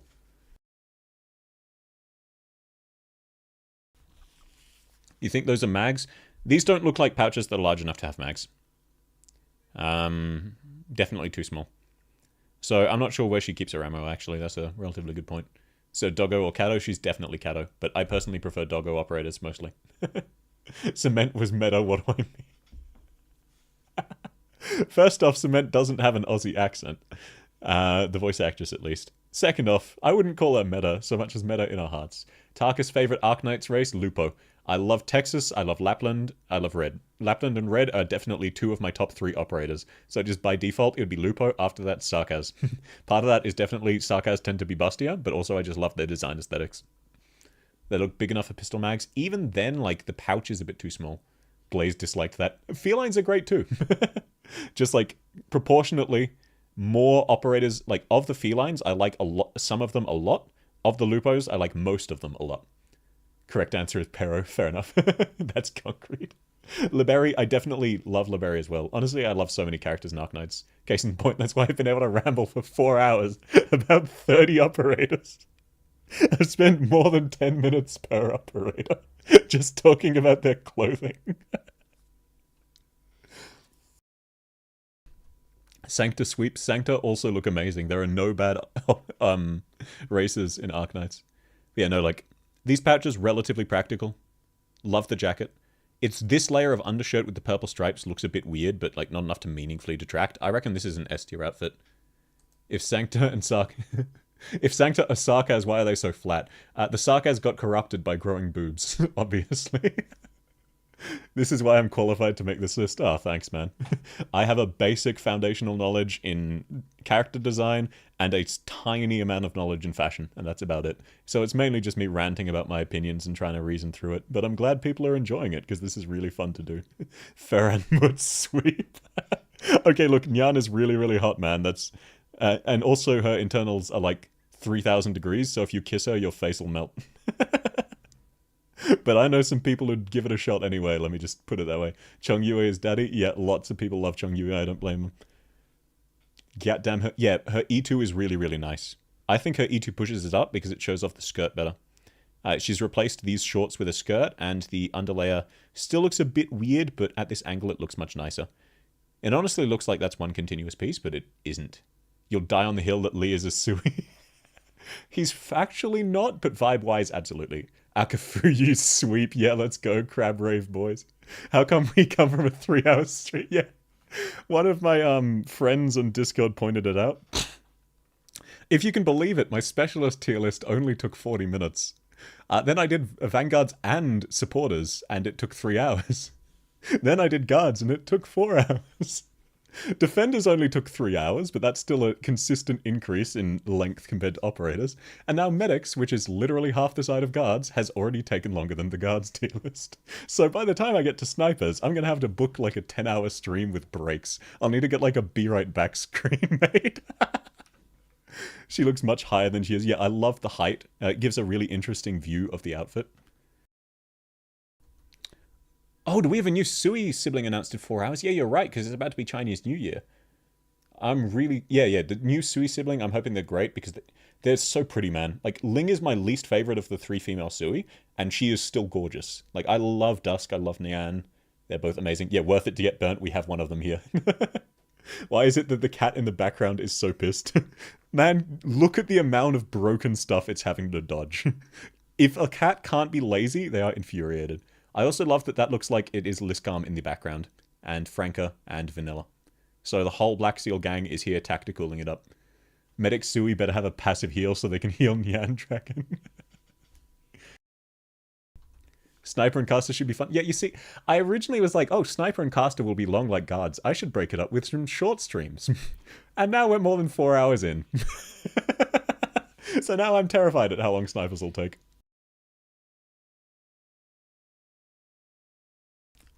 Not that cat? There are only 2 cats. That cat down there and this... Oh, yeah, okay. I just couldn't see it. I'd scrolled down.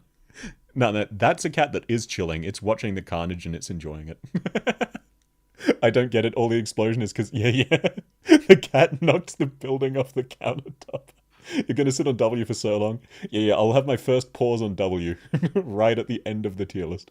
But no, I'll definitely get... Let me actually jot it down before I forget. I definitely need BGM. And I remember looking up for stream some BGM that would be functional that's copyright free. So definitely for your guys' sanity rather than just listening to me waffle, especially if I'm going to take breaks. It's a throne of guns. Yeah, man. All of the explosions is just the cat being angry at you. It hasn't even reached for the guns yet. Yeah, it's on the Iron Throne. Waiting for W Synthesia skin to drop. I know, right? I'm so hopeful.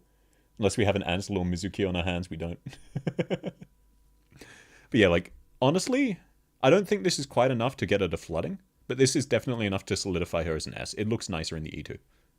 Like, part of that's definitely just the pants. The pants especially, which is one of the worst parts of her E0, look a lot nicer. The thigh highs also look nicer. She's gotten rid of the weird knee guards. She's wearing different thigh high stockings that are made of a better texture. Shoes, different shoes, but the shoes in Arknights are fine. I don't really focus on them too much.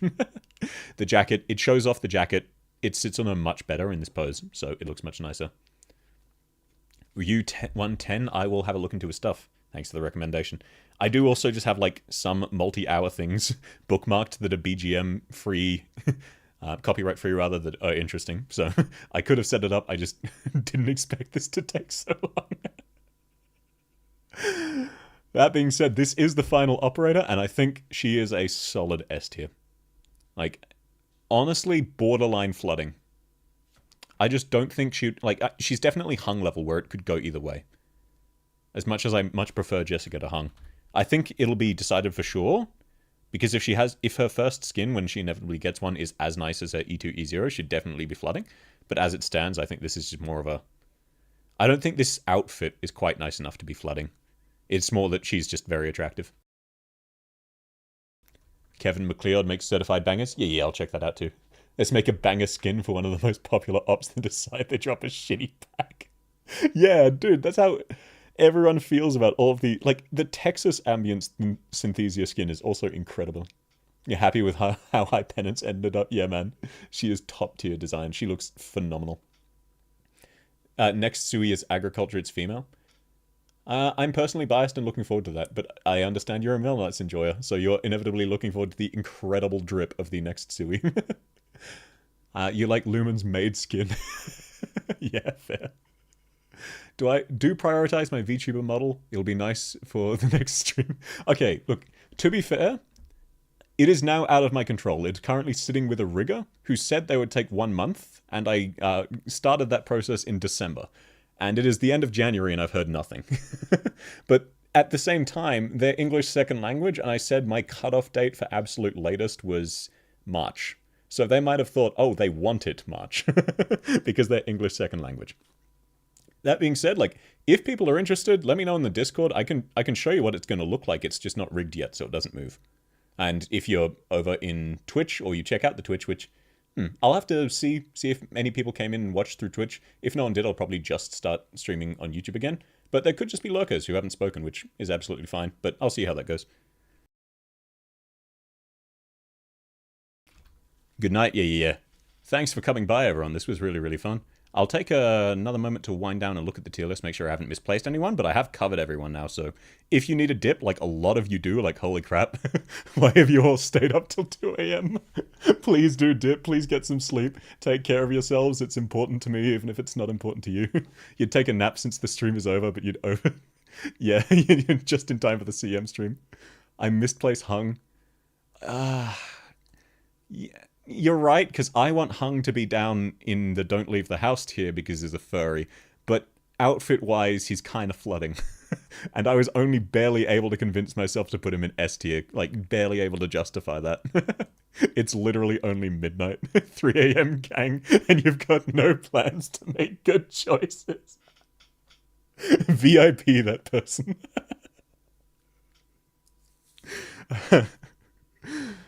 Most welfare-conscious gacha player. We wouldn't be here if we were like that. What did the furries do to me? Nothing. I don't dislike furries on principle. Specifically, Hung makes me think of someone's fursona, and I met someone like that IRL who's very annoying. That's why Hung specifically. Blem drip is insane, yeah, but her E0 drip is absolutely flooding. It's just the other outfits weren't as nice. You gonna watch the CN AK stream? No. I might watch it tomorrow. I will need to go to bed soon, and it's 7 p.m. for me. I've started fixing my sleep schedule. Technically speaking, I've already missed a family dinner because this went an hour longer than I expected it to. Respect to the 3 a.m. gang. No, absolutely, I've been there before.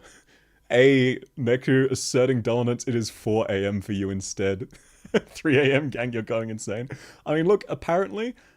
one friend I have told me that he was watching one of my streams and he fell asleep because my voice was soothing. So hey, maybe use me as ASMR. Except I laugh constantly and peek my microphone because I keep moving how close I am to it. 7 a.m. gang from 2 guys, see ya.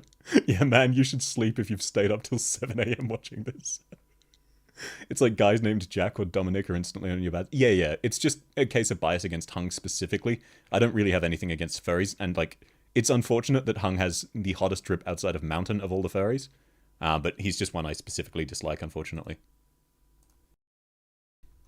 VTuber model will have to go through drip or drown, no exceptions. Hey man, I think I did a pretty good job of the design.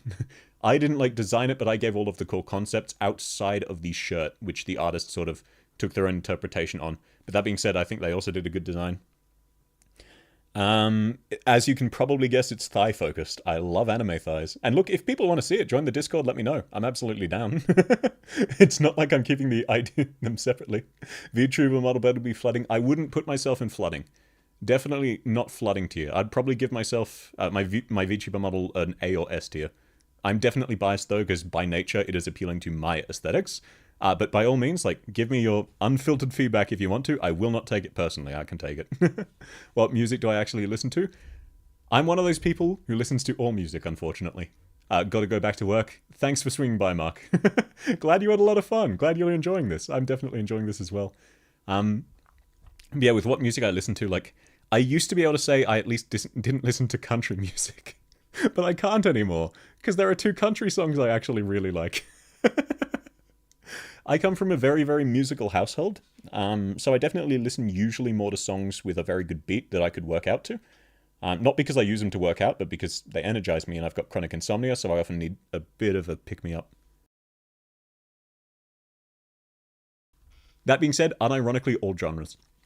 Rap, jazz, opera. I'm learning how to sing opera songs. I like some of them that much. Like, look, unironically, if you guys want to hear an operatic style song, I've got one recommendation that'll let you know if you like the genre or not, pretty much.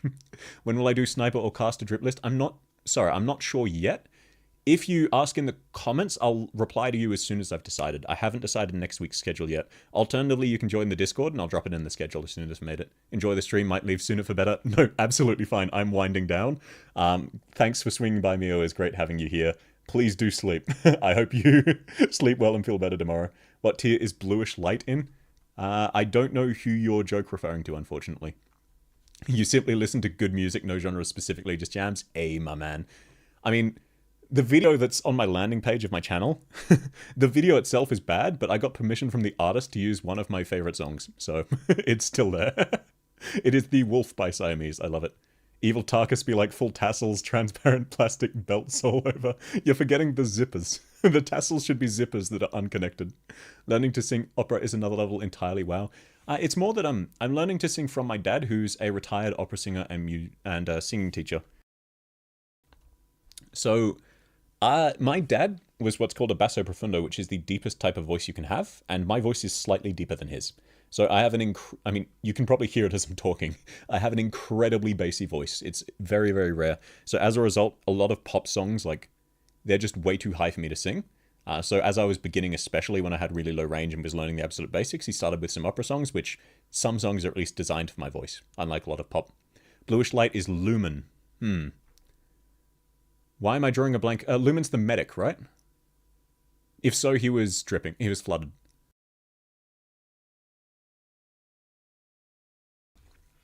You're surprised Jessica E2 has her nipples tenting? Yeah. I try to ignore that because a lot of operators have it. Transparent plastic tier list when? I'm the bass voice? Yeah, man. I have heard people with deeper basses than me, but not many, and not very often. I'm super cool. Oh, thanks, man. You're pretty cool too. I've laughed at some of the jokes you've dropped. That's why it's so great having so many people here. You guys are really funny. You make this... I wouldn't be having fun without you. I would do this to 0 viewers. I did test streams well before... privated test streams well before I decided to buy a VTuber model, because that shit's expensive, even though I went really cheap. Compared to the quality, I got really cheap at least. But I wanted to make sure that, hey, even if I'm a 0 viewer and Andy no one cares about, will I have fun doing this? And the answer was yes, but it is so much more fun with people here heckling me from the sidelines. Freebie therapist medic. Yeah, Lumen. Absolute flooded. He's the only Male Knights healer that's irrelevant. Yeah. You could sing Never Enough from Greatest Showman. Okay, I'll actually look that up. Never Enough Greatest Showman. I'll definitely give that a listen. I would spoil... I mean, technically I already have a cover of a song done that I was going to use as part of my debut with VTuber stuff. But I'm not going to spoil that. Plus, I'm not going to, like, break you guys too much with my music. Because, look, full disclosure, I'm not a god-tier singer. I'm, like, a solid... I won't hurt your ears. And I sound nice in some songs, but I'm not, like, phenomenal. But that being said, I have a decent ear and I think I sound alright. So hopefully people will enjoy it. And if not, that's fine. Does Fire Whistle Shield count as plastic enough? Not sure. Fire Whistle Shield's definitely a weird in-between. You're thinking my voice might go into prog rock and metal math? Yeah, definitely things more that style. But even then, like, unironically, they're a bit too high pitched for me. You're going to hit me with the hard hitting questions. What is my favorite breakfast food? So, hmm, I am a bit of a lame person when it comes to breakfast. If I don't have any leftovers, I will have Vegemite toast or peanut butter toast. Peanut butter toast is healthier, but sometimes it makes me feel queasy, so sometimes I'll have Vegemite toast. If I have some level of preparation for the day, I will instead have a bowl of fruit. If I have meals left over, I'll instead have them. Do I know Frank Ocean? No. Oh god, Vegemite. Look, it won't make sense to non-Aussies. It is genuinely an acquired taste, which is a very polite way of saying it's shit and you get used to it. That being said, if you ever do try Vegemite, start with a single piece of toast and a very, very light spread. It is a very strong flavor, incredibly strong. A lot of people will have like a teaspoon of raw Vegemite. That is disgusting. No, of course you hate it. That's like, imagine if the first time you ever drank beer, you drank an entire casket direct from the tap in one go. You'd be miserable. VTuber debut singing your pants and disappear. Hey man, good to hear it. I won't spoil the song. It is the song I think I sing the best that I'm starting with. So starting at my absolute peak so that I can only fall off from there. That being said, I unironically have been listening to it very frequently. I've probably listened to the mixed version like 50 times. I didn't do a perfect job mixing, but I did a decent job mixing. So hopefully people will enjoy it. I like to think it sounds good. I'm definitely biased. I'm not a bad singer. I'm in tune, I'm in time, and that'll... No offense, that's better than a lot of people. I don't mean that in an offensive way. It's something everyone can learn. It's just, it's a skill it's very hard to tell you do wrong when you're first starting out. That's what I mean when I say no offense. Like, no offense to anyone who is out of time or is out of tune. I'm still out of time, out of tune a lot. And I've been doing it for quite a few years, and I've been raised in an incredibly music household that has made it a lot comparatively easier to me than other people. You can't say shit about Vegemite because you adore liver and fillet fish. Yeah. Yet wasabi, from what I've heard of wasabi, it's the same thing, where it's an incredibly powerful flavor that you need to sort of adapt to over time. If you ever do try Vegemite, try a very, very thin spread on a piece of toast. Do not have it raw. First time eating pate in a bread roll, yeah. VB Longneck and Marmite in the morning. Oh, so you're from Britain. That explains why your name is James Potter. Also, the audience will judge me? Yeah. End of the day, like, I'm glad people are having fun. But I'm also, as you can probably tell from the kind of vibes I give off, I'm a relatively chill person. I can count on one hand the number of times I've felt offended in the last 10 years. One of those was at work, where someone made me cry in public, and I thought that was incredibly inappropriate. I stand by that one. That was borderline grounds for workplace harassment. So I don't think that one was being me sensitive. The others were me being sensitive, though. So I don't take life too seriously. If you don't like it, that's fine. End of the day, my goal is to be a court jester that make other people laugh.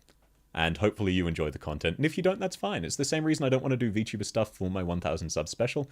I'd much rather try and get as many people as possible enjoying it. Marmite and Vegemite are the same? No. They are not. They are similar, but one is British, one is Aussie. And they're similar in the sense of disgusting to everyone not from those cultures. Fish in a can, wahoo. Good wasabi should be subtle, not overpowering. Yeah, same as Vegemite. Some people go really hard with Vegemite, but that's once you've gotten used to it. You've eaten a piece of bread with peanut butter, whipped cream, and soy sauce. I've eaten a piece of bread with Vegemite and honey, both spread very, very firmly, and I almost threw up. You eat wasabi plain? Man. I'm glad you enjoyed it, but that's kind of cursed. Why does Vegemite look like ants? Oh, that's a new one. People usually say it looks like dog turds. If it's too strong, it's probably horseradish, yeah. Yeah, that's messed up. Yeah, no, exactly. Like, I stand by that one was just genuinely grounds for, like, workplace harassment. Borderline, I think I'm a bit more stoic. Yeah. Oh, no, it's not necessarily stoic. I definitely enjoy life. It's more just, I don't take myself too seriously. A lot of people take life too seriously. It is the most and least serious thing you'll ever experience, but at the end of the day, a lot of things that go wrong won't matter to you in 5 years. Yeah, you'll remember them. You'll remember, like, feeling embarrassed or feeling down, but you won't look back and go, oh, I could have done it better. I could have done it differently, but you'll just think, oh, that was just the path of life. It happened. And I'm fine with that now. So for me, I can usually, when things go negative, I can react to that in real time as well, where it's like, Oh, I stubbed my toe. Oh, I'll be fine in a few minutes. Like, I managed to break my toe on a vacuum someone had hidden in a dark corridor while carrying heavy things for someone else. And I just continued walking until I got the heavy things to their destination, set them down, then went and dealt with my broken toe. It's like, well, look, I've got to get these to their place, and my toe's not going to feel any better in the next 10 minutes, and it's not going to get worse if I finish this short trick. Got a dit now, see ya. Thanks for swinging by. Give us more brain rot by feeding us Poncerous content. There is one more Poncerous video I'm tempted to make that I think would be funny, but at the same time, I don't want to push the joke too much, because not everyone finds it funny, and I don't want to just... but called Poncerous. Kind of like Pinsy, kimchi, if it's not offensive, it's very expensive. Vegemite looks like tar. Yeah, that's fair. You've eaten horseradish plain. That sounds disgusting. Mentally ill. Yep. That's a good way to think about it. Everyone has their own philosophy. Whether you realize it or not, whether you think about it or not. But it's just, through the course of the jobs I've done, and I won't go into too many details because I can't, but I've witnessed a lot of stuff that puts a lot of things into perspective. And at the end of the day, a lot of the things that, like... And this isn't mocking people who struggle with things at all. Everything is comparative. When a baby throws a tantrum, they're throwing a tantrum because it is literally the worst thing that has ever happened in their life. So when you think about it in that context, it's absolutely fair. Of course the baby's throwing a tantrum. They have just experienced the worst thing they've ever felt. But I experienced a few things that really raised the bar on that. So comparatively, I can work through it now. 5 years, can't remember things that made you mad 10 minutes after it. Oh yeah, no, I'm not talking like mild annoyance. I'm talking things that like actually stuck with me and made me angry. A lot of times you just throw soy sauce on bad tasting shit or ranch dressing. That's good advice. Hey, look, everyone's philosophy should be their own. Whether that's a compilation of other people's, just take the parts you like and see what works for you. Still working on getting to the point of being able to chill on the spot. It's still a work in progress with me. It's just a case of like a lot of things that go wrong for me. I've had worse. It's the same way, like, if you can do 10 push-ups, like, first time you do 10 push-ups, your arms are aching. Once you can do 40 push-ups, doing 10 push-ups, it's like, yeah, that wasn't easy, but it's comparatively not as bad. You try to forget any mistake you've ever made, lest it drive you mad. Yeah, it's very hard to let go of the past, initially. Would Vegemite be good on rice? No, do not.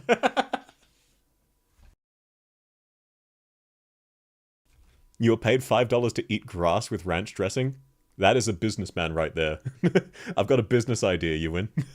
Arknights kind of has those same understanding life vibes, even if it takes 5,000 words to get to it. Yeah, and that's part of why I vibe with Arknights so much. It's like, the reason I joke about having a trauma fetish is I like seeing traumatized characters recover from it. It's just really great for me. I love that kind of character archetype, even if I lose interest after them once they're sane. You have a full rant on society being doomed in your notes app and you're uninsured. Well, think of it this way. A lot of people are like, oh, this is such a bad time to be alive. Well, you're not necessarily wrong, but this is also the only time you have. Every time period has its struggles. And at the end of the day, you're not a statistic. You are a statistic to everyone else. But as an individual, like, all the fun you can have, all the pain you can have, that's what makes life. You're your own universe. You'll be around forever, as far as you're concerned, so enjoy it. Like, there's so much fascinating stuff in the world that is just... I understand the doom and gloom, but like, as much as people joke about, oh, born too late to explore the stars, we were born in just the right time to explore the stars. There's so much stuff we find out about astronomy. Like, dude, we took a picture of a black hole. That's incredible. That's so cool. You try to be as honest as you can because you find yourself meat writing based. Golden Glow E2 is fire? Absolutely. The idea in Arknights are incredible. Yeah. Arknights has a fantastic plot. It has a bad story. Just because it's a really amazing like plot. It's just being told a bit badly. New event in AK should have some good food. Yeah, they always do. It's a Chinese New Year. Now, depressed characters are fine. Yeah, I just like them a bit less once they're not depressed, but I like seeing their journey to recovery.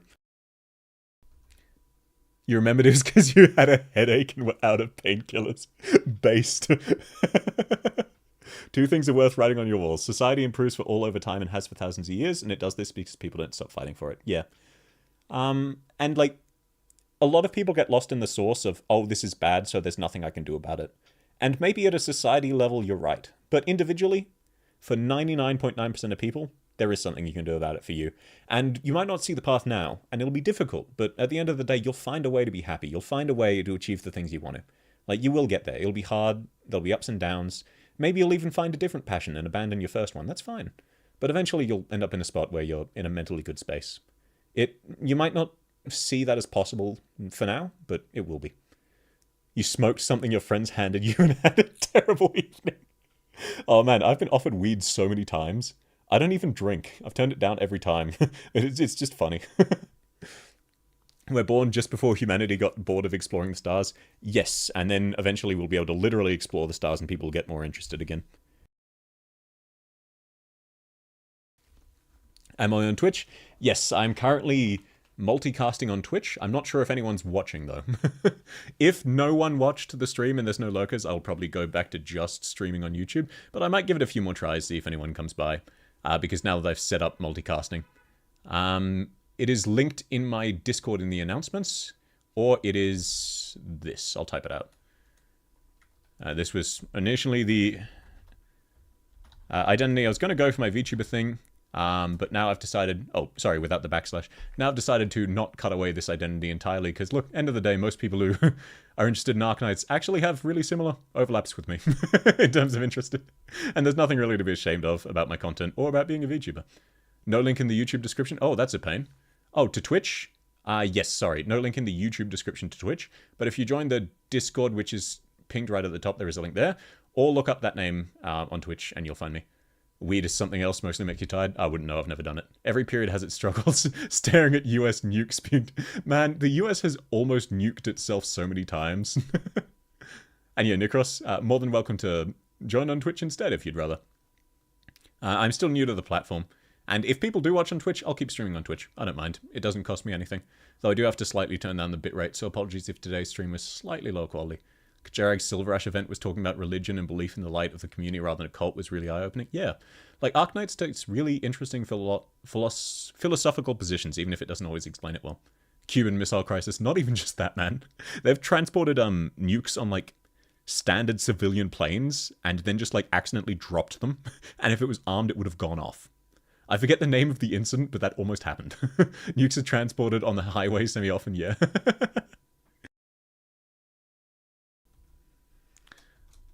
Alrighty.